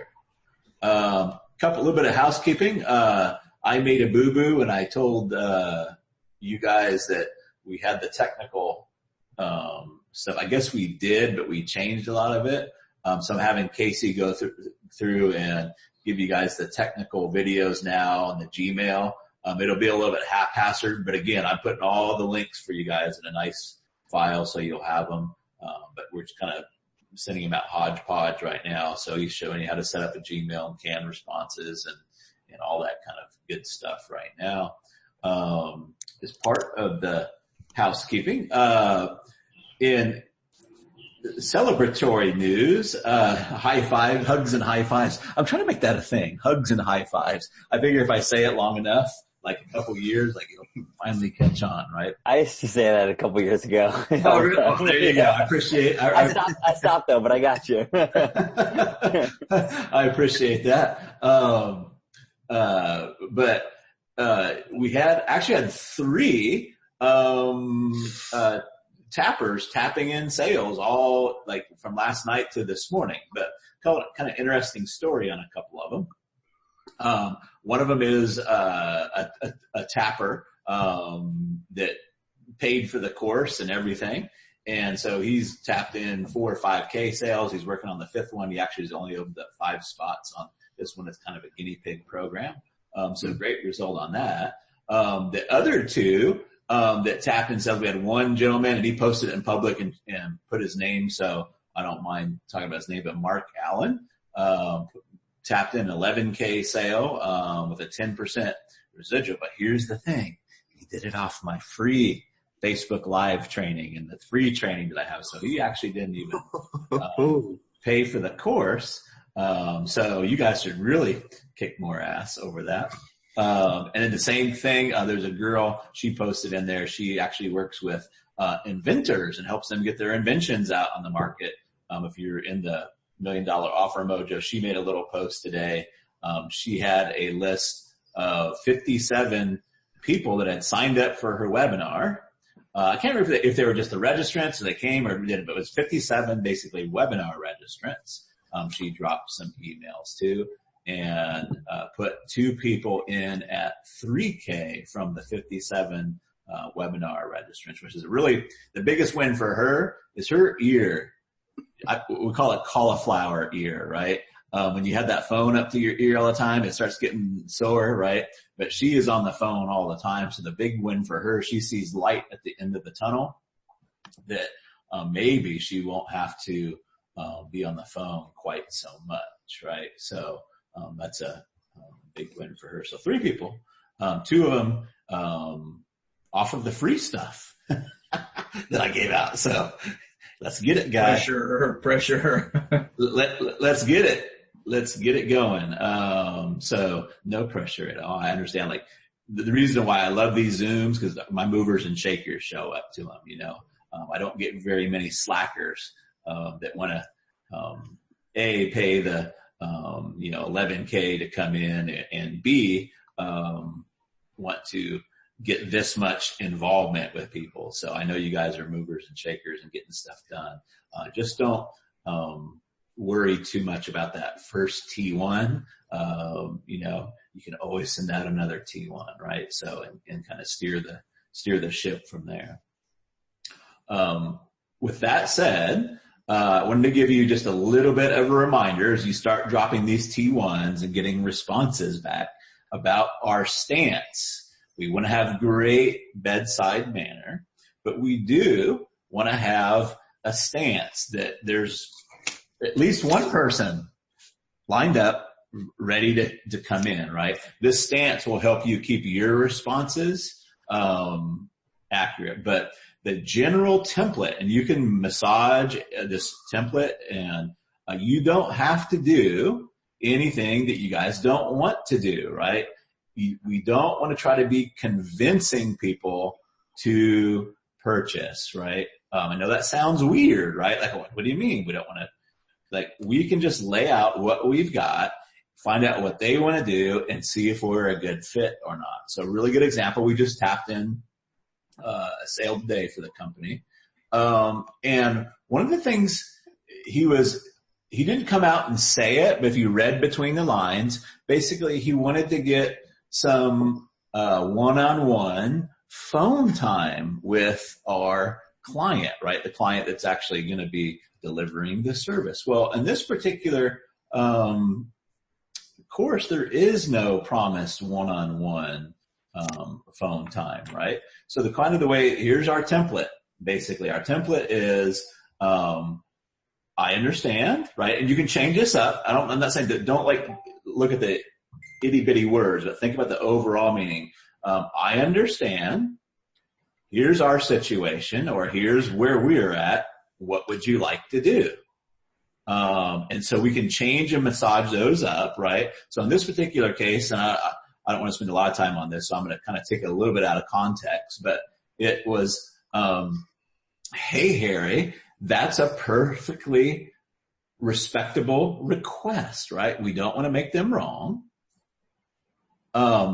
With this program, we didn't say this program, we called the program, we are promising 0, and I put it in big, 0 time with the expert, right? His name, right? I know that may be important to you. Is this a deal breaker? Which is basically, what do you want to do next, right? I'm actually moving it a little bit more towards no, right? Because all I care about, this is not a takeaway sale. This is about getting the truth on the table, right? And when he responded back, he was like, that's fine. I can get everything I need without the one-on-one response, right? And we ended up tapping him in. Now, it doesn't always go like that. He could have just as easily said, yes, I'm really looking for somebody that's going to want to work with me one-on-one. And there we could have talked about, is there something else that we could have offered him at a different price point? Or we can just say, hey, that's perfectly fine. If there's, and then just kind of leave it open. Don't make them wrong. Sorry, we didn't have what you were looking for, right?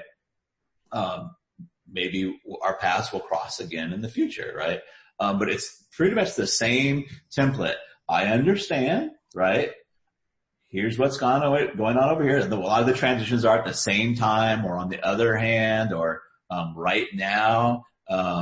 Here's what's going on here, over here. How would you like to proceed? Or what would you like to do, right? Hey, do you have a payment program, right? And if we don't have a payment program, we might say, boy, we sure want to make this affordable for everybody, right? Asking for a payment program is perfectly reasonable. Right now, we're just enrolling people that have the full investment. I sure hope I would sure love to have you. If we can make this work, what would you like to do now? Right. And then I won't say like, I won't give you a percentage, but I would say, a significant or a meaningful probably number, not significant, but I would say somewhere less than 50% will say, hey, you know what? I can put this on my credit card, or hey, let me move some money around, or hey, let me see if I can get a credit limit increase, right? Because now we're not like trying to arm wrestle people in, so it's safe to put the truth on the table and they can tell us the real deal, right? More often than not. When we're, trying to put them in a headlock, they're going to resist the headlock, right? And so this is not like a takeaway sale. We're not trying to take things away. We're just trying to communicate in a manner where they feel heard, they understand where we're at, and we get the truth on the table. So I just wanted to bring that out because there'd be a lot of things like I just help someone today. They're like, what do you do when they say they want to get on the phone, right? For a quick chat, right? Same template, perfectly reasonable request. And this guy actually only had one spot left, right? Perfectly reasonable request. Right now, we're just rolling in folks that know they want Todd's help. Actually, we have only one spot left. Like, how would you like to proceed, right? And very often they might come back and they might be a little bit edgy and say, well, if you can't even jump on the phone with me, then hell no, right? And that's fine too. But guess what? I would rather not have those kind of people. Right? And so like for me, there's like no losing, right?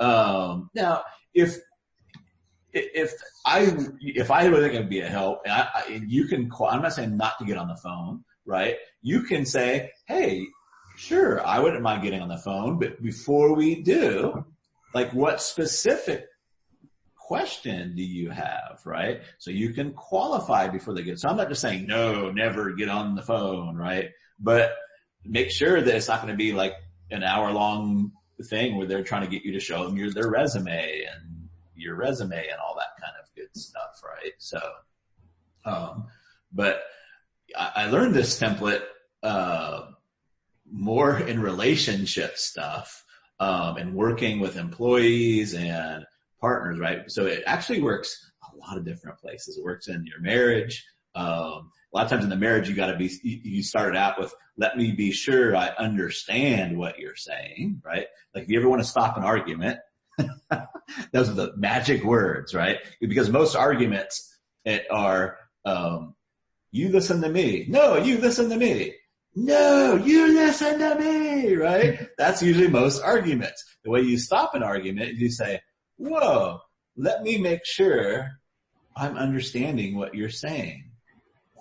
What?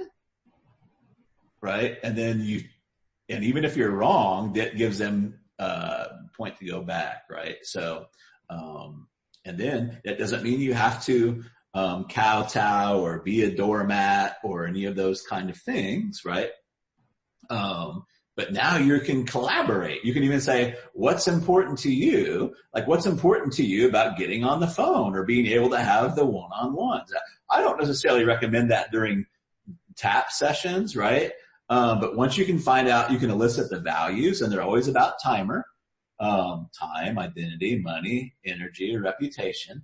Then you might be able to find a value that's higher or more important, or one that is in common ground where you guys can get together on. So hopefully I didn't make that too weird rolling it into relationships. But if someone wants to get on the phone with you and like let's say I'm promoting, like my tapping skills with someone, and someone wants to get on the phone with me and starts asking me like, what kind of results have you gotten with a service like this? And I don't have any testimonials and stuff like this yet. Yep. So I love that question. Let me take the higher view first. usually those questions come when we rush too fast into the close. It's very rare that, and it's very rare that people ask me, like, what kind of results have you had? Here's the reason why. Like, if you go to the doctor's office and you say, Doc, I've been having chest pains, and all I said is, oh my God, it's a good thing you came in here. Let's get you scheduled for a triple bypass right now, right? And you'd be like, whoa. Now you're going to say, like, wait a minute, like, where did you go to school at? Where did you, all of these kind of different things. But if he diagnoses the problem, right, and says, well, when did this start? How long has it been going on? Let me listen, right? Are you getting a numbness in your left arm too, right? Then, like, it's like, oh, okay, right? And so that kind of carries that path. Now, you may be thinking, like, well, over at T3, how are we going to do all that diagnosis in between, right? It's part of the T1s and what happens up into the point where they get to the green. So in answer to your question, there are times you may not be diagnosing too quickly, but they're what we call out of range right now, right? So you just want to gauge, did I move to are we out of range, right? Or do we move to the close too quickly, or what happened there? But a lot of times in a T3, they're going to be out of range, right? So typically what you say, hey, yes, asking about my references and results and all that stuff is perfectly reasonable, right? Using my template. Right now, we're just enrolling folks or setting, aside time or what have you for people that already know that I can help them with their problem, right? I'd be happy if we have any spots left over or any time to roll back around and entertain any of those questions. Like, what would you like to do, right? Sometimes we'll just say, no, I was just asking, right? I was just kind of curious, right? And then they'll get to they'll put what the real thing is on the table. They're like, I'm X and Y. I really want to know if this is going to work for Z, right? So they'll put what their real question is on the table. Sometimes they'll be just like, cool, I'll roll back around sometime, right? And a lot of times, depending on what you're doing, I say, just watch my posts or watch my emails, or I'll be sending out more videos to where, you get to get more comfortable with me. And when you're comfortable, then let's move forward, right? So that's kind of like the thing. So those are the two different, overall areas where people will really start asking you, for like your pedigree, right? Right. In your case, you have a lot of testimonials and, like, you're always putting stuff up there and, people who have tapped, and it's like, wow, man, there's no doubt, right? Like for me, you guys think like all my clients, everything come through all of that, right? So that's not always the case. Like a guy we're working with now, he didn't know me from Adam's Off-Fox. Now I did get a referral, from which it certainly helps, right? But the other thing you can do is work on your timer and reduce the risk for them, because the more you can reduce the risk, the more of a chance you have to say yes. So you take all the risk out of a relationship. Remember, I was telling you guys about the $16,000 mastermind. Let's make it $20,000. Now I'm free, right? And so once you reduce that risk, then it makes it easier for them to say yes. You can't always reduce the risk down to zero. Most of the time, for my agency, what they're mostly concerned about is reputation risk. If we get past all the other risks, right, they're worried about reputation risk. And the way I handle that is I usually come out first. I'll say, Chris, if I was you, I'd wonder how this old redneck from Arkansas is going to make me look, right? And that's a perfectly valid thing to want. Here's how we handle that. You have first right of refusal on the first few emails. We'll send you the emails so you can look at them. If you don't feel comfortable, let us know and we can change those up. However, if it continues like that, third, fourth, fifth email, we're more than likely not going to go on a second date, right? I want you to feel amazingly comfortable with what we're doing. At the same time, like we don't want like every comma and every ellipsis and everything looked at, right? Over time, it's just not going to work for us, right? Then I might say, does that sound fair, right? And don't tell me something that sounds good. Like if you have an issue, it's your reputation. It's important to you, right? And I kind of look at the long-term view too. It's like, hey, if I ruin your reputation, like the people aren't going to buy from you either, right? So me going into this as a one-hit, or a one-date thing is not going to serve me well either, right? And so I just get really, really clear. Like, so yeah, I'm okay with that. Perfect. So we're going to send you a few emails and you're going to take a look at those. Yeah. Awesome. Okay. Awesome. Right. Usually what happens is, they look at one or two emails, they start getting replies back that are just like, oh my God, this is the best thing you ever sent. And they don't even care to look at the rest of the stuff anymore. Right. But so those sharks that you can't, eliminate, right? You want to throw a harpoon or start throwing harpoons in, and preferably before you get them into the boat, right? Or ask them to come into the boat, right? How accommodating are you? Like if you send an email and somebody just wants to be like super nitpicky and all that. I mean, because they don't know anything from Adam, right? I mean, they don't know. I'm not very accommodating. Yeah, that's the way I'd be, I'm sure. Yeah. Yeah. I'm nice about it, right? But, and I do try to listen. I try to have good bedside manner. I take into account with it, but I'll just go back to my template. I hear what you're saying. That makes perfectly good sense. Here's why we do it this way. If that's going to be an issue, maybe we should just not continue on. What would you like to do? Right. So again, you wouldn't give them the option to say, okay, well, you got a list of 10,000. We'll do 5 here and 5 here and try your way and try one. No. Okay. No, usually, yeah. But I kind of set this up like that, right? And guys, if you think this is just about the agency, it's not. It's like about everything that you guys are doing, right? Mm-hmm. You guys can make the rules. You really can. And most of the time your rules are set up to help your client, not to serve you, right? The reason I don't let clients tell me what to write and let their tech guy send it out because I'm doing them a disservice if I do that, right? It's typically what happens. Yeah, 100%. Yeah. So great questions. Travis got the yellow shirt on today, man. I like it. Yeah, it's kind of orange, but the light's really weird in here. So today we're having some overcast weather, and I've got the big light up here. So dude, watching your videos is so funny because I'm like, oh, today Travis got the green shirt. Oh, today Travis got the purple shirt. It's just like, what shirt is Travis wearing? I just wear stuff that makes me feel good, man. It's like. Me too, dude. My brother has to get all dressed. He does transfer pricing. He's got to get all dressed up, and I'm like, geez, I couldn't, what's all this clothes for? I probably tone it down a little bit here in Russellville, just because, when I go to Vegas, I'll get all the fancy, shirts, right? But it's like I bring it back here, and it's like, oh, I guess I won't be wearing that one. That'd be kind of weird. Yeah. So. How big is your town? It's about 30,000 people. Oh, okay. Yeah. Cute town. Yeah. It's not too small. We got a little, we're famous for our nuclear plant and our chickens, and we've got a university here.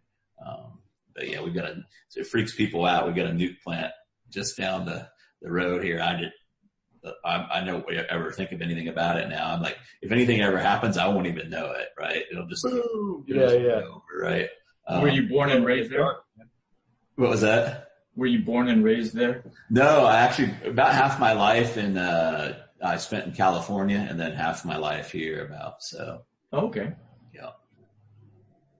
I graduated high school in Riverside, California. Oh. Travis, I want to ask you. Go ahead, Chris. About the actual execution of more or less going to be my first T3 and going to be a big one. So, I have a client with a 40,000 person list, about 20,000 active, $5,000 offer. So, we're going to run this next week. The offer is fairly complex. It's kind of a cutting edge, technology. And I would imagine there's going to be a lot of objections, but at the same time, a lot of them kind of boil back down to that, will this work for me? Mm-hmm. So now that I'm finally looking at this like full scale, so I was looking at the pictures that you had us draw. So the T3 is not actually like the closing. The T3 is where we kind of overcome the objections and kill the sharks, and it's the follow-up after the T3 where we get them to pay. That's correct? Yes? Yeah. Okay. Yeah, so the T3 typically says, hey, don't send me any money now. Just let me know if you're in or you'd like me to reserve your package or, set it aside for you or something like that. Okay. So given this is a complex offer, I'm imagining I'm just going to need a longer T3 to overcome, kind of kill those sharks and address the typical objections. So one of the things we were doing, or talking about doing, I wanted to run this by you, kind of a best practices situation. Rather than handling everything via back and forth email, doing something like a live chat option, or potentially running it through private messages on his business page or something like that. Just so you can kind of have that rapid back and forth. Is that a bad idea? Like, are we trying to avoid getting, that back and forth, which kind of, it turns into a sales conversation? Like, are we trying to avoid that for the most part? Well, I think what going into this, it sounds like it's a new offer. Is it a new offer? About, I don't know, I think about a year and a half old. Okay, so not brand new. Has the list heard about it at all, or? Oh yeah, they know it. Yeah, this. Okay. Yeah.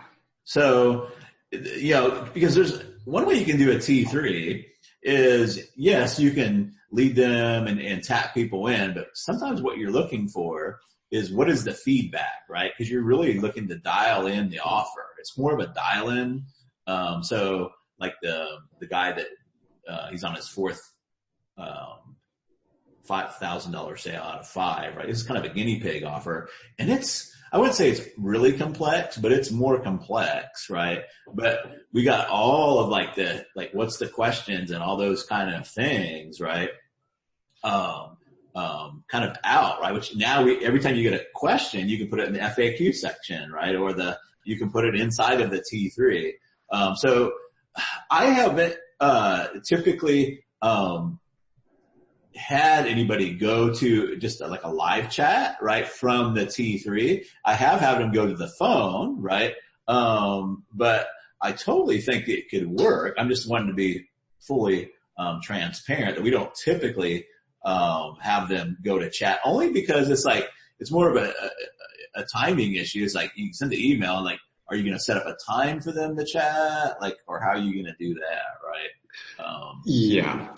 Because, I know you had tappers that you've talked about on your order forms, but I didn't know if that was just kind of in a backup in case someone didn't buy right away and they had a question. So what we usually do with that is that would be typically like a Rainmaker campaign where we're assuming they're going to be farther back from the green, right? We send them to an order form and then we have the live chat person there, right? And we do an we call offer dial-in strategy, where at first part of the campaign, we're not even trying to sell them anything. We're just trying to find out what is it they're really buying. We call it currency, and what are their objections, right? Our goal is just to get them talking and keep them talking as long as possible on that live chat, right? It's like, hey, what's important to you about this?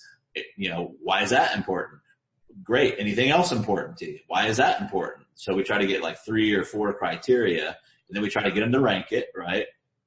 And then we say, hey, I know we're just getting to know each other. Hope you feel frank with me. You won't hurt my feelings at all. But what's stopping you from moving forward, right? Let me have it. Just let me have it.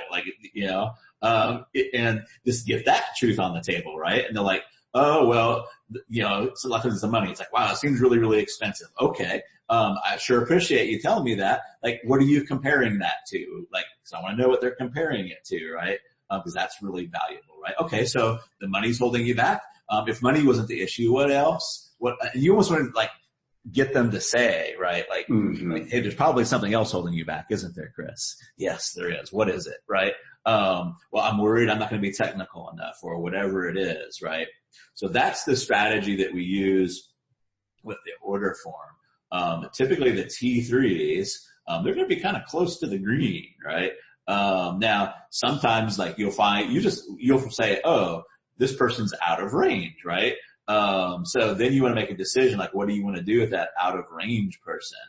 And you can go back and forth on email, but you can obviously say, hey, why don't we, I would probably more likely to do it over text than, right? Hey, you want to drop me your phone number and I can text you this stuff out, right? I think it would probably make more sense, but I have a page, which is a testimonial page. It's like a wall of testimonials, and then a live chat, right?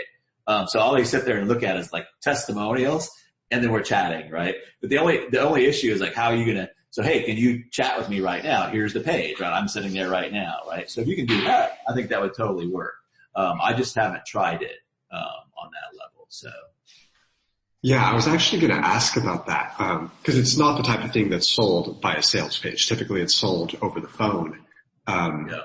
So I didn't know if you always ran live chat, but I was thinking, okay, if we do it on a live chat, should we put it on an FAQ page? Should we put it on a page full of social proof? Should we put both, kind of FAQ, then a shitload of social proof, live chat available if they want it? This is interesting. So if you're bringing them to chat, I probably wouldn't have FAQs on that. We do this with our G3 order form. Like if we want to stimulate chat, then we don't put FAQs on. We may have the FAQs, but we don't put the FAQs on there because they're just going to read through that, right? And they're like, but if we're going to back away from chat, like we're finishing up the campaign or whatever, then we'll put the FAQs on the page, right? But I like if you have testimonials or maybe even a video that shows how it works, right? Or a demonstration style thing, right? And then they can kind of watch that or read it like while you're on the chat with them, right?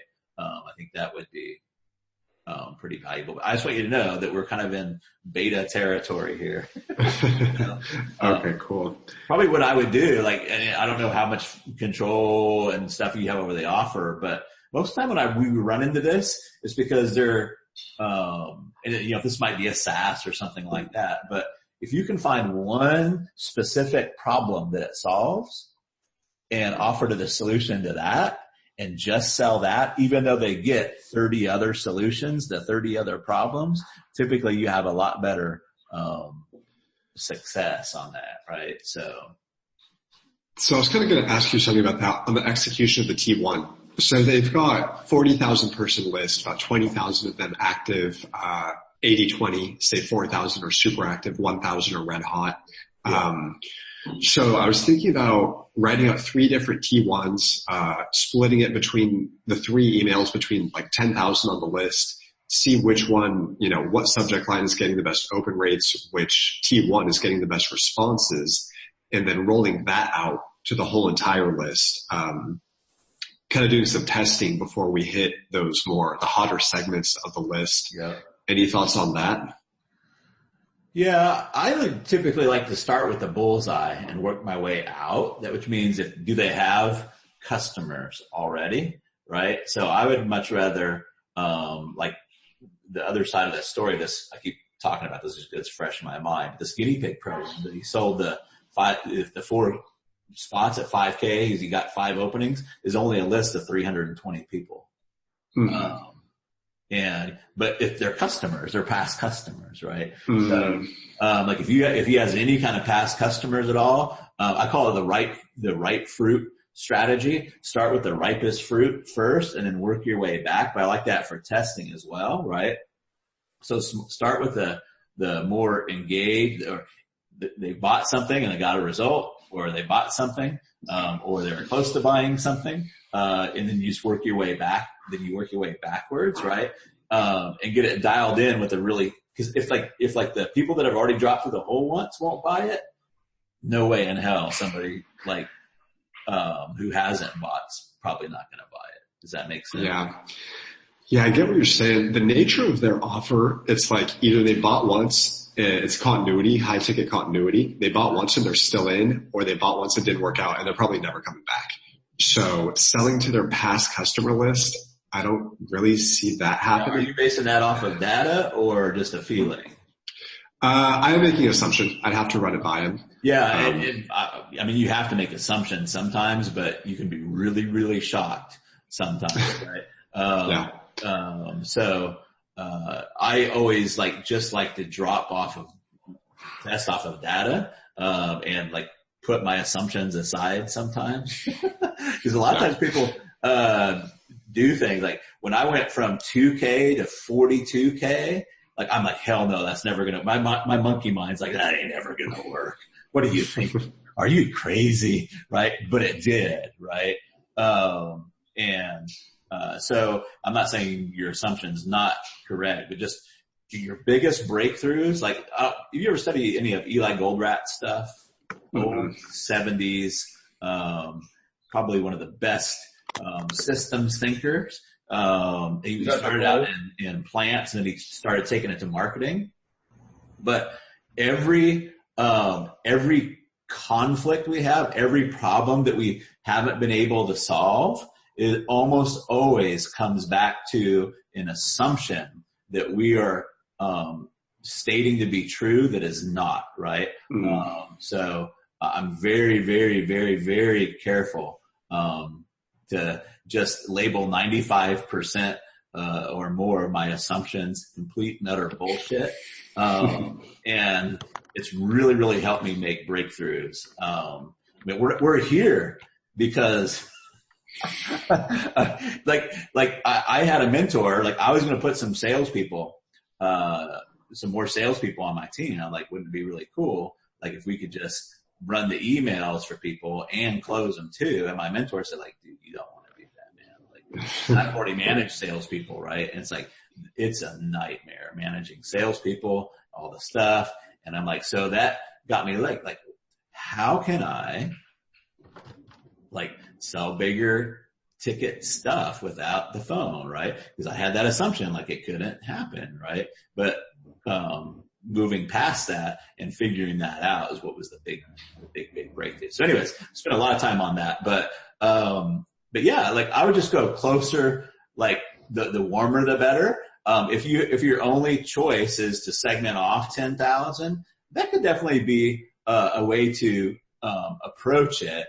I would be more about, let's make it super, depending if how many, like, you want to like have a lot of engagement and response so you can learn faster, like, or, you know. Well, like they've got their offer dialed in. I'm writing copy for the front end of their funnel. They're spending $2,500 a day on ads, making multiple six figures per month off cold traffic. So they've got the offer dialed in.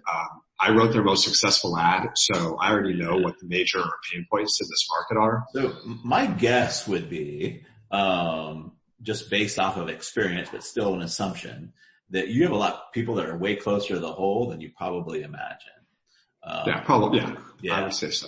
I would, if it were me, I would just say, hey, how can I start with the closest to the ripest fruit and work my way backwards, right? Even if it wasn't a whole lot of people, or like a list of 300 customers, or if they've been buying that much, you must have a list of customers, right?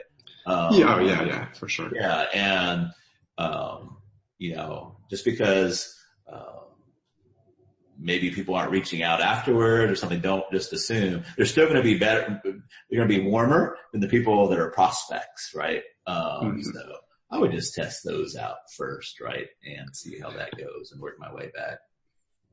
Okay, well, I like that. I was slightly worried about the potential volume that could come in off 10,000. You can choke that off really, really easy, right? You start talking about investment or time investment, right? So when you say, if you say it's going to be a 12-month program, when you say 12-month program, that's automatically going to choke, like act as a choke for you, right? Or you can intimate to what the price is, or sometimes you can just put the damn price right in there. Like if you really want to, I usually wait until I have an offer really, really dialed in before I'll start putting the price in, but those are different. You can put a little bit of qualifications in the T1, right? And save some for the T2. So those are different ways you can choke off response, right? And you can always open up response back up again too. If you find I choked it down too much, right? Like anytime you tell somebody that time investment too, like that, you might as well view that as a monetary investment. I think that's half the problem with webinar funnels right now is people are still acting like when you say webinar, like people are excited about it. No, they're not.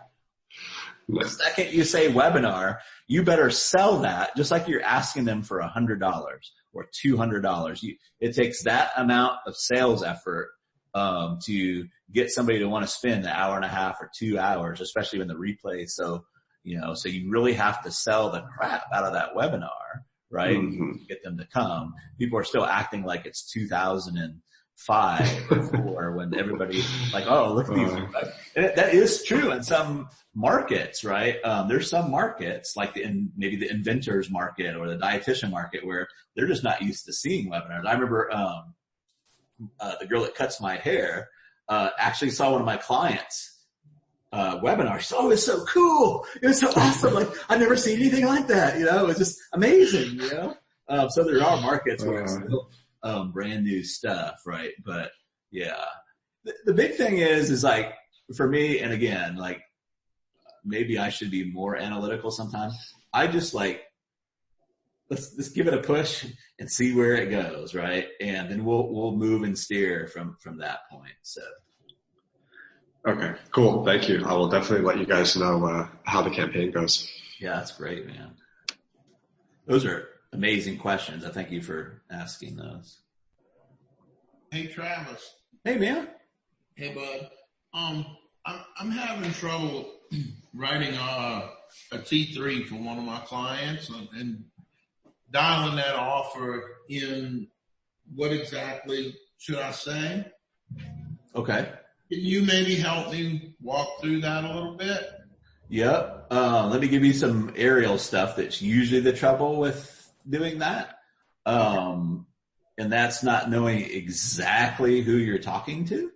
Mm-hmm. Because a lot of times clients will say, who's your avatar? And they'll say, it's a 35-year-old woman who's a professional and they make $50,000 a year or more. Mm-hmm. That's not nearly specific. Like 5, 10 million people. Yeah, that's not nearly specific enough. I mean, you can do it with that, but that's what makes the T3 writing hard, right? So I keep going to this because it's just, he's on my mind right now. But the consultant that helps dietitians that I work with, so he works with dietitians and helps them go from hourly to package rates, right? He also helps them with Facebook ads and stuff. But if you run a Facebook ad to somebody that just wants to lose some weight and you are a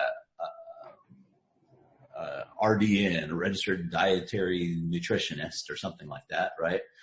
Mm-hmm. Good luck on making that campaign profitable. But he just posted that he had, I can't remember what the ROI is, but it's sick. But he's got an RDN that he helped, but who they're focusing on is basically bodybuilders that are getting ready for a contest and they want to cut up without starving to death. Mm-hmm. Now, do you see how much easier it is to write the T3 with that? Yeah.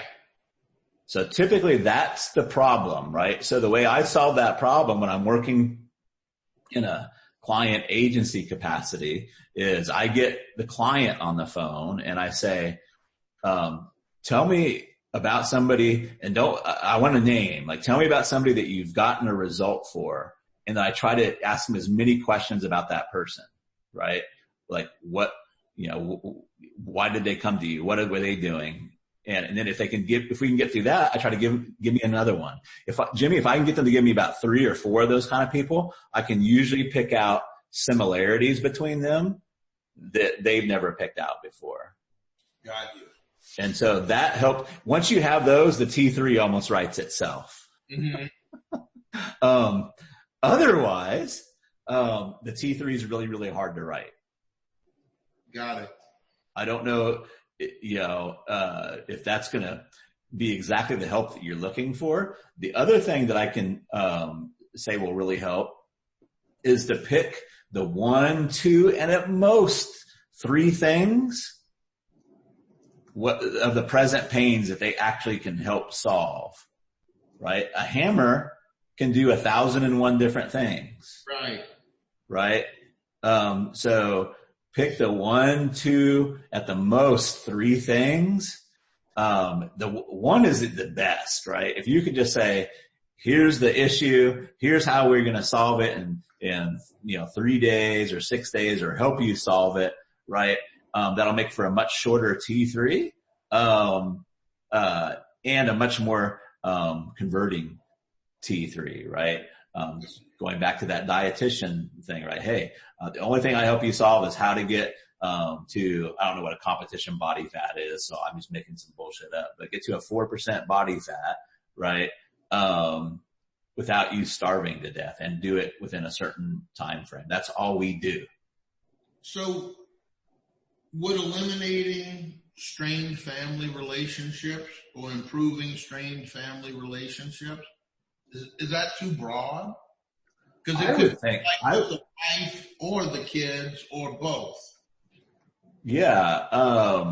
So removing conflict in a relationship, right? So, one of the things is, I did a program, we call it the fight extinguisher, right? We played off of, fire extinguisher, right? How do you extinguish a fight, right?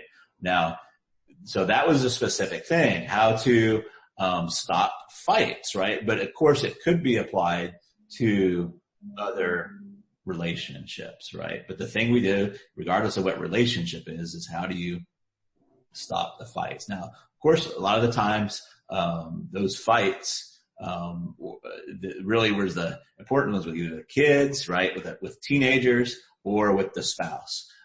There's almost always a hair on fire market. So this particular one I'm thinking of, I was doing a program. He's a licensed relationship therapist, and his best clients, were doctors and doctors' wives. And the reason being is because male doctors have some really big ego issues. Mm-hmm. They go to work all day. Everybody like bows down. Yes, sir. No, sir. And everybody listens to them. Right. And then when they get home, it doesn't quite work that way. Right. So there's lots and lots of issues, so we focus specifically, not so much on doctors, but, professions. And here's the thing, you can't, and I learned this the hard way. I was doing Facebook ads, and I had this Facebook, and I thought, this is going to crush it. This ad's going to crush it. And it was a husband and a wife sitting on a sofa, and they were yelling at each other. And behind them was the little girl, and she had her ears plugged, right? And I'm like, oh, that's going to crush it. It's going to crush it. Like, everybody's going to feel so sorry for that little girl. What was the caption? I don't even remember, but like, stop arguing, stop fighting, something like that, right? I'm like, that's going to crush it. Nothing. Why? Because nobody wants to admit that big of a problem, right? But what I did was change the positioning up, since we were going to like high stress professions, and we put the problem on the job, right? We'd say, is your husband in a high stress, we didn't say profession, but is he in a high stress profession that's causing trouble in your relationship? Yes, that's me. That's it, right? It's easy to raise your hand for that, right? But to say that I have some kind of responsibility in making my kids uncomfortable, that wasn't something comfortable to reach out. So like instead of like, cause the market is successful entrepreneurs, right? Yeah. Family problems or strained relationships and things. So it could almost be that you blame being the successful business as the villain why you have the strained relationship. Absolutely. That was one of the things I was struggling with, is I'm like, dude, people just aren't going to admit that they have this going on. That's exactly the way you approach it. So you say, look, we specialize, or we help people that are married to spouses that are entrepreneurs, right? Because we have our own set of issues, right? Just like a doctor or something like that. Yes, you point it to the job or the work. It's got to be something outside of themselves. Awesome. It doesn't have to be. Yeah. Just if you want to convert, it has to be. Yeah. No, I love it. Thanks, man. But that's exactly, yeah. So, you pointed It's on your it. fault, all caps, you know? Yeah. But that's exactly it. So, hopefully that helps, but yeah. It'll help until it don't convert, and then I'll say, fuck, I need more help. I have, the minute you said that, it clicked. Because I was trying to figure this out and say, man, all of these problems, nobody's going to admit they have that. I need a villain. And then the moment you said that, I'm like, wow, we can make a successful business the problem. Well, there's probably trigger points too. They could get people to raise their hands. Like, is your wife involved in a startup business? Right? Oh, my wife, because startups are hard, right? And that takes a lot of their bandwidth, right? And then, of course, any stage along the business stage, you can probably get them to raise their hand too, right? Are they selling a business? Oh my God, yes, everything's so stressful. Or stressful because it's starting up. Stressful because we're growing, right? We're going any of those areas, but it gets them to raise their hand, right? And you're slicing and dicing the pie out, right? Mm-hmm. I love it. Great questions, Jimmy. Yeah, but the wax on, wax off part is get with your client and have them get really, really focused on, and don't let them go in the corner. And I saw there was kids here, so I want to be careful how I said it, but don't let them go in the corner and mentally make up stuff. Right. Yeah. You're like, no, tell me, who is it you're talking about? Tell me about them. Make them get somebody clear in their, who is it, right? Now tell me about them, right? What happened with them? And these make for a great email. You don't use the same names, right? But you don't want to say, we help people do this, right? You never see those, donation commercials. They say, and they might start hey, there's thousands of kids, starving. Oh, dude. Exactly. Africa, right? They always bring one kid. One person. Yeah. Right. Yeah. They always bring one kid, right? So you want to do the same thing in your copy, right? Let me tell you about Susan, right? Susan, was married 10 years, to, Tom, and Tom decided to start his own business, and then all hell broke loose, right? Or whatever it is, right? And all that kind of stuff, right? But you tell the story of one person, not a group of people, right? It's much more, powerful. That's why all of you, the donations and the ones that make you cry, like the dog ones, they show the dog, and they look so sad, and I have to turn the channel, right? It's help this one poor German Shepherd puppy out, right? Mm-hmm. So those case studies they give you can be really valuable for, email fodder too. Now, we're all pretty decent copywriters here. I'm just looking through decent copywriters, but one of the things I always,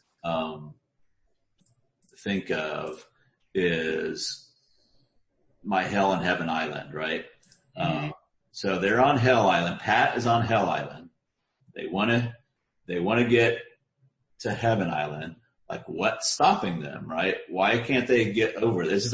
This is classic short story stuff, right? You have a character that wants something good, right? It can't be oh, I just want a Ferrari, right? It's I want to make more money so I can send my kids to school, or, take care of my special needs daughter, right? It's got to be something benevolent and good, but there's something stopping them, right? Yeah. And then they meet a mentor, right? There's usually a mentor. And sometimes the mistake we'll make is we make ourselves or the mentor the hero. The mentor is not the hero. The mentor is the person that just gives the Pat a plan, right? They usually do that with their arm around Like Yoda.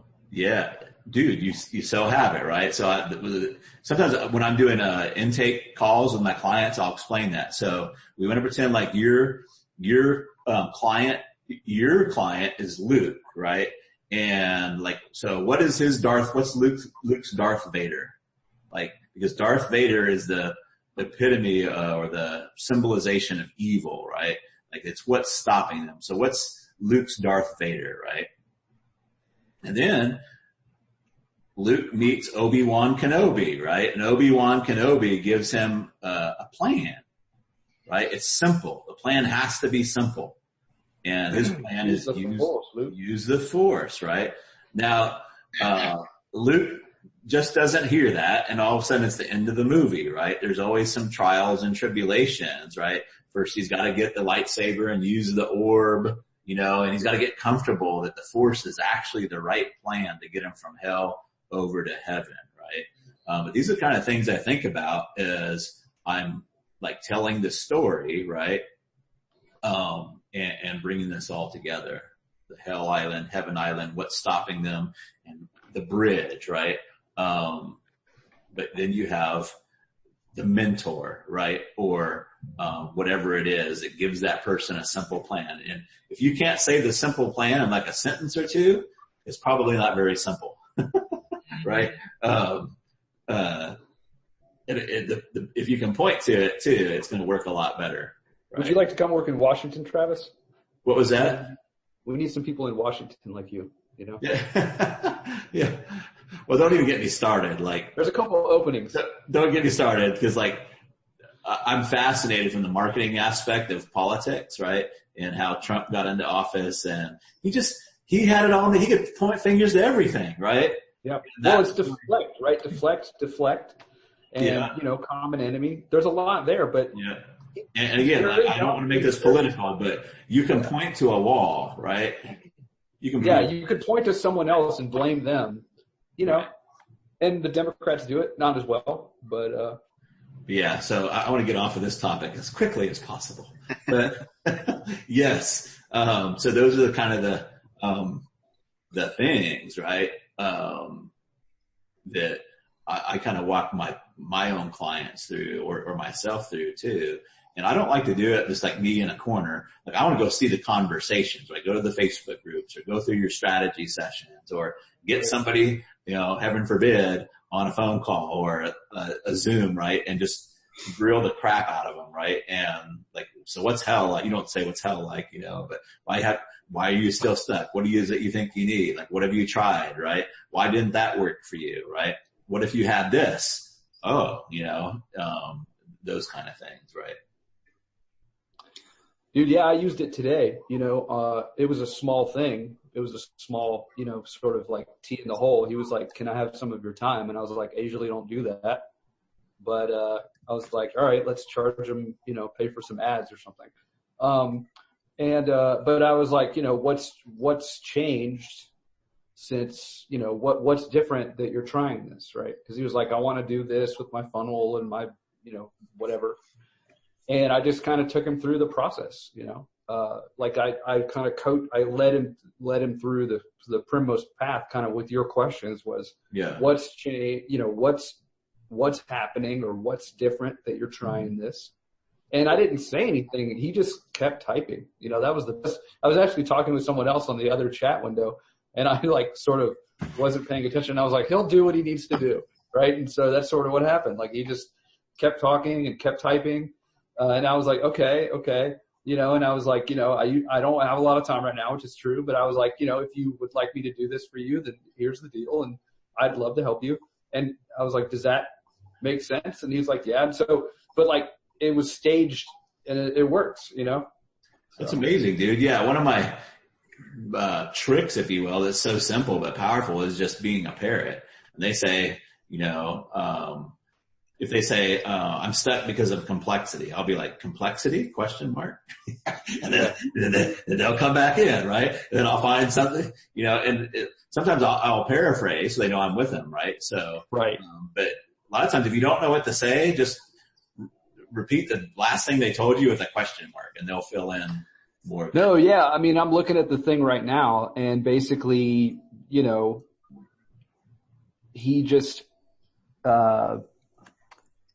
you know, it was just kind of this step-by-step process. And of course, like, he was closer to the hole. It wasn't a huge sale or anything, but it, you know, it'll pay for some ad testing and things like that and whatever. And so, but I wouldn't have thought about it in that way, right? Unless I had gone through this as far as like sequential step-by-step, you know, cause he said, let's see, you know, I said, hey man, what are you trying to do? Right? He said, you know, can I get your help? I want to arrange a time to chat. I want to help you. I want help with my funnel. And I was like, what are you trying to do? Not, yeah, I can help you with that, right? That would be my normal response. Of course, I can help you with that, right? And assumptions. So I said, what are you trying to do? And he was like, I want to do this and I want to do this. And then I said, this is the last thing. I said, he's like, I'm trying to get strategy sessions from these people and I need help. And I said, what's changed that you want to try this new approach, right? And, you know, and then he explained the situation and I said, I can help you out with caveats. Does that work for you? Right. And so,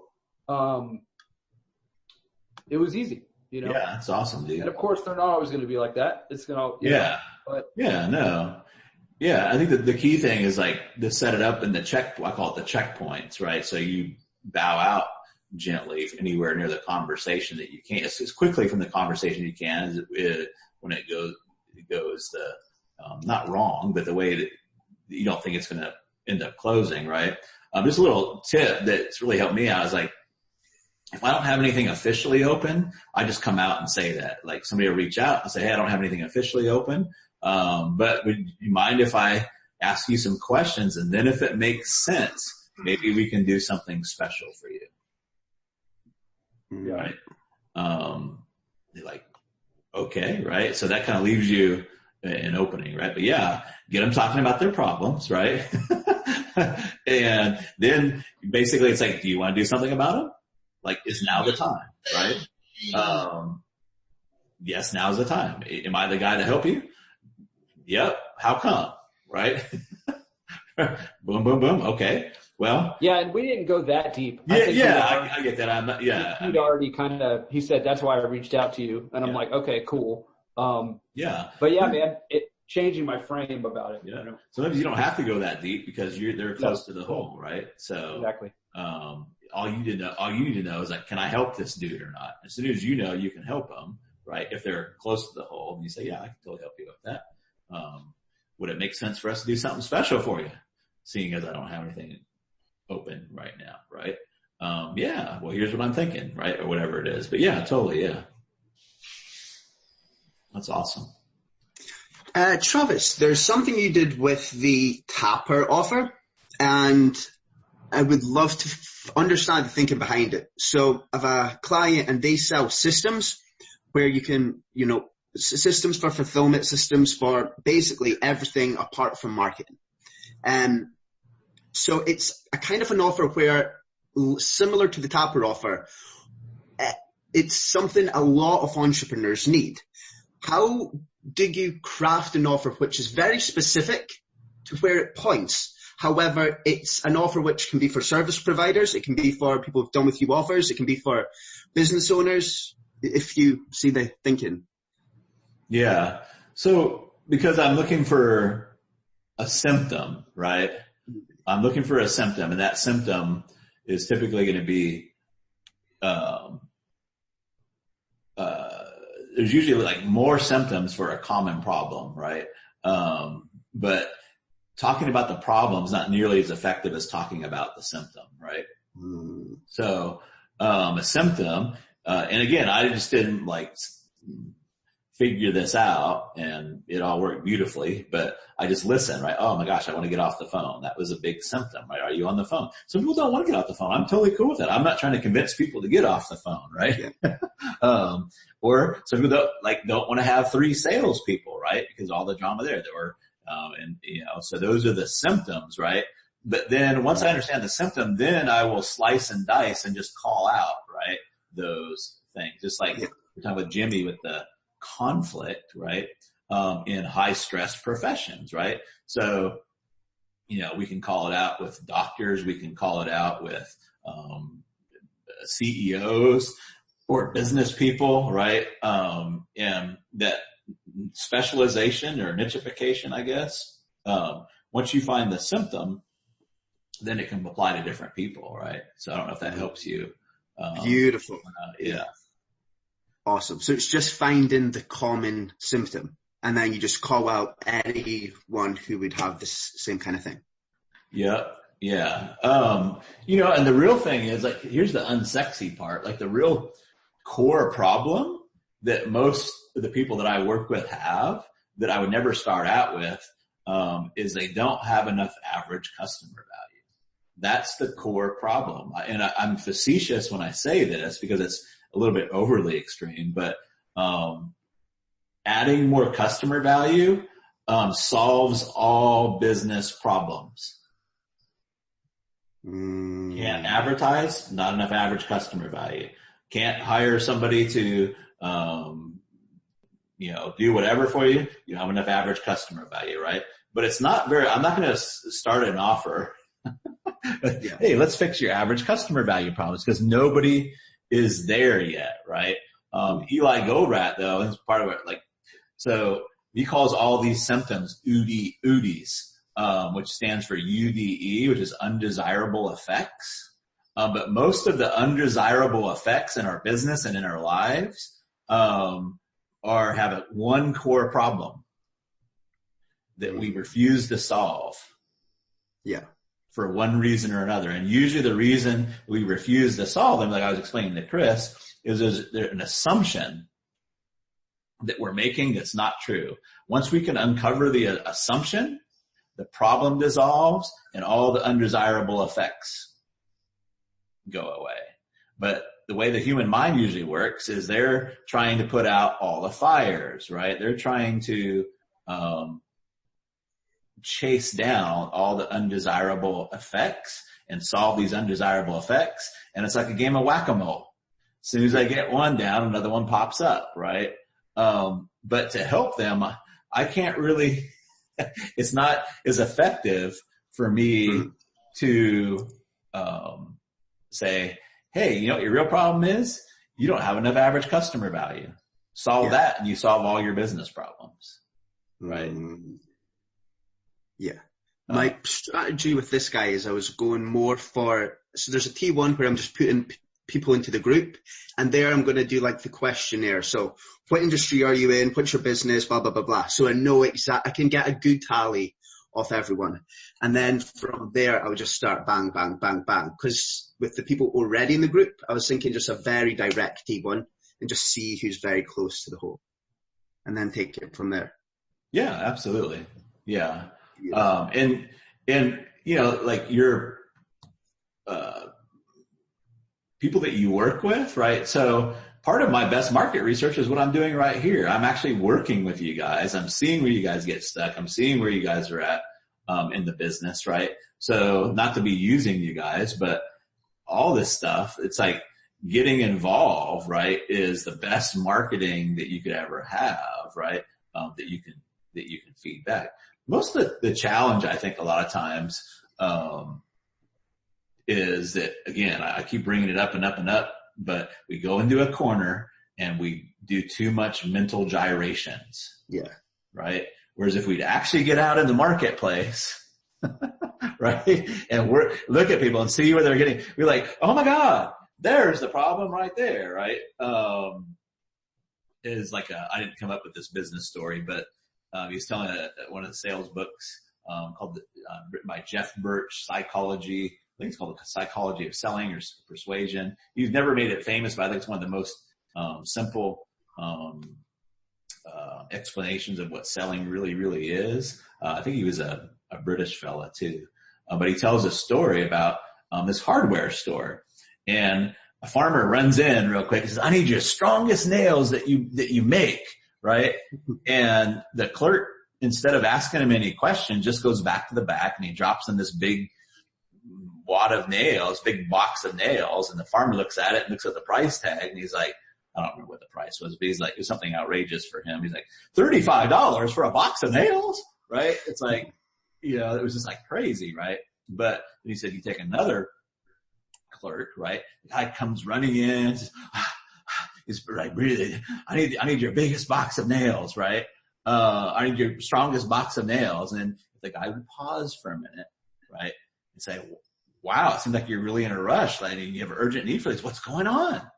Oh, well, you know, we're having big winds and the corrugated roof on my chicken house is blowing off, right? And I've got 40,000 chickens are going to all blow into the wind, right? I'm going to lose them all, right? But now you have a lot more data, right? So you can be like, well, we don't want that to happen. Let's keep your chickens in the coop, right? I'll be right back. I have just the thing for you, right? So then he goes back and he presents these. These are maybe a little bit more expensive than you thought, but they will go through the corrugated tin like a hot knife through butter. And not only that, they're guaranteed to last through 100-mile-an-hour winds, even with wind shearing steel. Here you go. The guy's like, oh, I'll take them, right? So it's about like asking questions and being involved in the marketplace, you know. But if you were to take, and I'm making fun of people, but if you were to take like today's online marketer, he's going to go in the corner somewhere, right? Oh, let me think of all the ways I can get more for these. Well, they're made out of steel, right? They're the most forged steel, right? He's going to come up with all these things that the former farmer couldn't give two shits about, right? He's going to put them in his T3, right? If you're really serious about pounding nails, right? These are the nails for you, right? It's like, no, right? It's like, hey, if you have livestock or you have something really important you need to keep a roof over, even in 100-mile-an-hour winds, right? You don't probably want the nails that you're just going to find on the Lowe's shelf in the hardware store, right? These come blah, blah, blah, and they withstand winds here. So all your chickens or all your cattle, right, stay safe and warm regardless of what the weather does, right? So those are the kind of the things. You just really want to get involved in the market. Awesome. Travis, I'm just wondering if you could take the emails, T1, T2, especially T3, and if you could do videos, like talking head videos, and present them as offers to people instead of like writing them all out. I mean, because you're talking just now, it just gave me an idea that like I watch commercials on TV and people are like rattling down all of these different features and benefits and all that stuff. I'm like, why wouldn't we just T3 like a video with less, you know, more of the problem, less of the features and benefits, and boom, you know, it's a better sale. So yeah, I guess I'm not bashful about tooting my own horn, but guys, this is not about email. Like, go through Big Ticket Email Mojo. That shit is not about email. Like, you can take that same thing. We've taken emails and modified them a little bit and had very successful Facebook ads. They make great Facebook ads. If you write the Email Mojo way, you can drive traffic to them, and you can, metaphors, like, really works if you understand all this, stuff. But yes, you can take them. Video's not really my format, but you can take these and turn them into, with some modifications, turn them into videos. I remember I was buying solo ads once, and I got into a bind. I was, my list broker was rushing me, and I had given them some email copy, and I didn't have a landing page for it yet. So I'm like, oh shit, what am I going to do? So all I did was I took the same email copy that I sent him, and I read it, and I figured, hey, if it worked to get them to click, it'll probably work to get them to opt in for my next thing. The same copy. And I just read the same copy inside of a video. It was the same copy that they came from, and I had like 60 and 70% opt-in rates, right? Now, part of the magic was because it was the right list, and we're going email to email, right?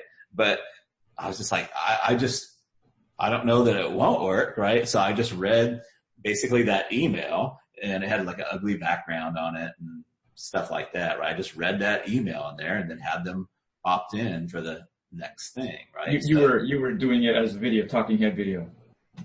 It was, no, ugly, like VSL kind of video. Oh, VSL. Okay.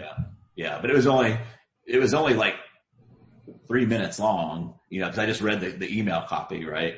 Obviously I've had like 3 links in the email copy, so I didn't say click here, right? So I did modify it a little bit, but it was basically the same copy they just read. I just figured, hey, if it worked to get them to click, why wouldn't it work to get them to opt in, right?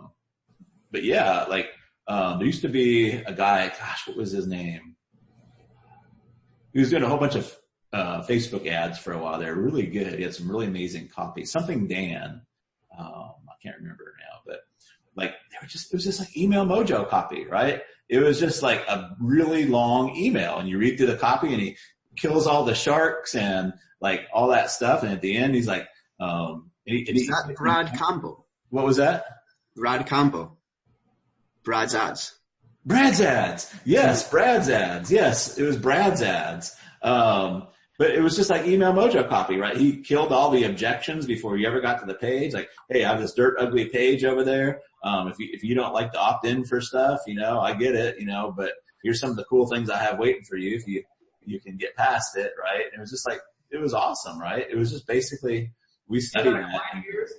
What was that? Do you know him? Was he a client of yours? Cause like, one of my Mojo men knows him. Yep. Okay. So he's the ex-job killing guy. Yep. Yeah. Yeah, we talked about it in Mojo because it's like, man, this is just Email Mojo, man. Of course, it's not about email, right? It's all the psychology. I just put the email on it because guess what? You can point a finger to your opens and it's a medium that's comfortable for me, right? But it's really, you can use it anywhere. Like I've used it, landing pages, they make great advertorials. You might change up the style a little bit depending on what you're doing, but I cut my teeth as an affiliate. I was in like 12 different markets, from Little Giant Ladders to weight loss. And basically I would send traffic to basically an advertorial page, but it didn't look like I had like the plain Joe advertorial pages. They hit it like, hey, this is just a real dude, right? Like, giving me his thoughts, kind of like you would see in Amazon reviews today, right? And then I would just kill the objections and say who it was for, but I didn't do the fake blog news story stuff, right? But yeah, I would just buy traffic, send it to my page, warm them up and send them, I'd make them, I call it a magic tease page. So they had to, opt in before they could get to the, affiliate offer, right? And then it would, as soon as they put their name and email, it would redirect them over to the, affiliate offer, all nice and warmed up, piping hot, ready to go, pre-framed and everything. So sweet. This is some brilliant stuff, Travis. Like I'm thinking of all this stuff and it's like, I got all these insights I've been typing in while I was listening today. And it's really like what you said about email. It's like, it's really not the email. It's whatever you want to be. It's a Welton said video. And I'm like thinking the same thing. And I'm just thinking here, like you could literally do, and this is kind of like my plan now, is do 3 to 5 minute videos where you create a Rainmaker campaign and like all of your emails that I'm going through Big Ticket Email Mojo too. So all that kind of stuff where you do a metaphor, you do an insight, and you could do that, and then you just transition in the video. There could be like literally a video ad with no call to action, which Facebook loves video ads with no call to action. And it's super cheap. So you can just do video views to your target audience and then get yourself out there, get myself out there, and just basically tell like one little insight on webinar stuff. And then transition to a verbal call to action to like send an email to at Gmail. Yeah. If you want to know, here's what's coming up. I'm doing this event, blah, blah, blah, or I got whatever it is. A very basic. Absolutely. Yeah. Like, yeah. I used to call this, ghetto list building. And one of the technical things that I figured out that wasn't so technical is that sometimes you don't want to have an opt-in form, especially with social stuff, right? But in Aweber or whatever your autoresponder is, usually they give you an old ghetto way to get on the list, which is just send an email here, right? So you can take like, Travis at bigmojopromotions.com and you can have it redirect to that Aweber address, right? So I used to call that ghetto list building. You could just do your stuff and say, hey, If you'd like to jump on my alert list, or you'd like, to get on my discount club, right, or what have you, just drop me an email here, right? And I have it all automated and fancy stuff, so you're going to get an email back that you want to click on, right? We just want to make sure that it's you, right? But instead of giving them like an opt-in form and a landing page to go to, you just say, just email me here, right? And then they email you. That actually triggers your Aweber and puts them on the list, or your autoresponder, or whatever you're using, Infusionsoft, and then they just confirm it, right? I'm not saying like that's the new way to start doing, but it does work on certain things in certain videos, and sometimes it makes more sense in a social setting to put that out there. I think it's awesome because then you get a real email address for sure instead of a bogus one that they Yep. Yeah. So like, would you, for what we're doing with T1, like, so do a little video like that where it's like sending, kind of like how you're doing the emails now, where it's like, send this email if you're interested. I got this going on. Make it generic because I want the ad to run long term probably.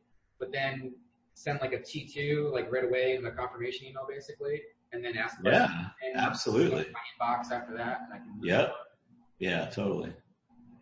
That would be good.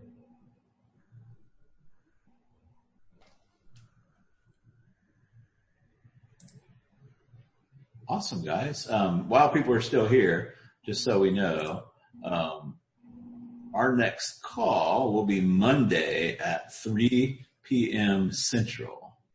So you got lots of time to go in and shoot out your T1, T2, and T3. Hopefully, if you're rolling along, you'll be in the thick of things with IMINs and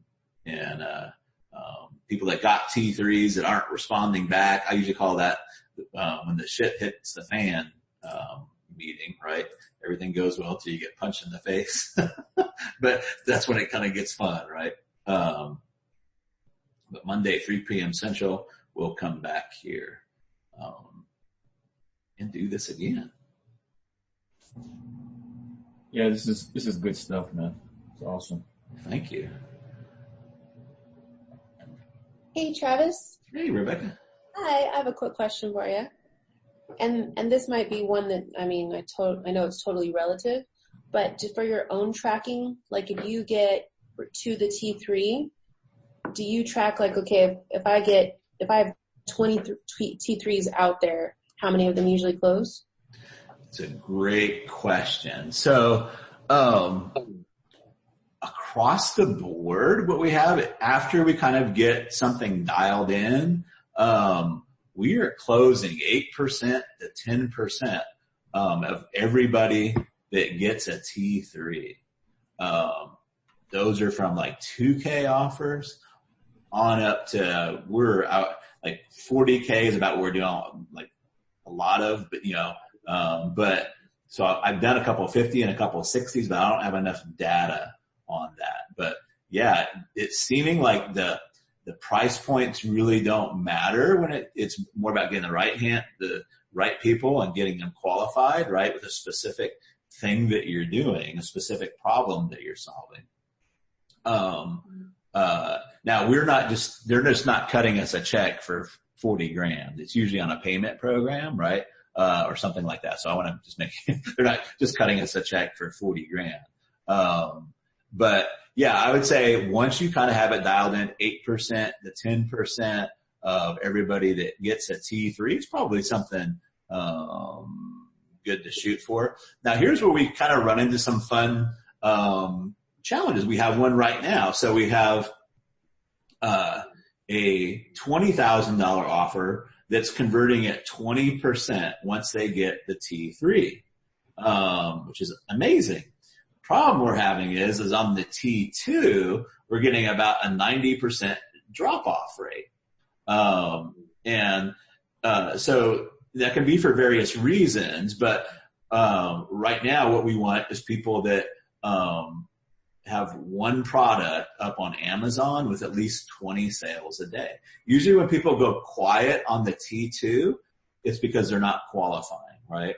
So we can either leave it that way, right? But what I'm going to do is talk to the client, and I don't want him to lower his standards. I just want to investigate the standards, because what we're noticing is people, if we could lower that 20 to about 10, we'd probably get double the number to see the T3, right? So we don't want to like lower the standard, just investigate what he really wants with the standards, right? As a typical rule though, I like to see 40-ish to 50% of people get through the T2, as long as we don't feel like we're being, and we could be being overly restrictive is not a problem, right? But sometimes we might be asking too many questions in the T2, or they don't understand the question in the T2, could be another reason. But most of the time, it's because they don't qualify for whatever it is, right? And the reason we know that was we reach back out and we say, hey, were we a little bit of a, we don't say it this way, but we were a little bit of a tight ass on the qualification. They're like, yes, right? They hate it, if we had something that didn't require X, would you be more open to that? And then they'll all of a sudden will reach back out and say, yes, I totally would be, right? But people are just a little bit embarrassed to say, hey, I don't spend $300 a day on Facebook or whatever the requirement is, or hey, Rebecca, I don't have, we're not at $400,000 a year, right? There's other ways you can ask those questions. I mean, you can just come right out and ask and say, what's your, this is for somebody that's doing this amount annually, right? But there's other ways you can ask that too, where it could be, hey, are you spending this much in ads? Or do you have at least one salesperson? Do you, or some type of person, like for our wellness centers, like do you accept insurance, right? That's a good way for us to understand where they're at business wise without saying, hey, are you a legit business? Right? Are you making enough money, right, where I can help you? But usually, again, I hate like giving out these general guidelines because everybody writes them down and they feel like inferior when they don't work out. But I would say like I like to see about a 5% to 10% of the opens reply back, and it could be different ranges, right? Then I really like about 50% of the T2s to qualify, right? And then 8 to 10% of the T3s. Now, again, those are just guidelines, and you can have massively profitable T3 campaigns with lot less numbers, or ones that are real pains in the butts with better numbers. Sometimes the last thing that you want is more responses, right? Because you're just going to work harder, right? And they're not going to be the right people, right? This is one of the biggest things about advertising and such that people really don't understand, that your ad, and whether that's an email or a subject line or an ad on Facebook, is your bouncer to the nightclub. The worst thing you can do is let everybody in. It destroys everything. And it also makes things more expensive, right? So like if you try to click, I'm just going to make up some bullshit, but like say you're advertising to martial arts schools, right? And you say, I want martial arts schools. I want to only advertise to male people and that only in towns that are, all those things you can, every time you put a check mark, you're raising your cost per click as a general rule, right? What's way more effective is for you to use the ad as your bouncer and only talk about things that would interest those people and open it up to more people, but let your ad be the bouncer. I really learned this in the relationship market. My most successful ads weren't the ones that I targeted the most with the check boxes. Ooh, I'm going to get this one. I'm going to get that one. I'm going to get this one. It was where I got really, really specific on who I could help in the ad. And generally it was a broader or more general audience. Like I could almost open up my ads to almost all women, like and you can't use this in the relationship market now on Facebook, but, if I did on display ads, I knew the person that I could help the most was somebody that just broke up. So all my ad said was just break up ? Right? Was it my cheapest ads? No. Was it, the ones that got the most CTR? No, but it was the people that converted the best, right? If they had broken up too long ago, either they didn't believe I could help them or they were cuckoos, crazies, and psychos, right? Like, oh, I've been trying to get my ex-wife back for 10 years. Well, there's something wrong with that dude, right? Right? So just break up, right? So it's about getting that ad right. And I'm not saying not to use any targeting, right? But it's about getting that hair on fire symptom that if they had that, they're going to want to solve it right now, and only appealing to those people, right? So like to go back to the wellness centers. If we said, hey, is our slow insurance pays driving you nuts, right?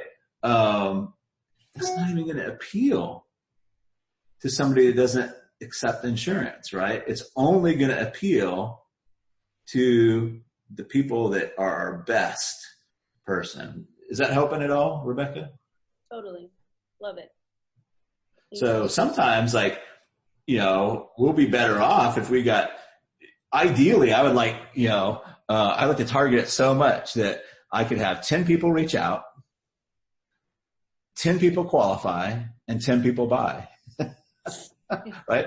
Or more. Like sometimes I want it to be so good they want to bring a partner, right? Or they want to give me a referral, right? Of somebody else that comes in. That's how you know when you really hit the nail on the head, right? That's kind of a little bit of a pipe dream, right? But what we don't want is 1,000 people to get to 10 to get to that, right? Another way, I know I'm probably overdoing this, but if you guys understand this, it changes everything. If you own a hot dog stand, right, and you have 100 hot dogs, and you have to sell those 100 hot dogs out,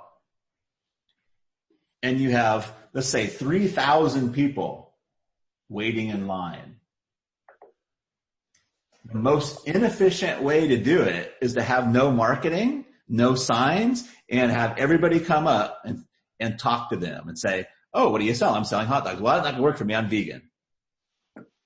Boom. You're never going to sell those 100 hot dogs, right? Because you're going to have to go through so many people. But this is the mistake that we make as humans. Like it's a irrational, predictably irrational error that we think that if we have more people waiting in line, that's going to help us sell more, right? But what ends up happening is we talk to 1,000 people and we run out of daylight and we haven't sold all of our hot dogs. But if we were to put a sign up, right, that said hot dogs, half of the people would get out of line. And we think, oh my God, that's bad. Oh my God. No, that's great. Now we got half the people left to talk to, right? If you knew that most of the people, if you knew they weren't kosher hot dogs, right? And you lived in a highly populated Jewish area, you might say non-kosher hot dogs, right? And then you watch more people get out of line, right? But most people were like, oh my God, I'm turning everybody away. No, you're getting more efficient, right? All you want left is the people when they come up to the stand, they know what you got, right? Especially if you're going to have to pay money to get somebody in line. Yes! Yes! Yes! Absolutely. That's exactly right. And if you're advertising on Facebook, you got to pay for every click. You got to pay for every view. You got to right? So it's a mental, predictably irrational. I can't remember, right? But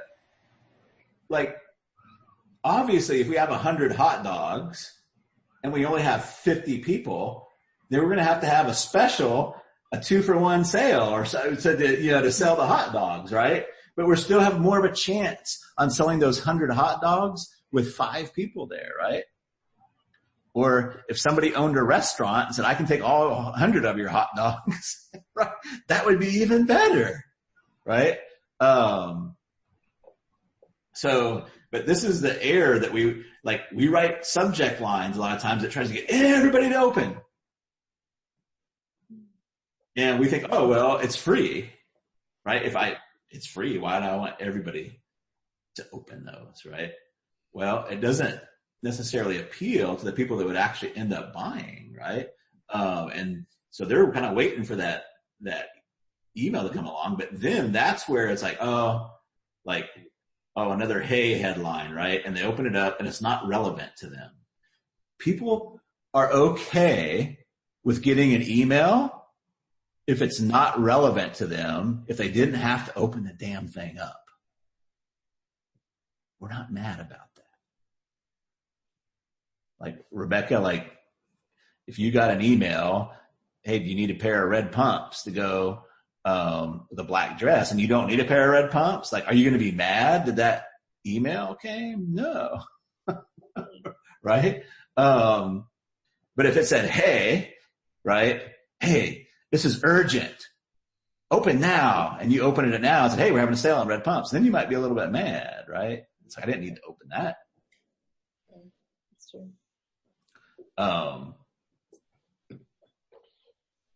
So it's even helpful. It's oh, they have red pumps there, and you kind of put that mentally in there, right? So if you do need red pumps, one day you say, oh, I know who's got red pumps. These guys over here, right?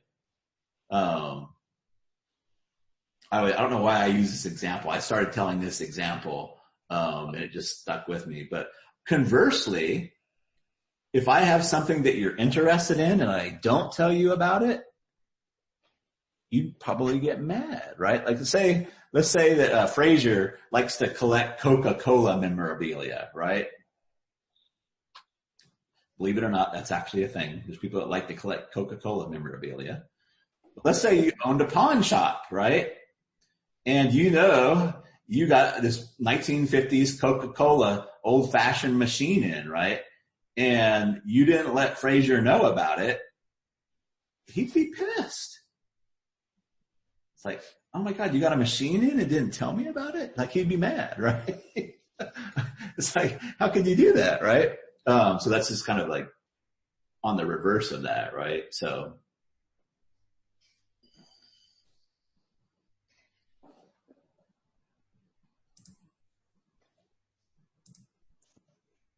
Awesome. You guys got anything else?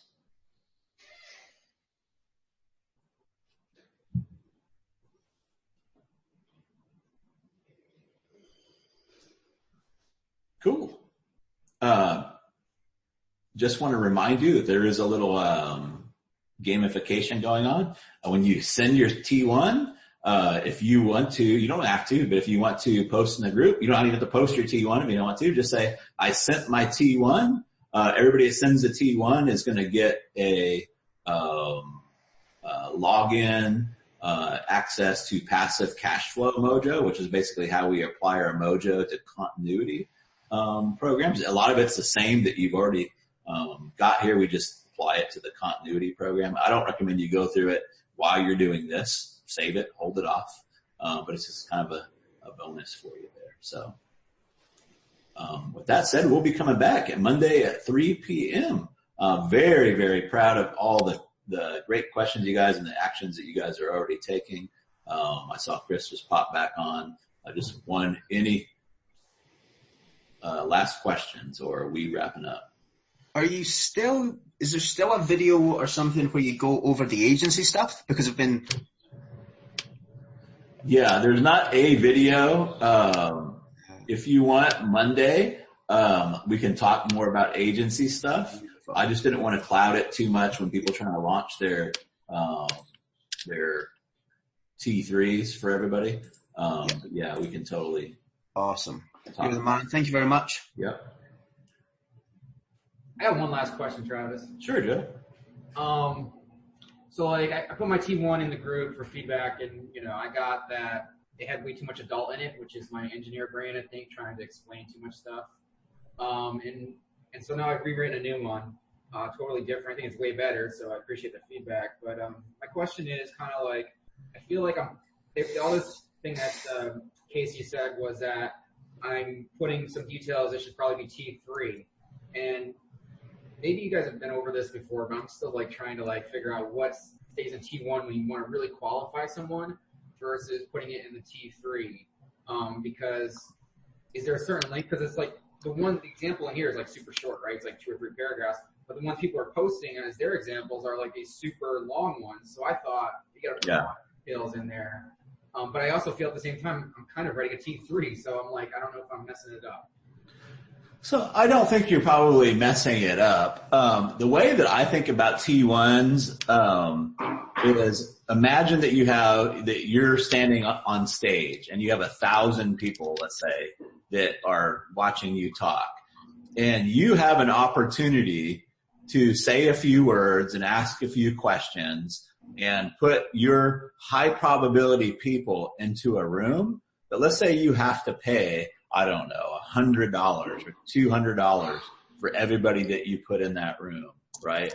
So what I try to do with the T1s is use a symptom or just come right out and call it out who would be in that room, right? The best way to do it, I think, is to figure out like a question or two that if they raise their hand to that would make them high probability for what you're doing, right? It may not be the only questions that you have, but those would be the high probability things, right? You don't have to qualify them on how much money they're making or anything like that. But like for you, that might be, hey, do you have a webinar offer that you're paying for ads to? That might be one of your things, right? Because if they're already paying for ads, you know their hair's on fire because they're actually currently paying for ads, right? So if that was the subject line, then you're already heading right down the right spot, right? Because you know exactly who you're talking to, right? And then usually there's a little bit of like, here's what I'm doing for these people, right? We're going to do X, we're going to do Y, we're going to do Z. Or do we do X and Y without A, B, and C? All those things you know that they don't want. Would you like to join us, right? So that's kind of a pre-assumptive thing, right? And that's kind of where I would start for you, Joe, because you're pretty well known and pretty well liked. And so I would just start out assuming that people are going to be close to that hole, right?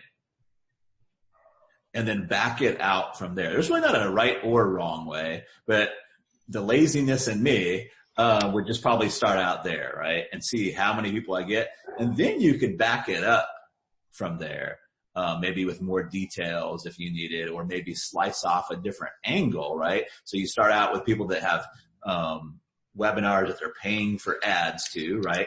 I don't know what another one would be for you, but hey, are you using Stealth, Evergreen, or Webinar Jam, right? That's probably be a good, that might be another section, right, that you slice and dice off, right? But any of those, what you don't want is people to raise their hand. They're obviously, you're spinning your wheels, right? That's the big thing, right? So think of that audience. I like binary questions, right? For my agency, like the question, like, there's 2 or 3 questions, but probably the one, if I could only ask one question, and I like to think of things like that because we can ask more than one question, but it would be, do you use Infusionsoft, Kartra, or some other higher end shopping cart system, right? More than likely, if they're investing in that, they have a customer list, right? But I could narrow it down a little farther. Do you have more than 1,000 customers, right? If I can get Infusionsoft and 1,000 customers, like I know that I can get those guys a result. I may not want to work with them, but at least I have the right guys in the room, right? Does that make sense? It does. Do the questions always need to be what is going on now, or what can it be what they want to do? Like, do you want to make your webinar profitable with Facebook ads, but it's been too tough the last time you tried, or something like that? Or is it got to be like, are you currently advertising on Facebook? You can move a little bit to future pacing, what you'll notice is you'll get better results if you find out what they're fed up with right now and they want to get the hell out. So more than likely what's happening with their Facebook ads is it's not as profitable today as it was yesterday, right? And that's a problem. A lot of people just stopped advertising just because. Yes, absolutely, right? Stop your ads because your webinar didn't. Yeah. Or yeah. Cost too much. Absolutely. That's exactly right. What do you think about like, hey, you got a $1,000 plus product, but you didn't make more than 50 new sales last month? Say the first part, you got a $1,000 product, but you didn't you make have a $1,000 to $2,000 product you're trying to sell with webinars, but you didn't make at least 50 sales last month? Yeah, that's a good question. One of the things you want to be careful is we don't target broke people. Very often, like our ads will speak to the worms versus the minnow, right? A worm, every little bait stealer can come eat that worm, right? And so we have to keep putting the worm out there. But a minnow, like you have to be at least bigger than the minnow, right? To eat the minnow, right? So just be careful there. And, you know, a lot of times you can say, oh, oops. Yeah, I got all the broke people coming out, right? So that kind of just sounds like you might get some broke people there because I was thinking of what you said. You said a lot of people are responding saying, I've got this $50,000 program, but they have it, but they've never sold it. Yeah. That's kind of where I got that idea. I was like, yeah, saying you have a $1,000 program, but you didn't sell this many, and we're showing a result that we just sold 100 plus courses in the last 3 weeks. Yeah. $1,500, like, you know, are you not getting a similar result? That kind of thing. But you're saying that just because everyone's going to be underneath that, it's going to attract the broke people too, or the people that aren't in a position. Yeah, so I mean, you just try it and see how it works out. Like it's just an email, right? But just be aware that you might, hey, yeah, I'm at 0 sales, right? Right? And then you're like, oops, okay, we need to steer that boat a little bit. Right? But a lot of times the most dangerous thing, I don't think you would do this, but I get a lot of people like, oh, everybody on my list is broke. Right? Everybody's broke. But what's happened is all their messaging is only to broke people, right? And the second they change that, this is true in the relationships. They got like, oh, like nobody's going to go for a $5,000 offer in the relationship space, right? Well, you've only made $47 offers, right? And there's CEOs on your list. There's business owners on your list, right? And as soon as they start saying, hey, are you a CEO? Are you in a stressful job, right? Then it makes relationships hard. Or you gone away from home. Like all these, you know, people that have money, right, start coming out, right? And they're like, holy shit, I never thought I had those people on my list, right? So I say like, let's target those. And then if nobody reaches out, awesome, we can dial it back a little bit, right? We can lower the qualifications if we need to. So if this is a social media post, do you still do a subject line? Because I feel like there's no subject line usually when we start. Good question. I do different things. Like sometimes I'll put in brackets up at the top, usually a very like overt benefit, right? Or maybe it could even be, it's not a backhanded, it's a reverse. So I might say,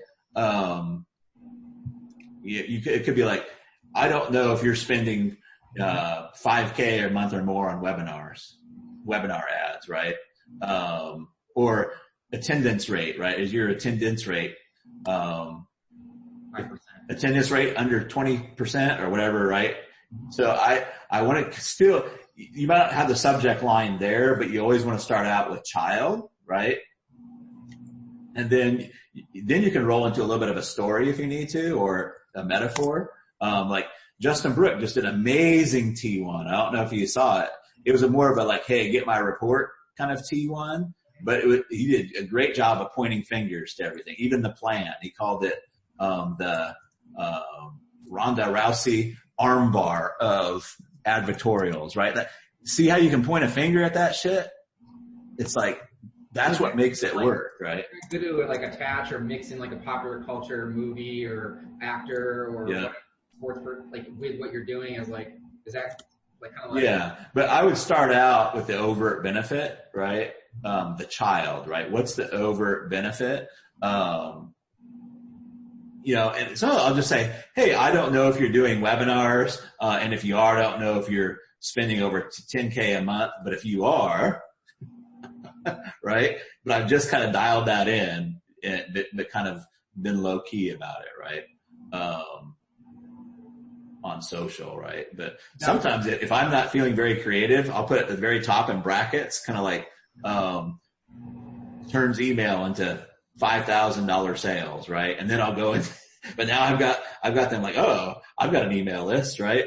And so they'll read the rest of that, but it's the overt benefit that gets them started, right? Or the present pain. Remember back at the golf course, the first thing you need is a present pain, right? Could be, for webinar owners, with attendance rates below something, 40%, right? Or something like that. Oh, that's me, right?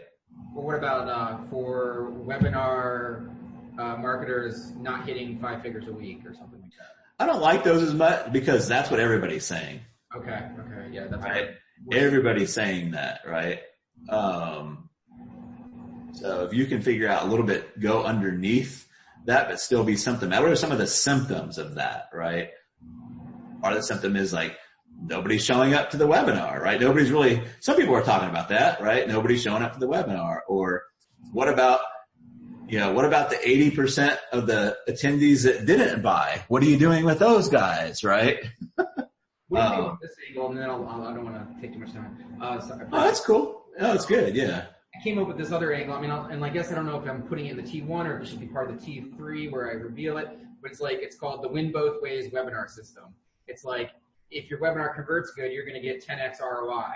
If your webinar doesn't convert at all and nobody buys on the webinar, you're still going to make 3 to 5x ROI. All because of this one magic system that we run in addition to the webinar. So it's like the webinar.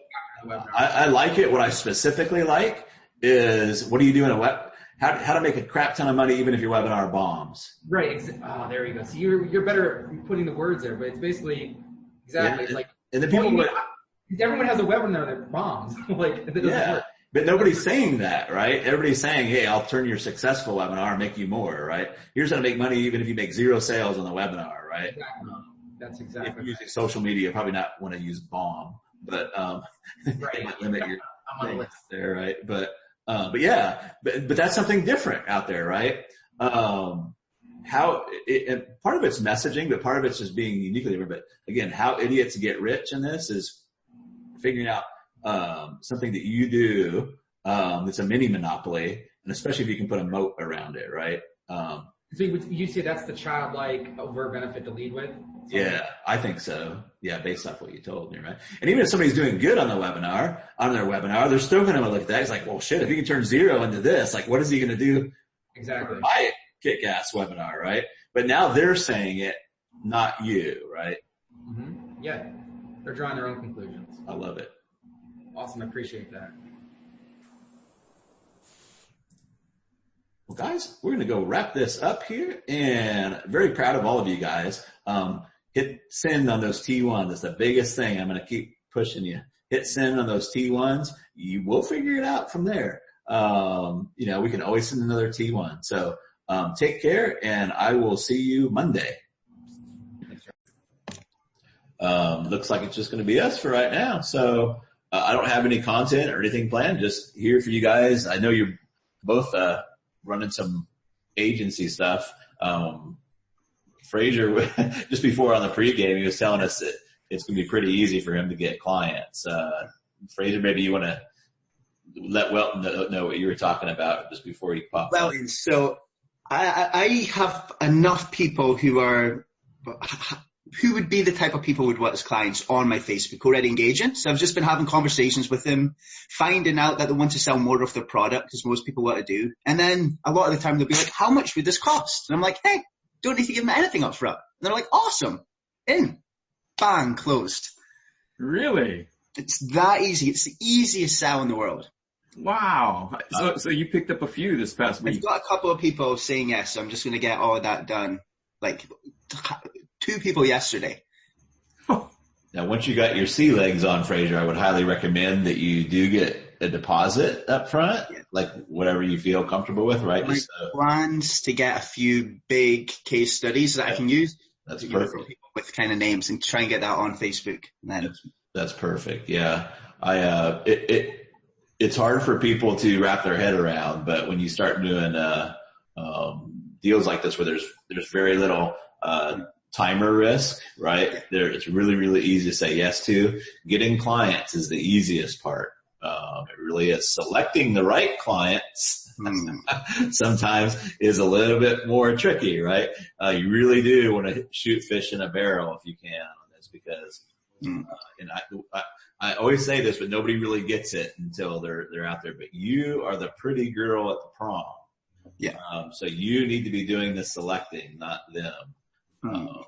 So sometimes the worst thing that can happen is you take on a client, right? So you just really want to be selective, make sure that they've got a good rep, make sure that you're not working on a brand new offer, all those shooting fish in a barrel kind of thing. So right now I'm wanting to get a couple of case studies from movers and shakers, because your position is far greater than mine. So if you go to someone like, hey, I want to work with you, they'll be like, hell yeah, because they'll know who Travis Sago is.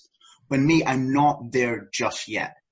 I appreciate that. I think it doesn't matter a whole lot. And here's what I mean by that. So, if you have, and maybe if you have a certain specialization, so like, I've got a student that does this. He knows everything about real estate, lease option, just everything. So if he was pitted against me, with a more intricate lease option thing, like I would recommend the client go with him, right? Because that specialization, right? Even though he doesn't have the same amount of experience in the, copy and all that kind of stuff.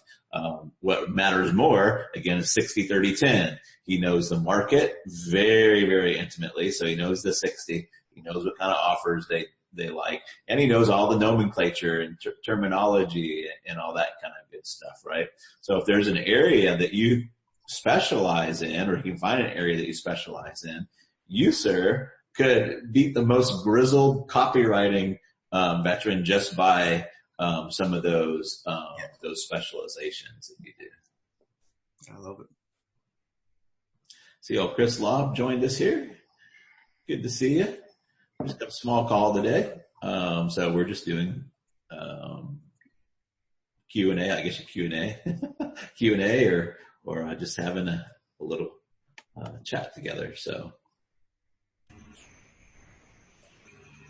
it may not Fraser, you just posted stuff up on your Facebook page and people started hitting you up, or?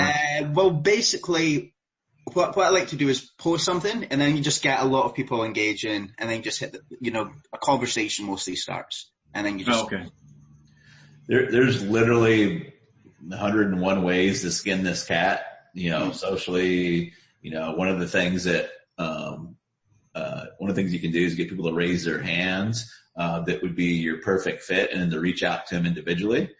So if you said, hey, I'm curious how many of you guys are doing webinars and have a $2,000 plus product or more, right? Then you can see all the hands go up, right?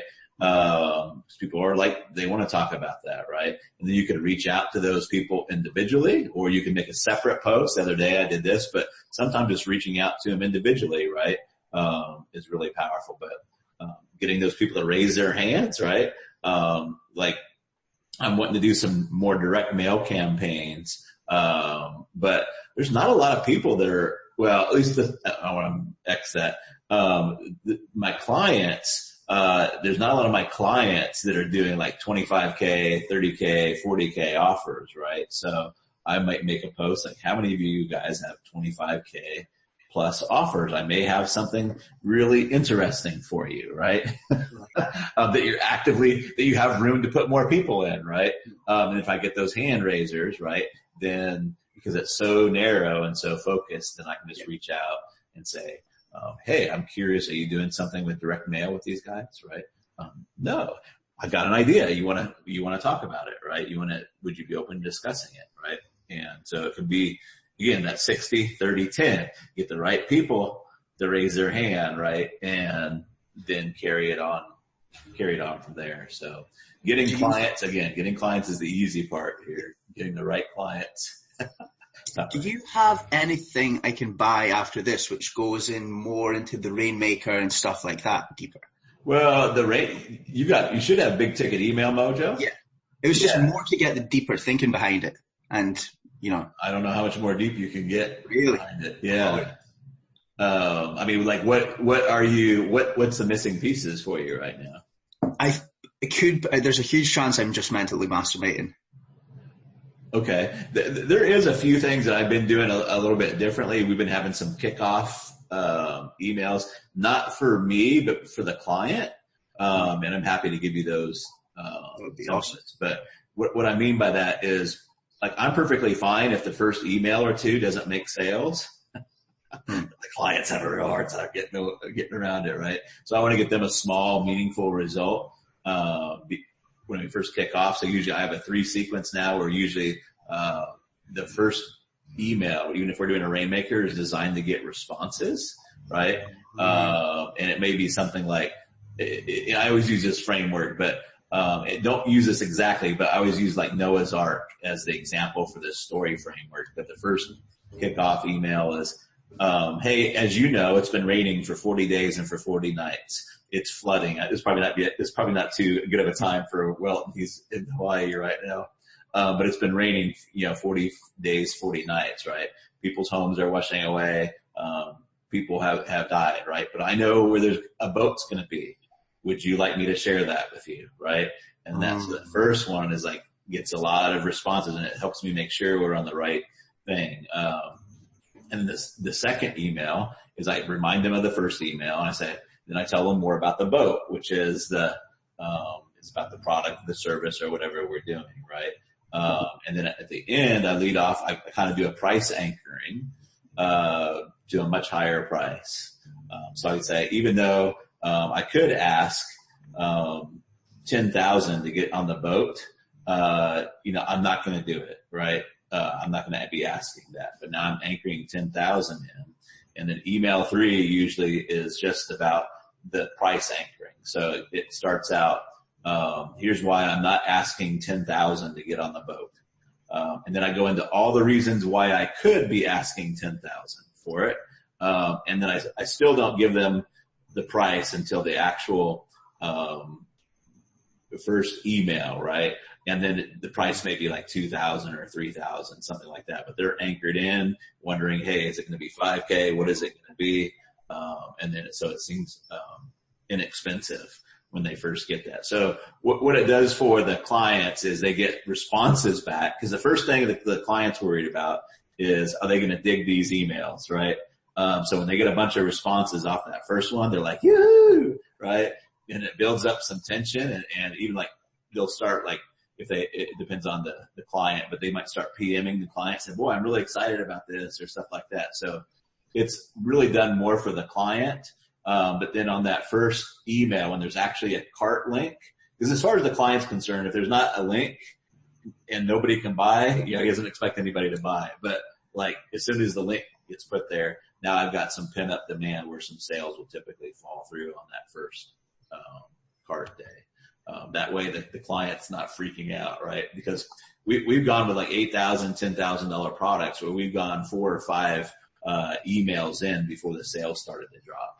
And I just look at the live chat, and I look at what's the responses and see if they're getting close to the hole. So as long as I see people are getting close to the hole, I'm totally cool with it. But the client is freaking the F out sometimes, so that's why I started instituting that in there. And then I can't remember, did I talk about the payment program and Big Ticket Email Mojo and how to handle the payment program? I'm not sure. Okay. So the only other thing is that we do differently now. You know how well time deadlines work, right? So I'm like, well, how can I get another time deadline inside of the campaign? So what we start doing, like what most people do, is they open with the one-time offer, right? The one-time payment, and then they open up a payment plan. I do it the exact opposite, actually. I open up with both of them. I open up with it's $2K or 3 payments of $800, right? Or whatever the thing is. And then what happens is once I've got the sales starting to drop and I understand the flow, usually it's about, I try to run it to about 25% of my sales goal. Then we'll have a payment deadline end in kind of the middle-ish of the campaign, right? So we'll say, hey, we've got the payment program open. We're happy to do it, but we don't want to complicate things any more than we have to, or just because we don't want to leave it open anymore, right? And then we have a payment deadline day. Usually we end it at noon, just for tech stuff. So my tech girl's there if any snafus go off or anything that's a problem, but we usually end it on noon on a certain day. And we'll do 25% to 30% of all the sales on the whole campaign, during that, payment deadline day. So it's another nice bump there, right? But so usually whatever we've done up to that point, like we'll double the sales on payment deadline day. And then after that, day, we call it tumbleweed days, because like very few sales will come in after the tumbleweed days, right? But we continue to kill sharks, and then we'll start to see the sales pick back up again, until we get to the final close cart days, right? And then again, when we close the cart, it's amazing. Like we just had this big rush on payment deadline, but a week after that, we'll have another big rush on all the one-time pays. And here's the most freaking interesting thing about the payment deadline day. I think anyways, my clients kind of like it too, but on payment deadline day, it's not unusual to have 50% of the payments, come in as full pays. It could be like anywhere from 40 to 50% come in as full pays. And we know what happens because we man the live chat. They make a micro commitment to the 3 payments of $800. And just before they actually do it, they're like, screw it, I'm going to save myself $400, right? But they make a micro commitment at the lower price. And so like really like even on the payment deadline day, you'll get a lot of full pays. And we know by manning the live chat because people go like, hey, I want to make sure I didn't get charged 2 times, once for the payment program and once for the full pay, right? Because I clicked the payment program, then I backed up and said, I'm just going to save myself some money, right? So it's pretty interesting, how that works out, right? So it's good human psychology. But other than that, everything should be in big ticket email mojo on the Rainmaker. The biggest thing that gets people jammed up is they want to make it robotic, and they want to be like, okay, on day 1, I'm going to send this, and day 2, what day should we send our first A email out, right? Or how many days should we send the C email out? I'm like, I don't know, dude. Like when you put your hand on her knee, is she moving away from you or is she moving towards you, right? So I just never know. We are constantly, we send it out, we see what's happening, right? We send it out, we see what's happening, right? When she starts moving towards us, we do more of that, right? Regardless of what, our schedule says, we do more when she's moving towards us, right? So if like we hit, a certain angle, like where we talk about, how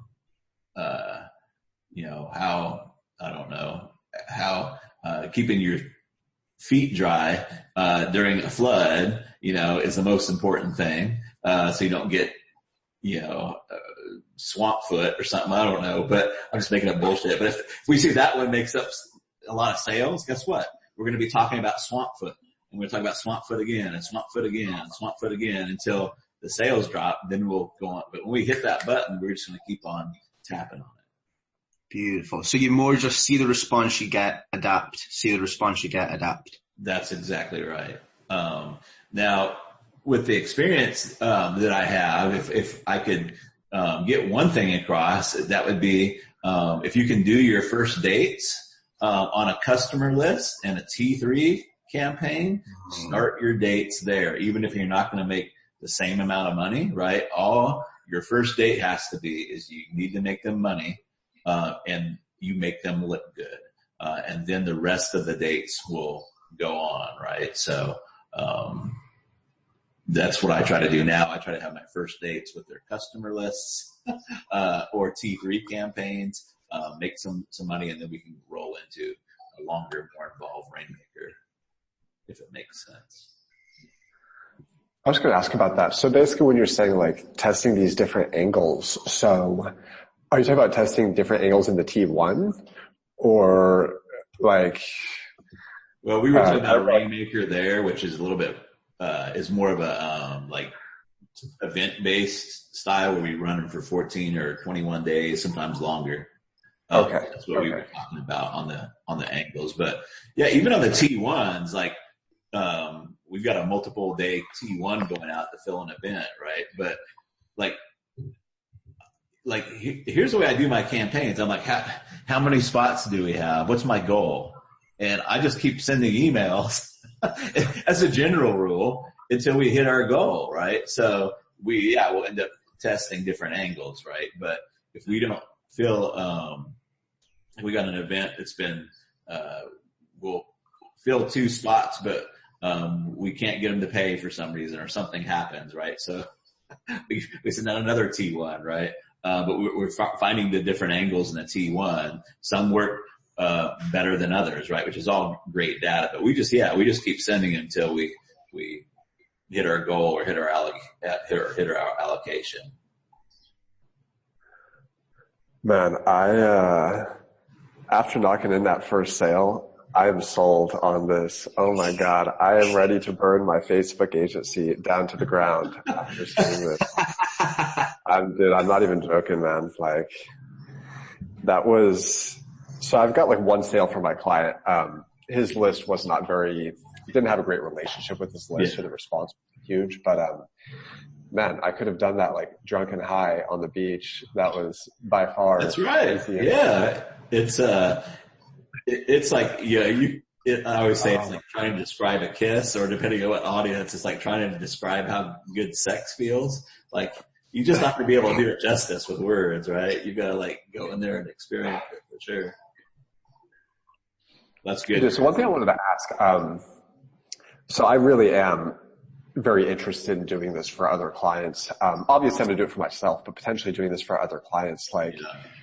So do you even worry about like recurring income? Because it sounds like what most of you are doing is, T3, Rainmaker type stuff. I'm sure you have clients that come back to you for repeat business over time, but do you really? That's the only way I set it up. I set everything up so that if that first date goes well, then I have control over their email list and I just handle everything. So yes, absolutely. That's why the agency model is such a great model, or at least back-end agency model, because that's the only reason why I go into it. I don't do it to make that money off the first date.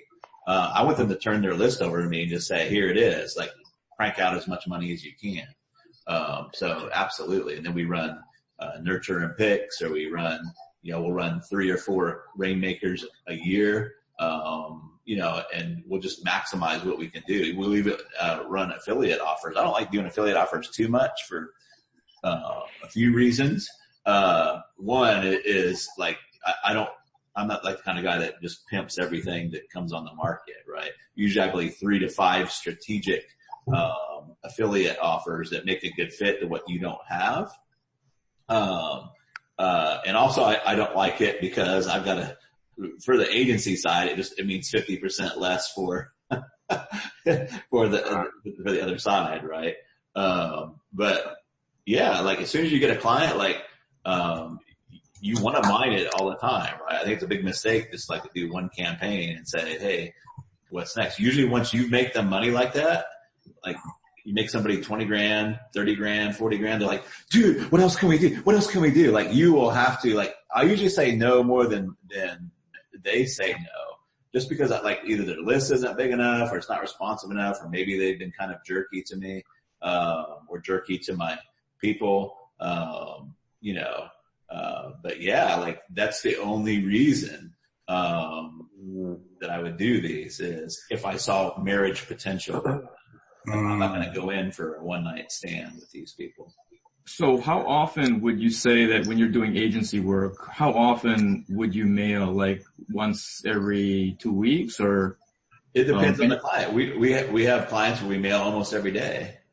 It's good because we're doing nurtures and picks, right? So they have their products that they're selling all the time, for $2K or $5K, right? And so what we're doing different than we did before is we used to run the emails to an order form all the time. What we're doing now is we're running the emails to a tapper, right? And we're just saying at the end of every email, hey, reach out. We vary it up the different ways that we do it, right? But the long and short of it is that they reach out for the tapper, right? And then we just T2 them and T3 them in. It's glorious, man. You technically could do like a bend settle type thing where you just, I don't know if you want to do that much volume, but yeah, that's a lot of volume. Well, yeah. I mean, you could do. I have clients that we do almost every day, right? Either we're sending fresh content, or we're sending an opens, or we're rerunning emails that we know that worked good in the past, right? But yeah, I mean, although with Ben stuff, he just sends it to that one offer, right? He doesn't have like.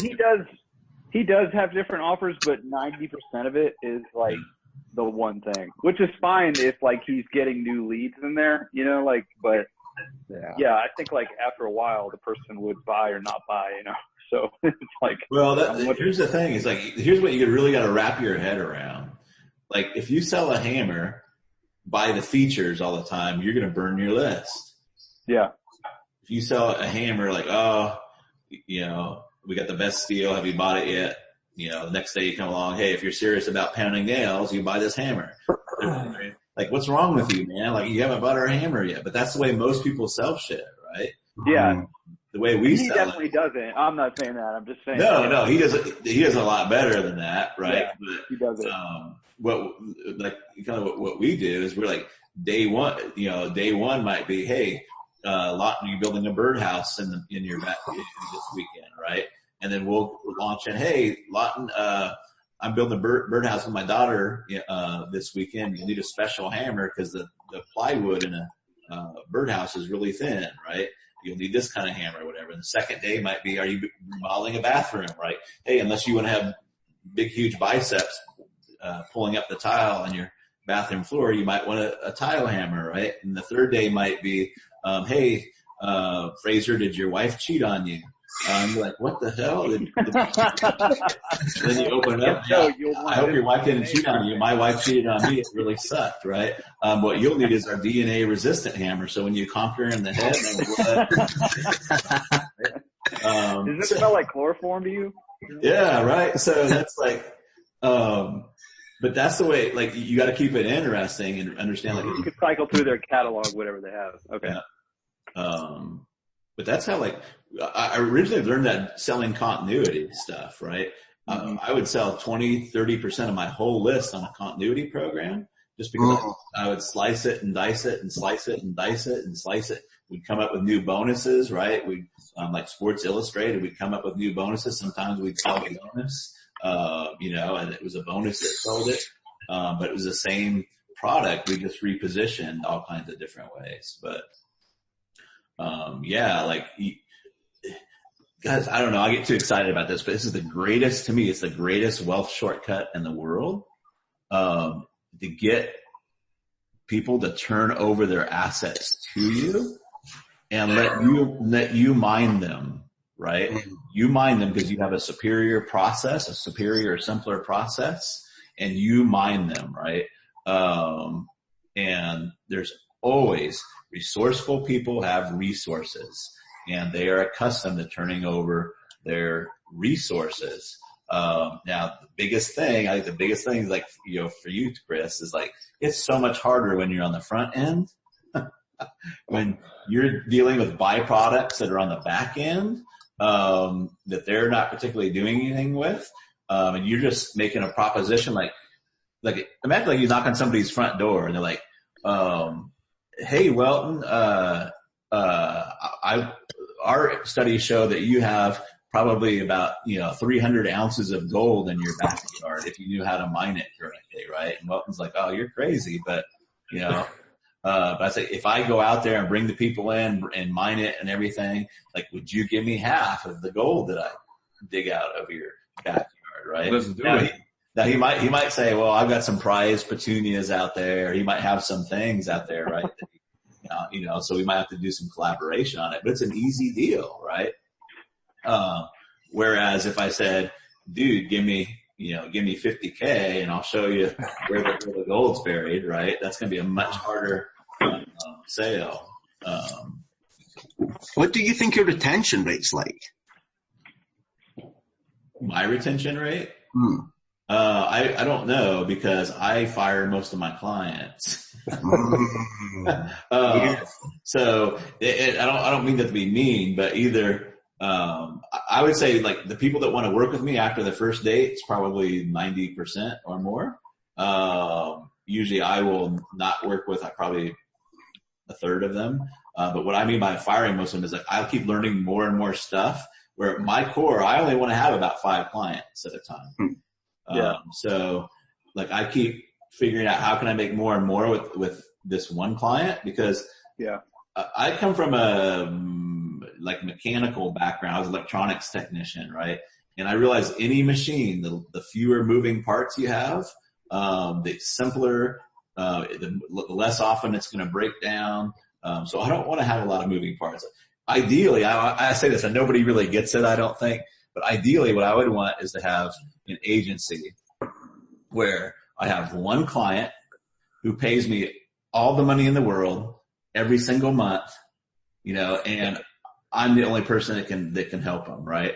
Obviously you're never going to get to that ideal, but like I think in extremes to help me design like what I'm doing. So, I would say, Travis, if you do work for the cartels, there you go. So I really don't have that number for you, Fraser. I think I'm trying to think of all the clients that I've had. I think maybe one person really just didn't want to work with me. And that was more because they wanted more control over the list. And we just, I wanted, this didn't work. Like before I would share lists and I still will do that because it's still their list, right? But if they want to have too much access to their list, there's nothing wrong with that. It's their list. But I want all the control, right? So it just makes it simpler, right? So if they want to have if they want to mail 3 days a week and want me to mail 2 days a week, it just gets too confusing. I've tried to do that a few times and, it just gets too confusing and they do silly stuff that hurts my end. And, so now it's just I don't want people, if they want to have anything to do with the list other than maybe once in a while, I really don't want to work with them, right? So I think, probably out of the 4 or 5 dozen agency clients that I've had, probably only one is not wanting to work with me. And so you just send them a Dear John letter and say, hey, we're only making, 20 or 30,000 for each. I don't say it like that because that could be a lot of money for them, but usually part of the reason why I'm doing a back-end agency, I've turned clients over to students that weren't good for, they're great clients. There just wasn't enough money in it for me. So I'll turn them over to a student, right? But yeah, I try to let them down as gently as possible, right? If they want to maintain control of their list, there's nothing wrong with that, right? But we need to figure out, do you want to run your list or do you want us to run it? Probably us sharing it's probably not going to work out too well. What would you like to do? The same template, right? I see, here's the situation. Here's my situation. What can we do to resolve it, right? If it's, over they want too much control over the text or they're complaining about, us something, which doesn't happen very often. But same thing. Hey, I totally understand how important your reputation can be for you. If you need to look over every single email, that's not going to work for me. What do you suggest we should do to resolve this? And kind of let them say, well, that maybe not going to work or, so, or you can just do the old fade off. I don't like to do the fade off very much, but you could say, hey, let's do a Rainmaker once or twice a year, right? But you don't, so you can set the level of engagement that you have, right? But usually like, hey, and if you're not the one that's poking them for the Rainmaker and you don't want to do it anymore, usually that won't happen again, right? Not always. Sometimes they'll just keep coming back, right? Hey, let's do something else, right? So. Right, because if you're bringing them gold, then, you know, what the hell? They just want to do it as much as possible. What usually happens is after that first date's over, they're PMing you. They're like, dude, what else can we do? Let's get on the phone. Let's figure out what else we can do. Is usually what happens. So, how do you price on going once you transition away from the Rainmaker or T3 into kind of retainer? No retainer. No retainer. Zero retainer. I don't want to work off retainer. Because now we have a client underling, situation. I want more of a partner situation. I'm going to make much, much more on a revenue share. So I will always do revenue. The whole agency is done off a revenue share.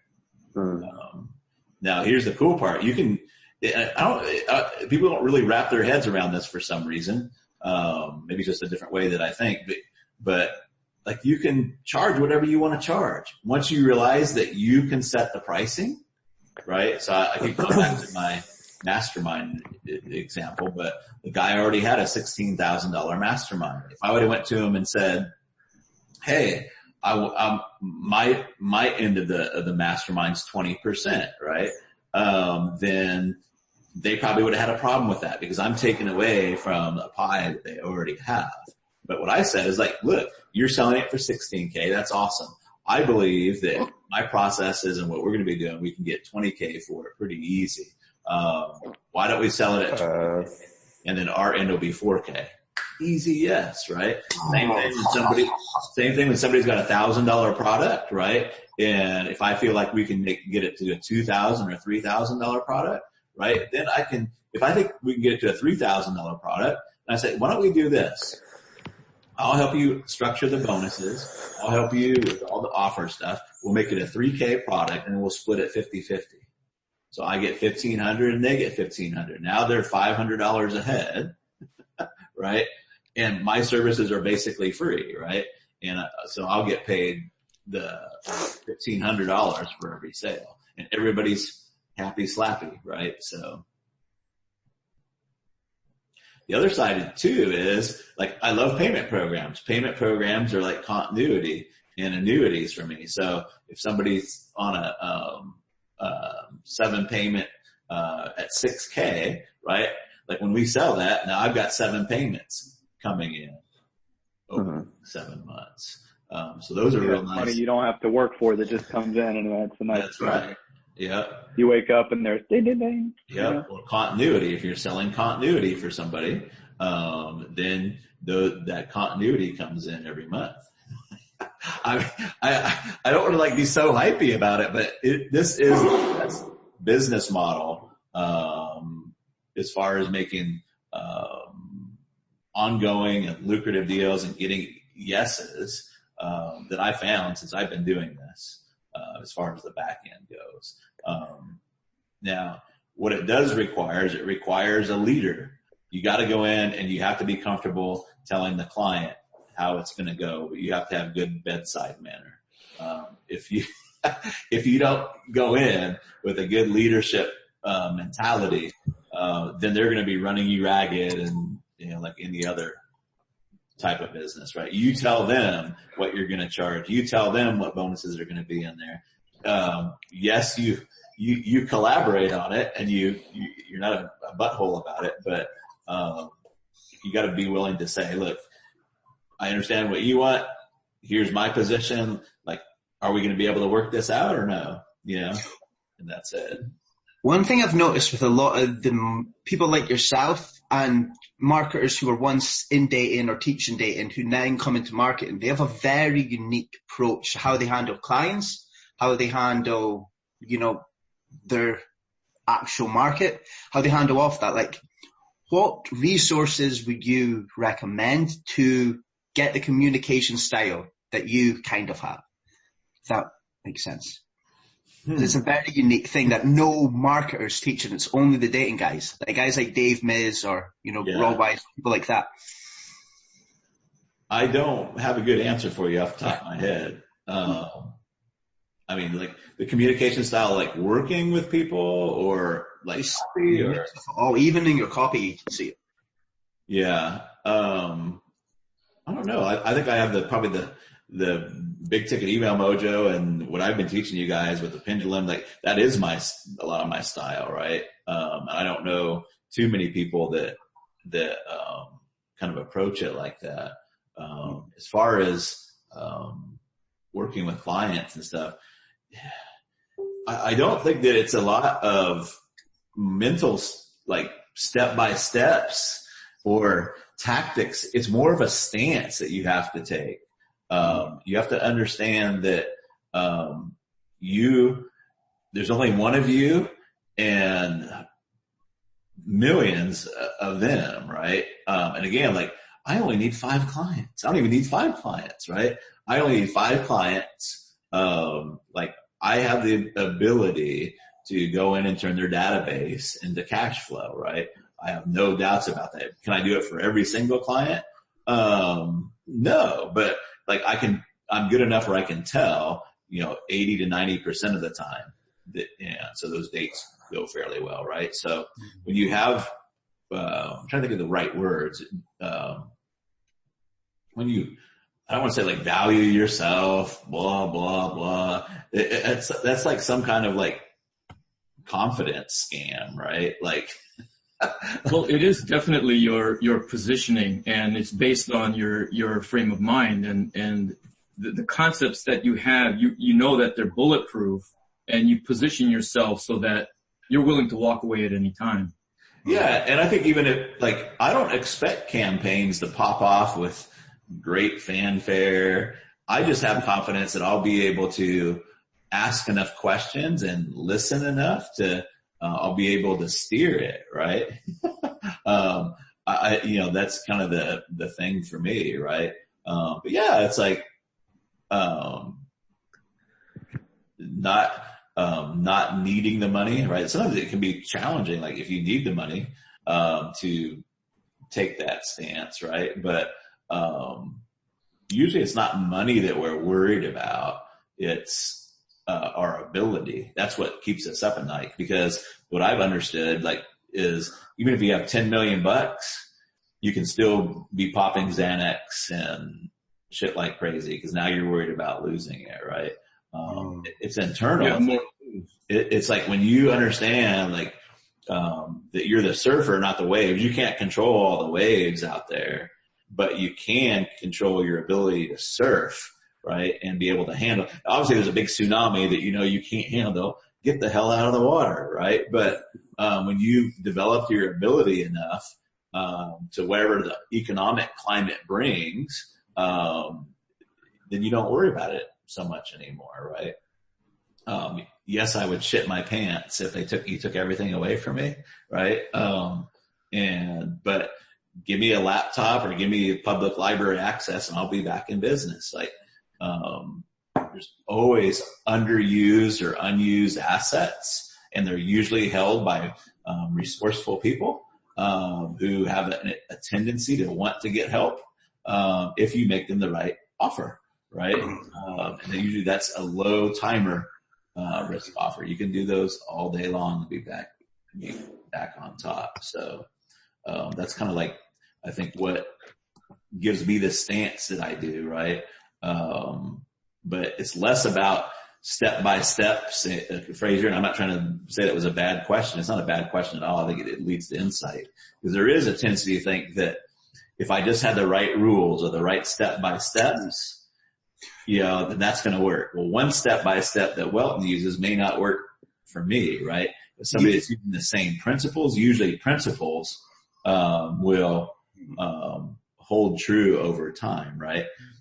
Resourceful people will almost always have resources. They got resources, and they're resourceful because they're not scarcity minded, right? Like, you take somebody, like the hardest clients you'll ever have to work with is if it's taken them 10 years to build like a 5,000 person email list. And if you get to think, why would I give you access? Like, that's crazy. Like that, it's taken me 10 years to build, like, and they don't do that. But you get a guy that's got 100,000 people or 300,000 people, and they're like, yeah, where do I send my Infusionsoft access to? Right? Because that's how they got to where they're at, right? Yes, they have to take some risk. But there's always going to be those resourceful people. Now there's other ways you can take advantage of underutilized and unused assets, but they're better if you have capital to start. I'm thinking like Uber, right? They're taking advantage of people's, underutilized assets, which was time in their cars, right? But that's taking a little underused asset from a lot of people, which is a lot of moving parts, which is going to require more capital to get going. Same thing with Airbnb and all that kind of stuff. But if you're kind of a micro business and you want to generate like what most people would be envious of, doctors would be envious of income, the easiest way to do it is go find a resourceful person. I don't care, there's not one resourceful person out there just making all the money he wants to make, that has all the time he wants to have, or has all the energy he wants to have, right? And just go out and figure out something they're not doing and turn it into a turnkey profit center for them, where you handle everything for a cut, right? I just happen to focus on databases and audience because that's part of it is because of the way people think. They forget that that's the most valuable part of their business, because humans are focused on things that move, right? Which is on the front end. And then if their real assets pile up into a database or somewhere, but they're not moving. So they forget, right, what they were started to do in the first place, which the only reason to get their first sale is to get a customer, right? But they forget that. And so we just come in and help them remember, but that's probably always going to be the case. Like I was just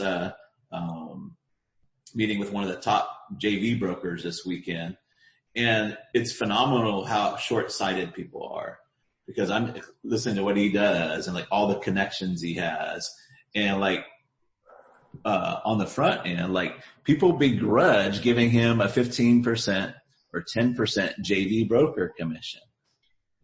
And I'm like, that's just ridiculous. And we're probably going to end up working a deal. I'm like, here's what I would do if I was working with you. If it was a $2,000 offer, I would give 1,000, 50% would go to the person with the list, and I would give you the rest of it. And he's like, dude, like I would totally because who am I in competition with? I'm in competition with his other clients. If I want to get all of his time and all of his focus and maximum effort put into this, right? If I gave him $1,000 per sale and everybody else is giving him $150 or $200, right? Like who do you think he's going to work the hardest for? Right? Who do you think he's going to get that out there for? And I'll be building a nice $2,000 per person buyers list, right? And if I know my numbers, and I know I'm going to convert 20% or even 10% into a $30,000 program. Building your list for free, break even. Yeah. That's right. But people are so short-sighted that they don't get it, right? So I've always said that the person who's mediocre at chess will beat a checkers master, right? Just be mediocre at chess and you'll beat the shit out of a checkers guy. Like even a master of checkers. I'm the master of checkers. Awesome. Give me a guy that's even a little bit savvy at chess, playing a little bit longer game, will absolutely freaking crush that checker guy, right? So everything is an offer, right? If I want to hire a JV broker, like I got to say, if I want him to give me the most attention, I can sit there and whine and beg and plead and make him sign agreements, how much time he's going to give me or whatever. Or I can say, what does other people pay you? And make him a much better offer, right? If I'm strategic about it, right? And also realize that what is the asset that I'm really trying to build? That's the other place. That's the other thing that why people forget about this is we start to think that our asset is a webinar or the product that we have, and those are never really the assets. Even a rental house is not an asset, right? The rental house is not the asset. The renter that's paying the check is the asset. Once you truly understand that on a deep, deep level, your whole game opens, right? Your whole game opens up. What else could these renters want? Could they want some financing on their cars? Could they want, any of those things, right? But now you're looking at that people are always the asset, not the webinar, right? Oh, I got to get this webinar, right? I got to get this webinar converting. And it becomes like, oh, now I have an asset. I have a good converting webinar. Guess what? That webinar, I guarantee you, will stop working at some point in the future, right? But your people will still be there if you handle them right. Not everybody, right?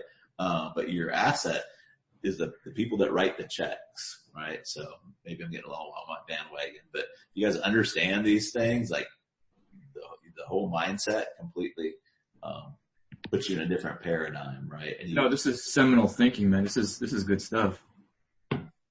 Thank you. But yeah, it just opens up your whole world. Like you see like value everywhere where other people don't see the value, right? And then you can say, well, how can we go mine it, right? And that's it. So. In terms of your ideal clients, I mean, it sounds like you're working with pretty serious internet marketers / information marketers for the most part. Is that accurate? Yeah. Yeah. Okay. Cause when you talk about like helping them raise the price point from 1,000 to 2,000 or whatever, I guess that really can't be done in a lot of other industries outside of something like information marketing. Well, it's a physical product or a service. That's not true at all. I've done it in the relationship space. I was in the relationship. Everybody's like, oh, nobody will buy more than $47 things in the relationship space. Bull fucking shit. They won't. You have to know what space, like who you're talking to, right? You help a woman CEO who has money, who has a house, who has everything figured out except her family. She will write you a check for almost anything. Yeah. So like you just actually money is the least important part of it, right? There's the things people will pay much, much more for than an extra few bucks, right? I was just going to say it's relative to something like physical products where you're probably not going to go in and double the price. Even physical products, right? But you have to understand what is it you're really selling. If you understand it, what is it you're really selling, now your whole world opens up. And what I mean by that is like if you're selling, if you're selling coffee beans, let's say, right? You can put them on subscription plans. You can also, offer them high-end coffee machines where you get a piece of it. You get a piece of the maintenance and the leasing of coffee machines. For that segment that's really, really into coffee, you can offer them $10,000, $20,000 experiences to fly down to Colombia and pick their own coffee. So you have to understand what it is you're never selling that product. You're selling something else. Like my favorite line is like, Maybelline doesn't sell makeup, they sell beauty. Once you understand what you're really selling, then you can totally open that stuff up. If you've been selling health supplements, I'm thinking of a guy right now. If you've been selling health supplements, they're probably going to be open to home gyms, right? So I got to know a guy that made a lot of money at health supplements, which is a physical product. Now he's like teaming up with home gyms, and you can do coaching and training and all that. You can introduce info products into that, right? But you just have to understand what you're really selling. There's a huge opportunity now in the e-com space to have somebody come in and help them figure out what they're really selling and take those 100,000 person customer list they're not mailing at all because they don't know what else to sell them because they're thinking, oh, my product is the asset, right? Rather than figuring out what is it that we're really selling here and where can they go from that. That's actually the reason I asked, because I know obviously there's a lot of information marketers out there with large buyers lists, but there's definitely a lot more e-com and physical product companies. And they're typically less marketing savvy than the information marketers. It's been very, very hard for me to stay out of that market. And it's just been a decision on specialization for me. But I have guys come to me all the time. And I have worked with skincare companies, right? They don't know how to package stuff, right? So we've packaged up reverse your aging beauty kits, reverse your age beauty kits, which is a compilation of their beauty products along with information, right? And sell it for $500 or $1,000 or $1,500, where they're only selling things for like $37, $99, right? So the packaging or offer experts in that market would absolutely fucking crush it, because that imagination is just not there, right? But yeah, so it's been, I was saying in my company, like one man can't make all the money in the world. So, but that's a huge, huge area, to help people out. Right. Thank you for that. Yeah. I've been debating it as I start to do this, thinking about, potentially that market. Yeah. And most of them, like, at least in my experience, they're open to it, right? Like, hey, I've got this customer list. I've sold them everything I know how to sell them. If you will go put the deals together and put the copy together, I'm happy to pay you a percentage. Like, now what they're going to have a hard time with is if you're selling their stuff and they have COGS and all that kind of stuff, right? But if you can, say, hey, there's a lot of profit opportunity here if we figure out what you're really selling and what else these people would buy, and we set those deals up, right?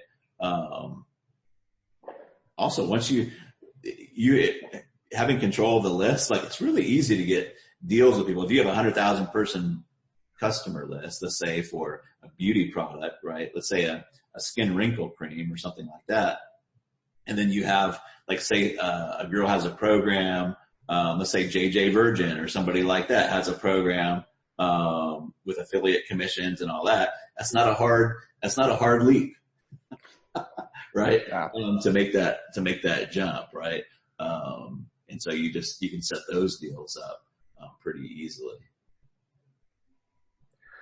Yeah, a lot of opportunity. Yeah, absolutely. I think I'm going to be shutting down my Facebook ad agency for sure. It seems like entrepreneurs are always kind of straddling, right? We're going from the older thing to the new thing, so do it gently, right? Do it gently, like get you, a couple clients, but I was just saying, I don't know if you know Scott Kretsch.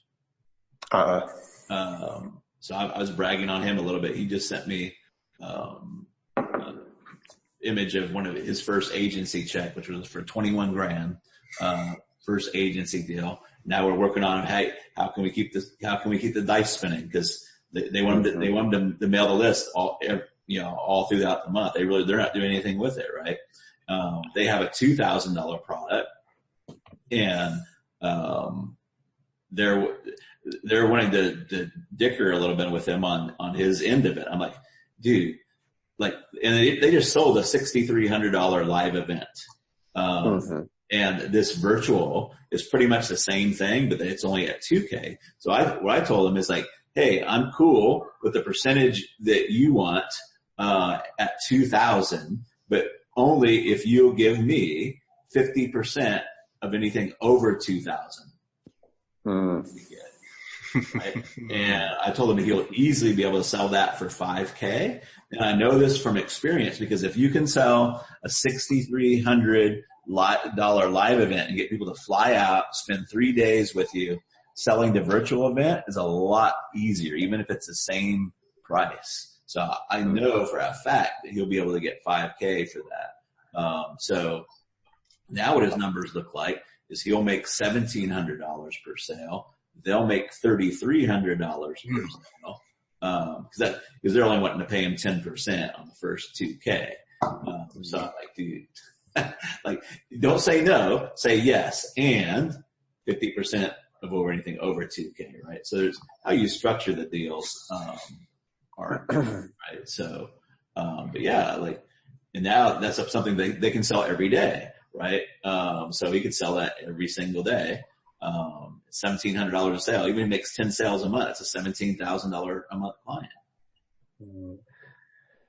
Do you adjust the revenue share you ask for based on like the company's margins? Like with information products, it's basically 100% profit. With e-com, we're talking like way lower profit margins. Yes. So you have to figure out how you can package, right? But sometimes adding and getting people to do it, like sometimes adding a bonus DVD or membership, like that's another thing you could do with it. Remember, you could add a membership as a free bonus, a free membership, which is really good. We just have to figure out like how can we add more value, right, to this, right? So we can get more. That's definitely going to be an issue for them. Like if you're selling like something that is $99 and they've got $79 or $30 in COGS, right? That's going to be their front end, right? But if you can help them package it differently and get more margin out of it, they're usually happy to share that margin with you. Yeah, I like it. People just have a hard time giving up what they've already got earmarked as their right? So. When you first got started, Travis, did you find that people had the need to learn more about you and what you do and all that? Like, you know, I'm so used to like sending people my website, my pages, stuff that I've done, some funnels I've built and stuff like that, you know, I feel the need to justify and stuff. Like, you know, I'm having this one problem with this one client who kind of like went on he went rogue, right? And he sent this email, and now I think that one client has like they want to vet us out and they want to kind of figure out like what we've done and all that. And I'm willing to do that. But on the other hand, I'm thinking, well, you know, let's take the other approach and say, you don't want to do business with us, and that's fine. Just find somebody else. It's a cosmetic dentist I've been talking about before. Yeah. I mean, for me, like I would have maybe a talk with him. I see you want to do this. Here's where my boundaries are. How do you think we should resolve this? Right. And then see if you guys can resolve it if you want to do that. But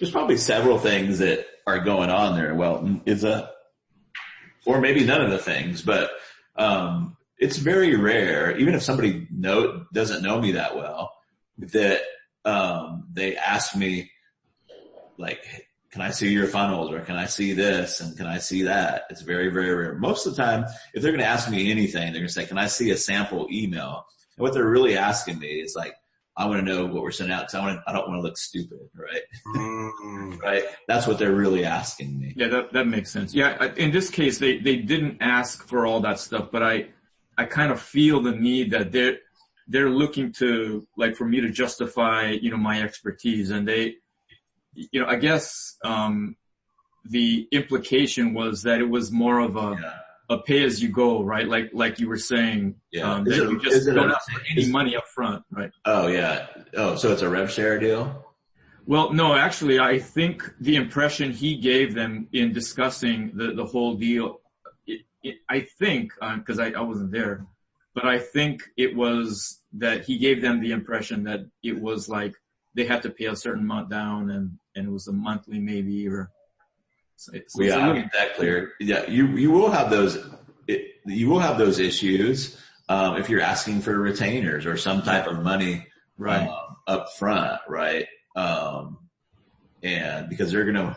The way I always use it is like, hey, there's two ways that, you know, I've got a magic pen. Here's a magic pen. Well, and if I give you this magic pen, any check that you write will automatically be good, right? It's $100. Like, and if you don't know me if I just walk off the street, if I say, give me the $100 first, you're going to say, well, show me proof it works. Where have you sold it before? You're going to ask me all these kind of things, right? But if I say, I'll tell you what, take this home, write as many checks as you want, and when you feel that it works, write me a check for what you think it's worth, right? Or write me a check for $100,000, right? So it was 100 to begin with, but now that all the risk is out, now you're willing to write me a check for $100,000 with a lot fewer questions, right? Because you're going to take it home, right? So if they're under the thing like, I'm going to have to pay them $1,000 a month or whatever it is, then they're going to ask you a lot more questions, right? And call that in. If you're just saying, hey, I'm really good at what I do, most of the time I'm turning down clients because when you can take somebody's list and crank out $50,000, $100,000, or $250,000 of it, your dance card tends to stay full. But let's see if we can find a basis to do business here, right? So you already set the tone, right? Coming in there, it's like the biggest thing is like, it's not really not an issue, is I just ask them for a deposit up front, right?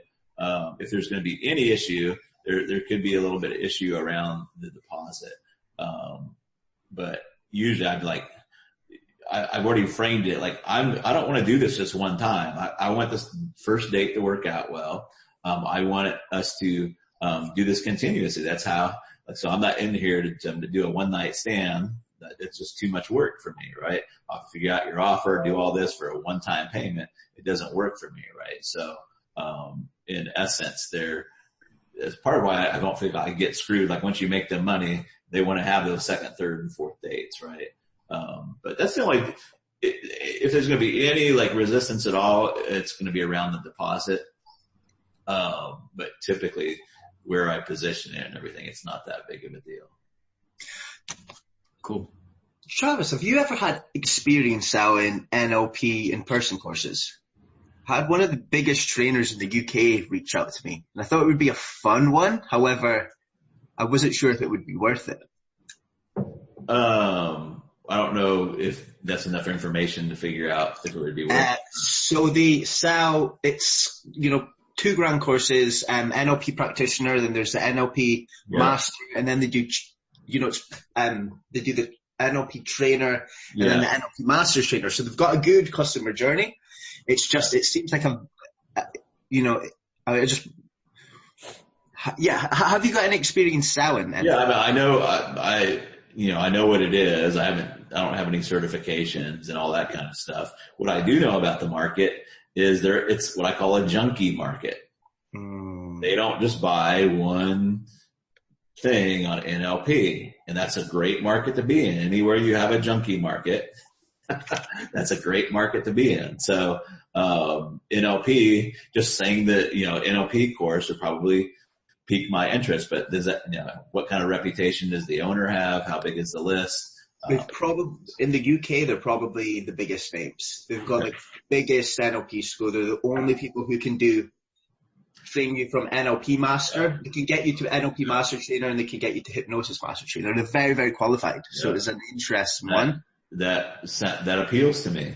And the reason why I like NLP, applying it to different markets is usually more lucrative than others, like NLP for sales or NLP for copy. Because now you have the merging of two junkie markets. Copywriting is a junkie market, and when you merge that with NLP, now you've got two junkie markets that converge, right? Using NLP to, try to get your kids behaving better may not be such a, great angle. But what I do like about NLP is that it's like a screwdriver. There's several uses for it.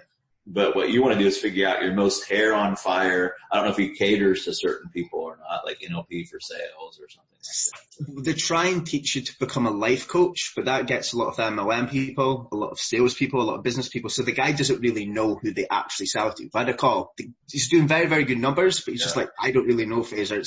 We get people from all different walks of life.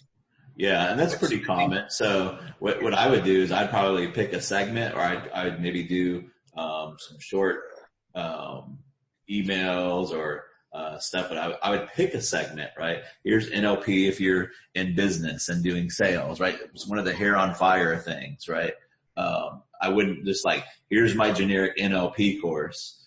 That's going to be harder. What you can do is you can do like, if you've identified that he's got salespeople, maybe he's got some business owners that have high transaction values, right? I'm just thinking like Rebecca, here in our group, right? That does martial arts studios, right? NLP, like here's how to use, you can use NLP to help enroll, your year-long, 8K memberships or something like that. But you're going to have to figure out who has a hair on fire that could really use that tool, who has a fed up problem. If you just say, hey, NLP will make your life better, right? It's not going to be, as powerful. Now, Ross Jeffries, there's a guy named Ross Jeffries. I don't know if you ever heard that name, but, the seduction guy. Yeah, OG seduction guy. And he took NLP to, the seduction market, right? But the challenge with it is it's like hard to remember all that shit. And it's hard to make, especially the way he taught it, right? But yeah, if you can cross, either a hair on fire transition point or a hair on fire niche, that would appeal. Yeah. Last time I spoke to him, I think it's perfect for the customer list because his biggest challenge is to have people go from the practitioner to the master practitioner. So he's got an entire list of just practitioners. Would that be where you would get your offer with him? Yeah. So selling certifications like that, typically, and I have to look deeper into it, but when you're selling certifications, what you're really selling, it's an identity. It's an identity offer, right? Where you're making them feel more capable. Of course, you talk about you can make more money and have more results, but people always feel like they don't know enough. Again, we're kind of getting dark mojo here, right? But people like, that's part of the reason why NLP is like a junkie market. Everybody feels like they don't know enough, right? Rather than get out there and practice it. A lot of times they feel like they don't know enough, right? So they'll just keep buying and buying and buying. Marketing's the same way. I mean, look behind me. Those are mostly marketing and sales books, right? You don't ever feel like you can, know enough, right? So. Beautiful. Yeah, I would give that, if he's got, what I would do is start with his customers, right? If he's already got customers, T3 them into like a master practitioner, but, I might like do a little, like inside of a big ticket email mode, there's North Star survey. So I might run a really quick survey to them to get an idea what the, breakout is, he seems to have front end, he's doing a few million a year, just doing 3-4 courses a year. So he's doing well. But I think you're 100% right. That would be awesome. But if you do a survey, what you're not looking for is who he has the most of. You're looking for who's the most hair on fire. Okay. So it doesn't matter. Like if he's got 70%, listen, I'm just making up bullshit, but if he's got 70% parents that, want to get better behavior from their kids, right? And he's got 30% salespeople, I would probably go with the salespeople first because they're going to have more hair on fire, but they will also, look at how long their responses are, right?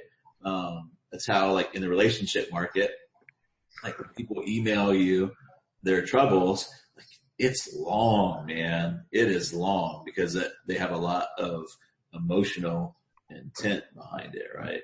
I'm not saying it wouldn't be for parents, but I'm just saying what you're looking for is not like, don't choose how you're going to structure your offer, or your position your offer based off sheer numbers. Look at who's the most hair on fire, right? Who's got the most hair on fire? How many times a day are they thinking about the problem? What's the emotional temperature of the problem, right? Are they, have they likely bought more than 2 or 3 products to already try to solve this problem? Or is it a junkie problem, right? Convergence of 2 hair on fire groups. Yeah, or transition points in their life, right? So I love transitions. Like you'll notice a lot of markets where the money's made is in transition points in people's life, right? Why is the wedding niche such a great market? Because it's a huge transition point. When kids go off and leave the home, the empty nest in college, that's a transition point. When you lose a job, that's a transition point. That's why I focus on relationships when they had a breakup. That's a huge transition point, right? A lot of times transition points, if you get a transition point in a junkie market, that's even better, right? So those are the kind of things that I look for. Not so much sheer volume, right? A lot of times your sheer volume is not what's driving the sales. It's called 80-20, right? Like 20% of your customers are probably driving 80% of the revenue. Beautiful. Thank you very much. Awesome. All you guys are like, Welton, Chris, you doing agency stuff. So see, it's this thing that I'm picking out, right? It's like, here's probably like the people that are here, right, are all doing agency stuff, right? Yes. Here for a little while, right? So. No, I definitely like this. And yeah, the revenue share equity type thing, I've noticed the savvy clients usually ask that with the upfront funnel stuff. They're like, are you open to a revenue share equity type thing in the future? And I am, because I only look for clients long term. Yeah. I'm always leery, of anybody that tries to prognosticate the future, right? But I do see a definite trend of people moving because of all the high ticket stuff, right? And especially people that just add on zeros, right? Especially in Facebook ad agencies. Like, there was this big thing like, oh, why are you charging $1,000 a month? Add a zero on there. And they charge 10,000, right? But that level of service, but these are some things I see in the market where people are becoming fed up with it, right? And so I think that you're going to see more revenue share. If you're really good at what you do, you'll probably specialize in a thin slice, and you'll just say, look, I'm good enough at what I do. Let's just do this on a revenue share, right? I think you're going to see more and more and more of that. Again, but I always, I'm not saying I know it's going to happen. I'm always leery of people that say, oh, I know the future, whether it's investment advice or where crypto is going to go, because the truth is you don't know where the fuck it's going to go. Sorry, excuse my French. Hopefully there's no kids in there, but it's one of the things that irks me when I see prognosticators say, I know where it's going to go, right? Like, you don't know where it's going to go. You're just pulling it out of your butt.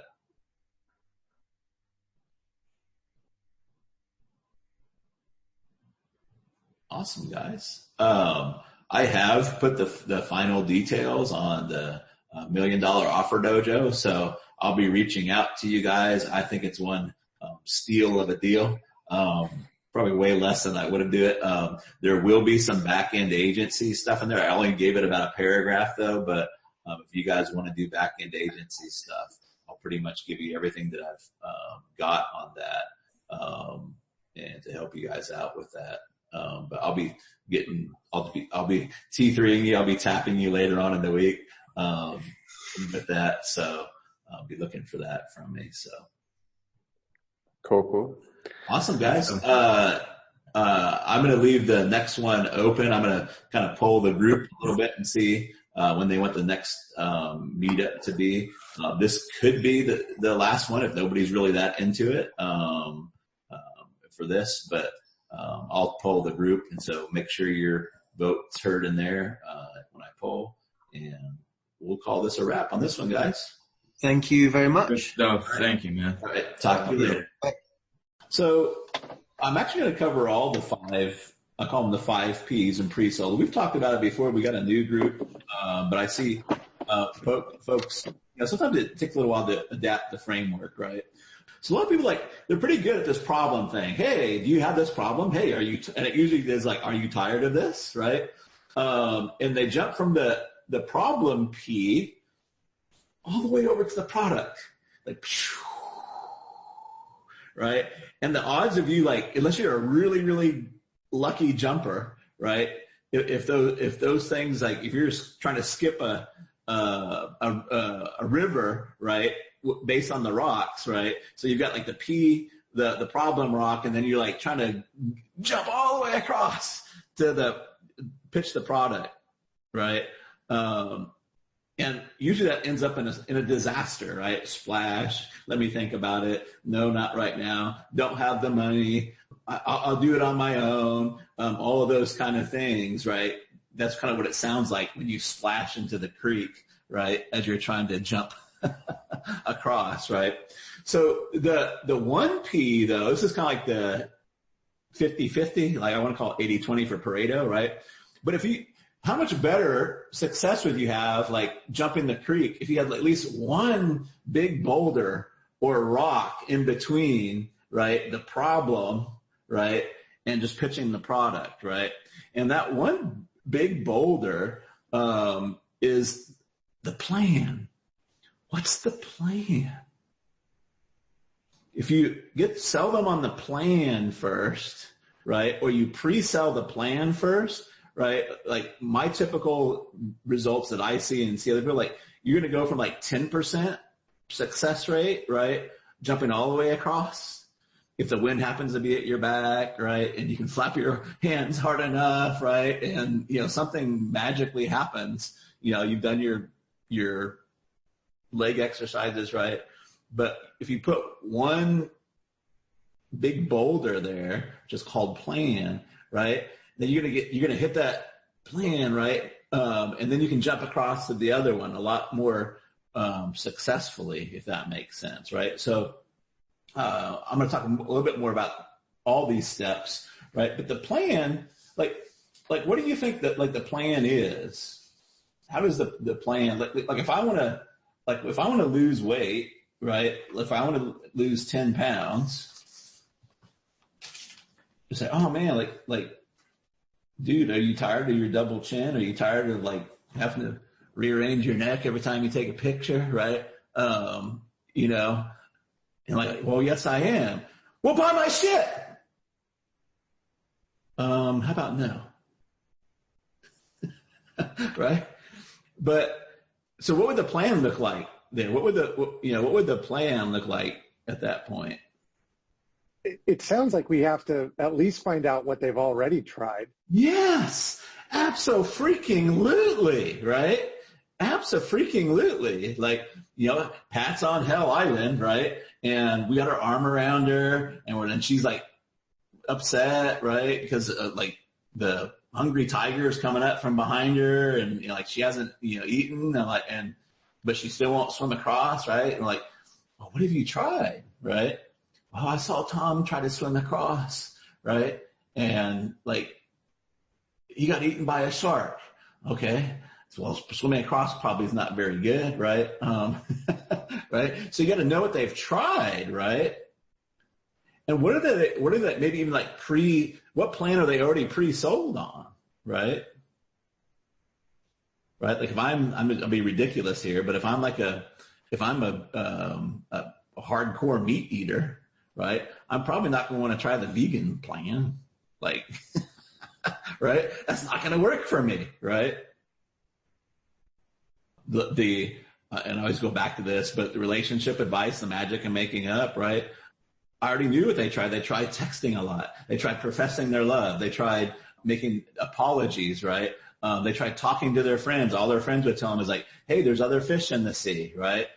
They got tired of hearing that. They also didn't want to spend 3 years in therapy, right, at $200 an hour, right, to just try to fix their relationship, right? So my plan was like, hey, you guys had good feelings before. All humans have a bonding sequence. Why don't we just tap into that bonding sequence and bring up those good feelings, right? Then a lot of the little problems fall away, right? Well, that sounds like a pretty fucking good plan. Right? So now when's the best time to pre-sell them on the plan? While you're building insight? Okay. Long before they get in the boat? Yes, sir. Yes, sir, Frankie. The more pre-selling you can do on the plan before they get into whatever your thing is, right? Whatever your plan is, right? Usually the better that's going to go, right? I do it on like strategy sessions or on calls, right? And it's funny because here's what I usually find out, like what they're trying to do, why it hasn't worked, right?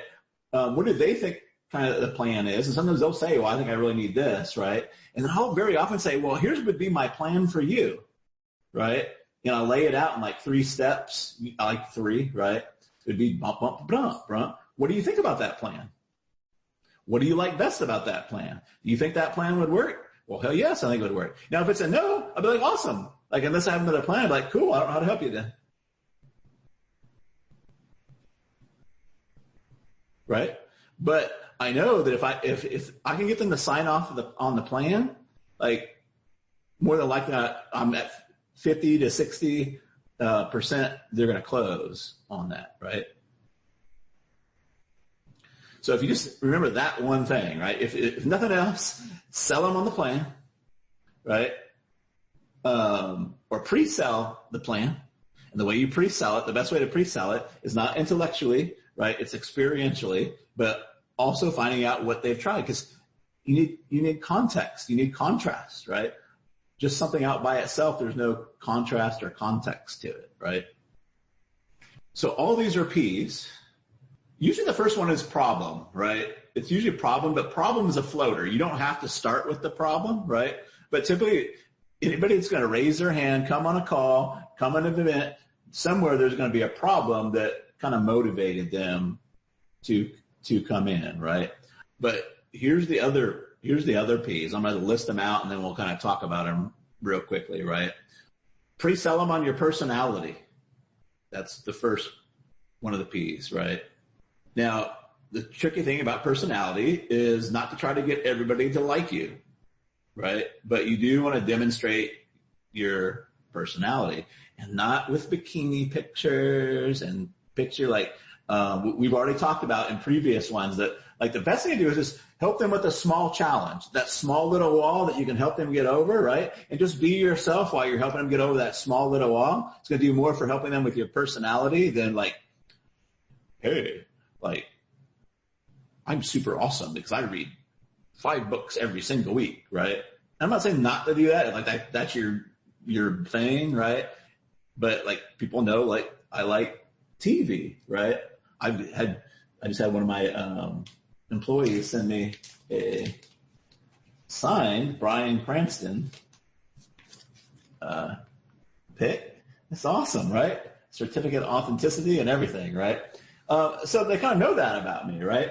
Now, does it make a huge difference on my conversions? Not as much as people will think. Does it help? Is it a little bit of wallet lube? Sure, right? Going in there, right? But people get overboard on this. Like, oh, if they just like me, if I can just like me, like everything's gonna, like, you know, I gotta be this perfect person. I gotta have the 6-pack abs. I gotta have this. I gotta, oh, yeah. If they don't like me at all, like, oh my, like, no. Personality, I would say I'm pulling a number 10%-ish, right? Next P is philosophy. What's your philosophy on life or your business, whatever you're talking about, right? If you're helping people with their relationships, what's your philosophy on it, right? I try to communicate a philosophy. I call it like the funny or the stoic that loves to have a good time. Like, you know, I'm very committed, but I don't take life very seriously, right? That's kind of like my philosophy towards business. Be super committed, but good Lord, have some fun with it, right? If you're not having fun, like, right? Now that's not going to suit everybody, right? And that's totally fine with me, right? Like Eben Pagan's all buttoned up and, you know, that's awesome, right? That's cool, right? And he's super smart, right? All those kind of things, right? And he's going to appeal to like the more buttoned up kind of thing, right? And he's got a philosophy too, right? So now if we add those stones in, right, getting across this creek, right, we've got the problem, then we got a little stone we can step on called personality, then we got a little stone we can step on called philosophy, and then we step on the stone called the plan, right? Now we got a lot safer, more predictable and repeatable path, right? Where we still got one left though. This is the one, it's another kind of a floater one too. You don't have to do it at the end, right? This is one I see very, very few people doing. And I know why it is, right? But if you can pre-sell them on your price before they ever even like get on the phone, or you give them a T3, right? Or you anchor even a higher price. Oh my Lord, like your conversions go up to like 90%, 100%. Like it, you know, there's been times I've sent out like 10 T3s and everybody said yes. I've even had more than 100. Like, can I bring a partner in too, right? Once they're already sold on the pricing or pre-sold on the pricing, right? It's very common if I jump on the phone and do something, right? Like I talk about the product so little. Like it's the last thing that I talk about. It's the very last thing that I talk about. And sometimes I think, oh, by the way, like how do I get this? Like, am I going to show up for a call? I'm like, oh, I mean, they're already in, right? Like the product doesn't matter as much as we freaking think it does. So we got problem, personality, philosophy, plan, price, and then the product, right? So let me just give you an example. I'm not going to give a bunch of detailed numbers on this, but I have a little Facebook group that I'm running with a couple of people, and we wanted to put out an offer, right? And I kind of looked at it like, well, they're already sold on our personality or unsold on our personality and philosophy, right? If they're still there, they're probably sold on that, right? I'm like, so I want to pre-sell them on the plan before I deliver the T3, right? So what we ended up doing is we did one of my partners did a video, right? And just said, hey, if you're open to this, right, comment below. And I wrote the T3. It took me about an hour to write the T3 on it. It was a kind of a shortish T3 with more of the plan inside of it. But then I pre-sold them on the plan. I took a couple posts and I pre-sold them on the plan, and I linked it to the other post where they could comment on there, right? So they were already kind of pre-sold. We ended up with about 50-ish comments, right? We only wanted 5 people. We sent out 8 T3s and got 5 people in, which is about a 60% conversion rate, right? Could easily put in probably 10 or 15 out of those 50 people. What I didn't have, and we don't want to work with that many people, but what I didn't have, I didn't pre-sell them on the price. They were they probably kind of know, but I didn't really pre-sell them on the price, right?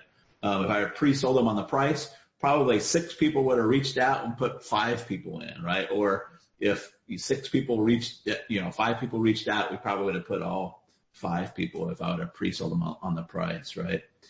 Guys, this is what you want to do. I don't care if it's your email sequences, your Facebook groups. Again, part of this is being able, if you can dimensionalize it or demonstrate it versus intellectualize it, it'll go a lot easier, right? But this is what I look at when I'm looking at how far is the ball across the hole, right? You do have your offer and right, your offer characteristics, right? But when I'm looking at like my groups, like what do I need to do? I'm just kind of looking at these P's, right? Now it's kind of hard to sell somebody on your personality and philosophy 5 minutes from knowing you, right? Really, really great copywriters can give you a sense of it. Like Luke Jaden, I don't know if anybody has followed Luke Jaden, but he just made a post, right? And he's such a great copywriter. You can kind of understand his personality and his philosophy when he tells you a story, right? And you're like 20% sold just reading, like on him just reading it, right? Before he ever gets to the plan, but I like to stick to things that mere mortals can do, right? So the easy junior highway is just to help somebody with a small challenge that they have, right? And just help them with a small challenge, right? but realize that that's not the conversion point. We need to run them up to what? What are we running them up to? What is the conversion point? Is it a meaningful result? The BAM moment? The BAM moment. I got here late, so I could be mistaken. Okay.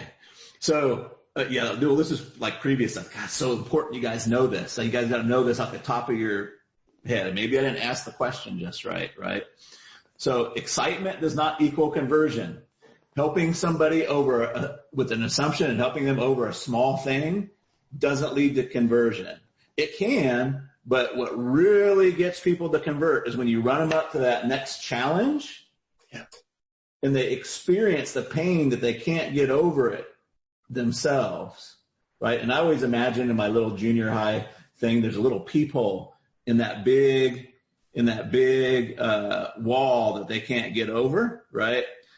And they peep out, right? And they see something they really, really want on the other side, right? And I joke around with it being Jessica Alba or Chris Hemsworth, right? Oh my God, and then they look back, right? And there's a hungry saber-tooth or a hungry tiger coming at them, right? Like that's the pain and the cost, right? But if I'm with them now, I want to talk about the plan to get over the wall, right? But it's that next challenge that they can't get over is where conversion really happens, right? But we talk about the plan. So we help them get over the small wall with just personality and philosophy, right? Run them up against the next challenge, which is problem, right? They look through the people. Oh, I really want that. Oh my gosh, that would be so awesome, right? Look back. Oh my God, if I don't do something about this, then it costs me a fortune, right? Then we talk about how have you tried to get over the wall before, right? Well, I've been doing lots of leg exercises. I've been doing leg exercises for 6 months trying to jump over this wall, right? 6 months. And like, how far can you jump higher now? Oh, about 6 inches. How much longer do you think it'll be before you can jump over that wall doing leg exercise? I don't know if I can ever make it, right? Okay, well, what else have you tried? Well, I tried to karate kick it down, right? Like I made a little dent though. Look, I must have kicked it like 1,000 times. I made a little dent. Well, that's some good effort. I can tell you've got lots of perseverance and persistence. Yeah, I do, but I broke my foot, right? Now I can't work because I broke my foot. How much did that cost you? Well, it cost me a couple $1,000, like being off work. What else have you tried? Well, I try to dig under it. Like I just keep digging and digging, right? Like, and you can't get to the bottom of it. Now my fingers are all tired and sore. Or all tired and sore, right? Let me ask you, this may not be cheap, but I have a friend who owns a helicopter. Have you ever considered flying over it? Oh man, I'd do that in a minute if I had a helicopter. Well, I tell you what, I don't know if he's available, right? But if he's available, right? What do you think of that plan? Just jump in a helicopter and we can just fly over. Oh my God, that'd be amazing. Right? Perfect. Guys, I know it sounds junior high, but I've converted millions and millions of dollars using this like very simple framework, right? And I use it in all my stuff when I'm doing it well, right? In my Facebook groups, in my emails, in my workshops, right? It's the same thing I'm doing in my workshops, right? We get you that next result, right? We'll run up against the challenge, right? We talk about different ways of getting over that challenge, right? It's the same thing, like every place, right? So it's all about the pre-selling, right? And the selling can come so easy, right? When you've got these P's in place. So there you go. Any questions on that? Anybody not see how to apply this to their situation? Anything you guys want to talk about on that? Dang, I did. Yeah, Travis. Hey. Oh, there we go. Okay. Hey. So that conversion point, your phraseology, the dramatic difference keeps ringing through my head. Yes. That's key, I believe, in increasing the conversions. And do we just find different ways of positioning that in timer until something clicks? Well, probably that's not going to be the thing that you play with so much, right? Okay. You can do your different symptoms, like the less, what would you like to see less of, would you like to see more of, right? And you can try those different symptoms is where you're going to see where you get the most hand raisers. Pretty much your dramatic difference is going to be based off of what they've tried before and what they don't like about it, right? Mm-hmm. And what's different about what you do that's going to be relevant for them or unrelevant, right? Like if that person would have told me like, oh, I hate flying, like I can't even get it, like then I'm going to have to either have a different plan, right? Or I'm not going to be the right service or right product for that person. Okay. And that's totally okay, right? But to have a dramatic difference, you have to have something to compare it to, right? And that's a real key, right? You have to like stack these things up, right? Because something by itself, you can't hold up one thing and say, is this different? Right? But if I have this, is it different than this? Is it different than, I don't know if I have it here anymore. Just keep a pair of wired phones, right? But you can see the difference, right? And that may not be relevant for somebody like, I would never pay Apple like $100 for, no, I'll just keep my wires, thank you, right? But for me, I was tired of having my ears halfway ripped out, like when I run or jog, right? That was my symptom, right? I'm not saying it would be everybody. That would be the thing that you would float out there, right? Like, I remember I about pulled my eardrum out. I was like walking around the kitchen and it hung up on one of the drawer handles, like, right? Like, and I've dropped my phone before, right? If you like, if you break your phone, like, is that more than, and this is the way I think, right? Isn't it worth more than $100, right? So, but it's dramatically different. It's something you can see the difference, right? Cords, no cords, right? That kind of thing. Does that help, Nathan? Yeah, it absolutely does. Thanks. But yeah, if they can't experience, see, feel, hear the difference, you just saying, like, sometimes I think copywriters think like they get too far in their head and they think just by saying, we have a proven process. Oh my God, he's got the proven process. Oh my Lord. Like, where have you been all my life? The proven, or we have a proprietary, like, no, right? Like, speak to the sixth grader, right? Like, if they can't see it, point to it, feel it, hear it, taste it, touch it, right? Like, but you just saying, oh, we have a proven process is not going to make take my money. Yeah. Credit cards fly out of their wallet, right? But you'll see that a lot with copy, it's like, oh, and systems too, like, oh, we have a system. Mm-hmm. Right? Y'all bow down to my authority, my system authority. No, like, how do you see a system in your head, right? You can't, right? Like, what's way better than a system is just junior high. Like, I sell people with Google Docs. You can see a Google Doc, right? Or a notepad file, right? Like when I say, a lot of people using phone calls, like 90-minute strategy sessions, and they're using webinars. And those are all cool. Like, if you can figure out all the copy on those and stuff, but I just use a damn Google Doc, right? I don't call it a system, like, right? I could have called it the phone sales system, right? And it probably would have maybe worked, but a machine, like, that's what they want. They want, like, wow, okay, there's no phone. It cranks out sales like a machine, right? Just talk like a sixth grader, right? But I have a proprietary, proven process that I put into a system for you, right? Where's the credit card? Come on now. Aren't you serious?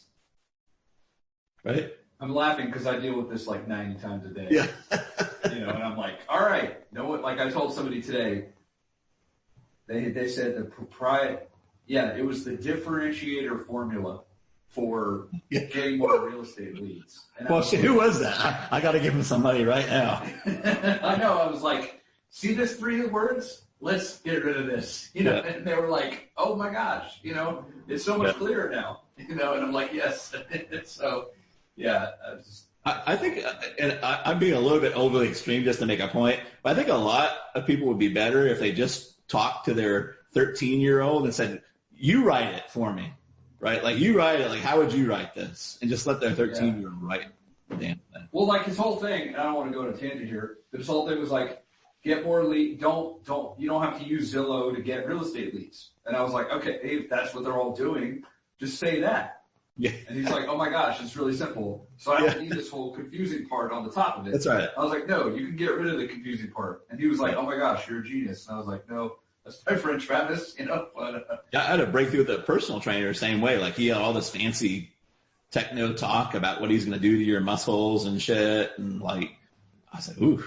I'm like, sounds like work. Yeah. Well, yeah, but I'm like, how are you? It was an online program too. I'm like, how are you delivering it? Right? How are you teaching people to deliver it? Right? Over Skype. I'm like, why don't you just say that? He's like, oh, I was afraid if I said Skype, like they wouldn't. It's hard to make it simple. Like, oh. Itself, right? So. Yeah. I love it, man. Yeah, I was like, get rid of this differentiator formula. I don't know what that is. I don't know what this is. And it's confusing me. And yeah, I mean, sometimes it's that easy, but maybe 10 years ago I would have thought that was a good idea, but Yeah, I mean, it's like, if you're just selling supplements, and he's like, oh, we have a glucosamine supplement that's been clinically proven in 97 different studies, blah, blah, blah. It's like, man, I'm just getting older and my knees are creaking and hurting when I go up my stairs. Will it help me with that? Like, that's all I care about, right? Like, I don't want to get that stupid ass, like, wheelchair thing that goes up the stairs, like, like a geriatric thing, like that would be horrible, right? Like, I don't want that, the stair lifter or whatever the hell it is, So we're being a little bit funny and facetious about this, but I just really wanted to stick home and stick in your brain, right? And bounce around and stay up in there. So, So Travis, was that? I'm a little late, and I can go back and watch the video if you don't want to remind me right now if you're doing other stuff. But is this for like everything, like the T1 or maybe like an email? Like, is it all? It's what the pre-sell. Yeah, it's what the pre-sell people on before you ever give them a pitch, whether it's a T3. Most people start with the problem, right, which is awesome, but then they like try to jump a creek all the way to the other side, which is the product pitch, right? And the thing is, if you even add one big boulder in the middle, which is the plan, pre-sell the plan, right? Now at least you're going to do probably a 50% chance, right, of doing it. Now, you also have other stones, which is personality, philosophy, plan, and then price. Now you're just skipping stones, man. It becomes a lot easier, right? If you pre-sell them. Like, I rarely talk about all the stuff in my product, right? It's very rare. I leave most of the stuff about the product out. I just say, here's the plan I would have for you, bump the bump, right? What do you like about that plan, right? You think it'll work for you? Yeah, right? Then I'm like, wow, I'm halfway across the creek, right? Yeah, because I saw a review today, and they were like, you get 17 manuals and PDFs, and I was like, I don't care about any of that. Like, what's the juiciest part of this whole thing? That's right. That they would, and that's the product, right? Oh, you got a problem? Buy my shit. Let me tell you about my wonderful shit, right? Yeah, no one cares. Yeah. So, okay. I can see how this works with, like, you go ahead. I'm confused on the plan and the product, and we just named our thing Facial Fitness, this home system this morning. So I guess we're gonna go broke too. No, why? Facial fitness is the plan. Facial fitness is the plan. Oh, okay. So the plan is that. Yeah, like can you expand on the plan, what that should look like, and how to present that? I mean, that's you already got it. You already have it. Like you can do Botox, right? You can do Juvederm, right? You can just use creams on the outside, right? But the real problem is your muscle structure underneath has gotten saggy, right? Right? And so you can say like, well, yeah, I've tried all these creams. I've tried the most expensive creams, right? How much is that costing you? And it helps a little bit, right? But you still have the whatever issues are, right? Why do you think those things still exist? Well, I'm not sure. Well, it's you have muscles and collagen underneath your skin, right? And so everything you're doing is not stimulating the muscles and collagen underneath your skin. That's why you need facial exercise, right? And we can do that with microcurrent, right? It's like a facelift in a box, right? So how much detail do you give in this plan? Like it sounds like that is only a few sentences. Is that's enough? No, and yes, right? This is what you put into your marketing, right? Like you have two different things, marketing and sales. Marketing is everything you do to get the ball close to the hole. Sales is just the tapping in, right? Now people don't understand this, right? And they want to use the phone, right? 50 yards from the hole or from the very dry, right? And they're trying to get them the whole way there, right? And it exhausts the customer, right? So you want to bring that out. Like if you're talking to somebody for the first time, that's awesome, right? But you want to have them experience that in your marketing, which is your Facebook group, your email, any videos that you do, right? You want to have them pre-sold before they jump into the boat if you can, right? You're going to have more success that way. Does that make sense? Yeah, that does make sense. Now, another question I kind of have is, I guess specific for our things, how would you help them experience that? Like what type of, can you give us some pointers to that?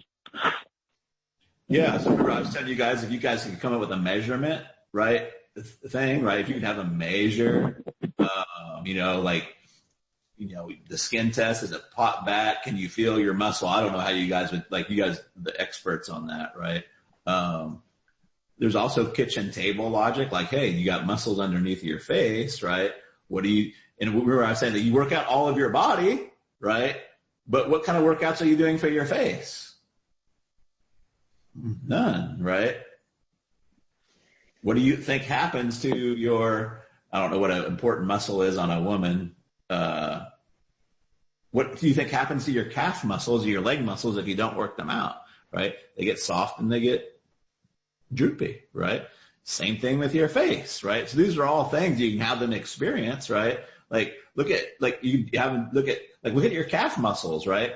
Are your calf muscles, probably because you walk around, are pretty defined, right? They kind of take care of themselves, right? But your face muscles or your other muscles that you don't use, they start to sag, right? So all those kind of things you can do as a demonstration. So let's say there's a massage that could help you relax one particular muscle. Would you teach them that, or would you wait for them to actually, is that too much as a, what is that called? A pre-sale? I think you'd let the marketing tell you, but I like you guys' idea. Let us help you with your eyes, right? Or some small part, right? That they can see, that they can get some preliminary results with, right? If you have a simple exercise that they can do, they can see some results, right? I think that'd be awesome, right? A facial exercise, but hey, there's so much more, right? But say it helped a little bit. You think they're going to stop? Oh, that helped a little bit, but no, I don't want to look like a celebrity. No, right? Oh, okay, that works. Yeah. Cool. All right, that's helpful. So we got the plan down, basically. That's the part I was confused. Yeah, I think a lot of my stuff is named for the plan, right? Phoneless sales machine, right? Magic of making up, right? We kind of use a little bit of magic in there, or making up, right? To make up. Even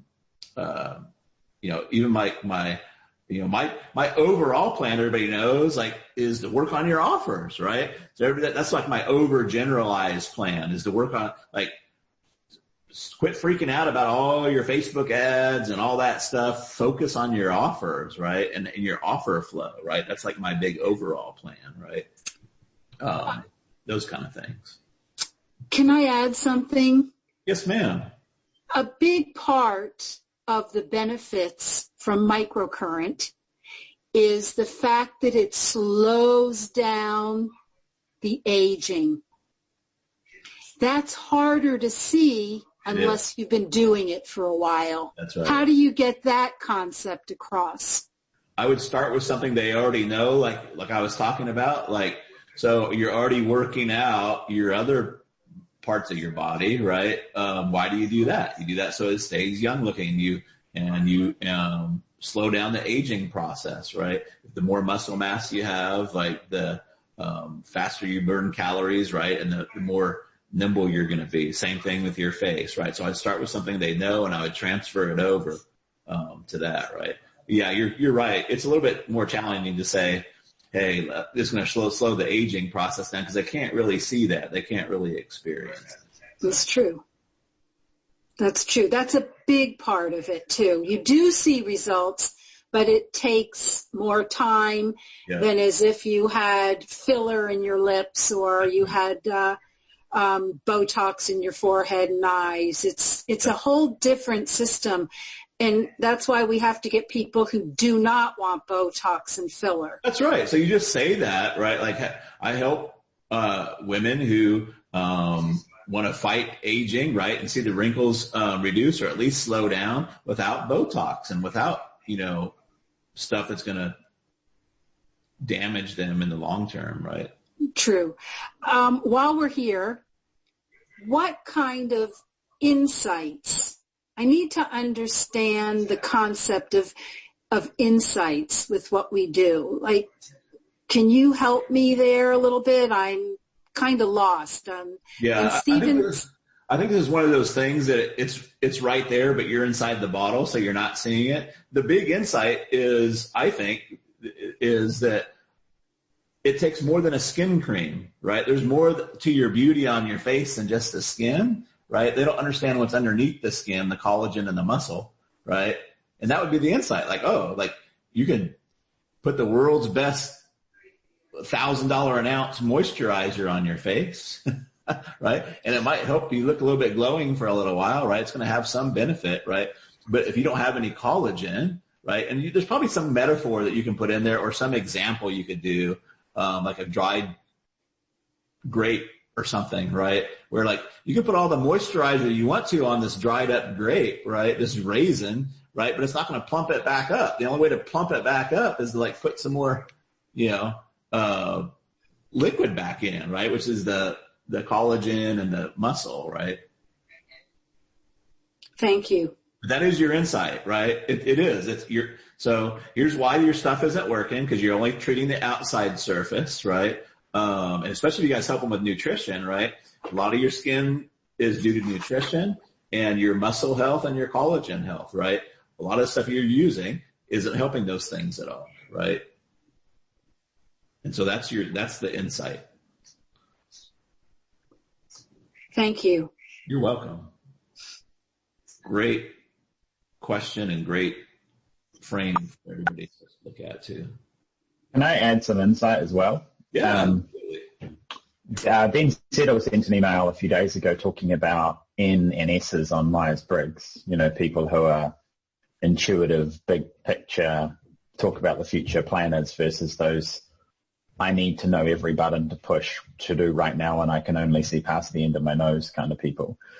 I've found once you've given someone a plan and the people who are like, I need to know every single thing that's going to happen down to the microsecond over the next 90 days or the next 30 days are not my people. So I get the feedback loop as soon as I give them the plan. If they can't think about the bigger picture, then they're not for me, past the plan. So my insight is I don't think you can sell everybody and you shouldn't do that. If you've given them a plan and they need more, then they might not be for you. Totally agree. My little shift on that is I think you can sell everybody if you get rid of them in the pre-sale process. Right? Well, I'm sure you're going to try hard, right? But my whole thing is like pre-sell the shit out of them, because I would rather take 10 calls and sell 10 people, right, than take 100 calls, right, and have to wade through 90 people, right? That's just inefficient, right?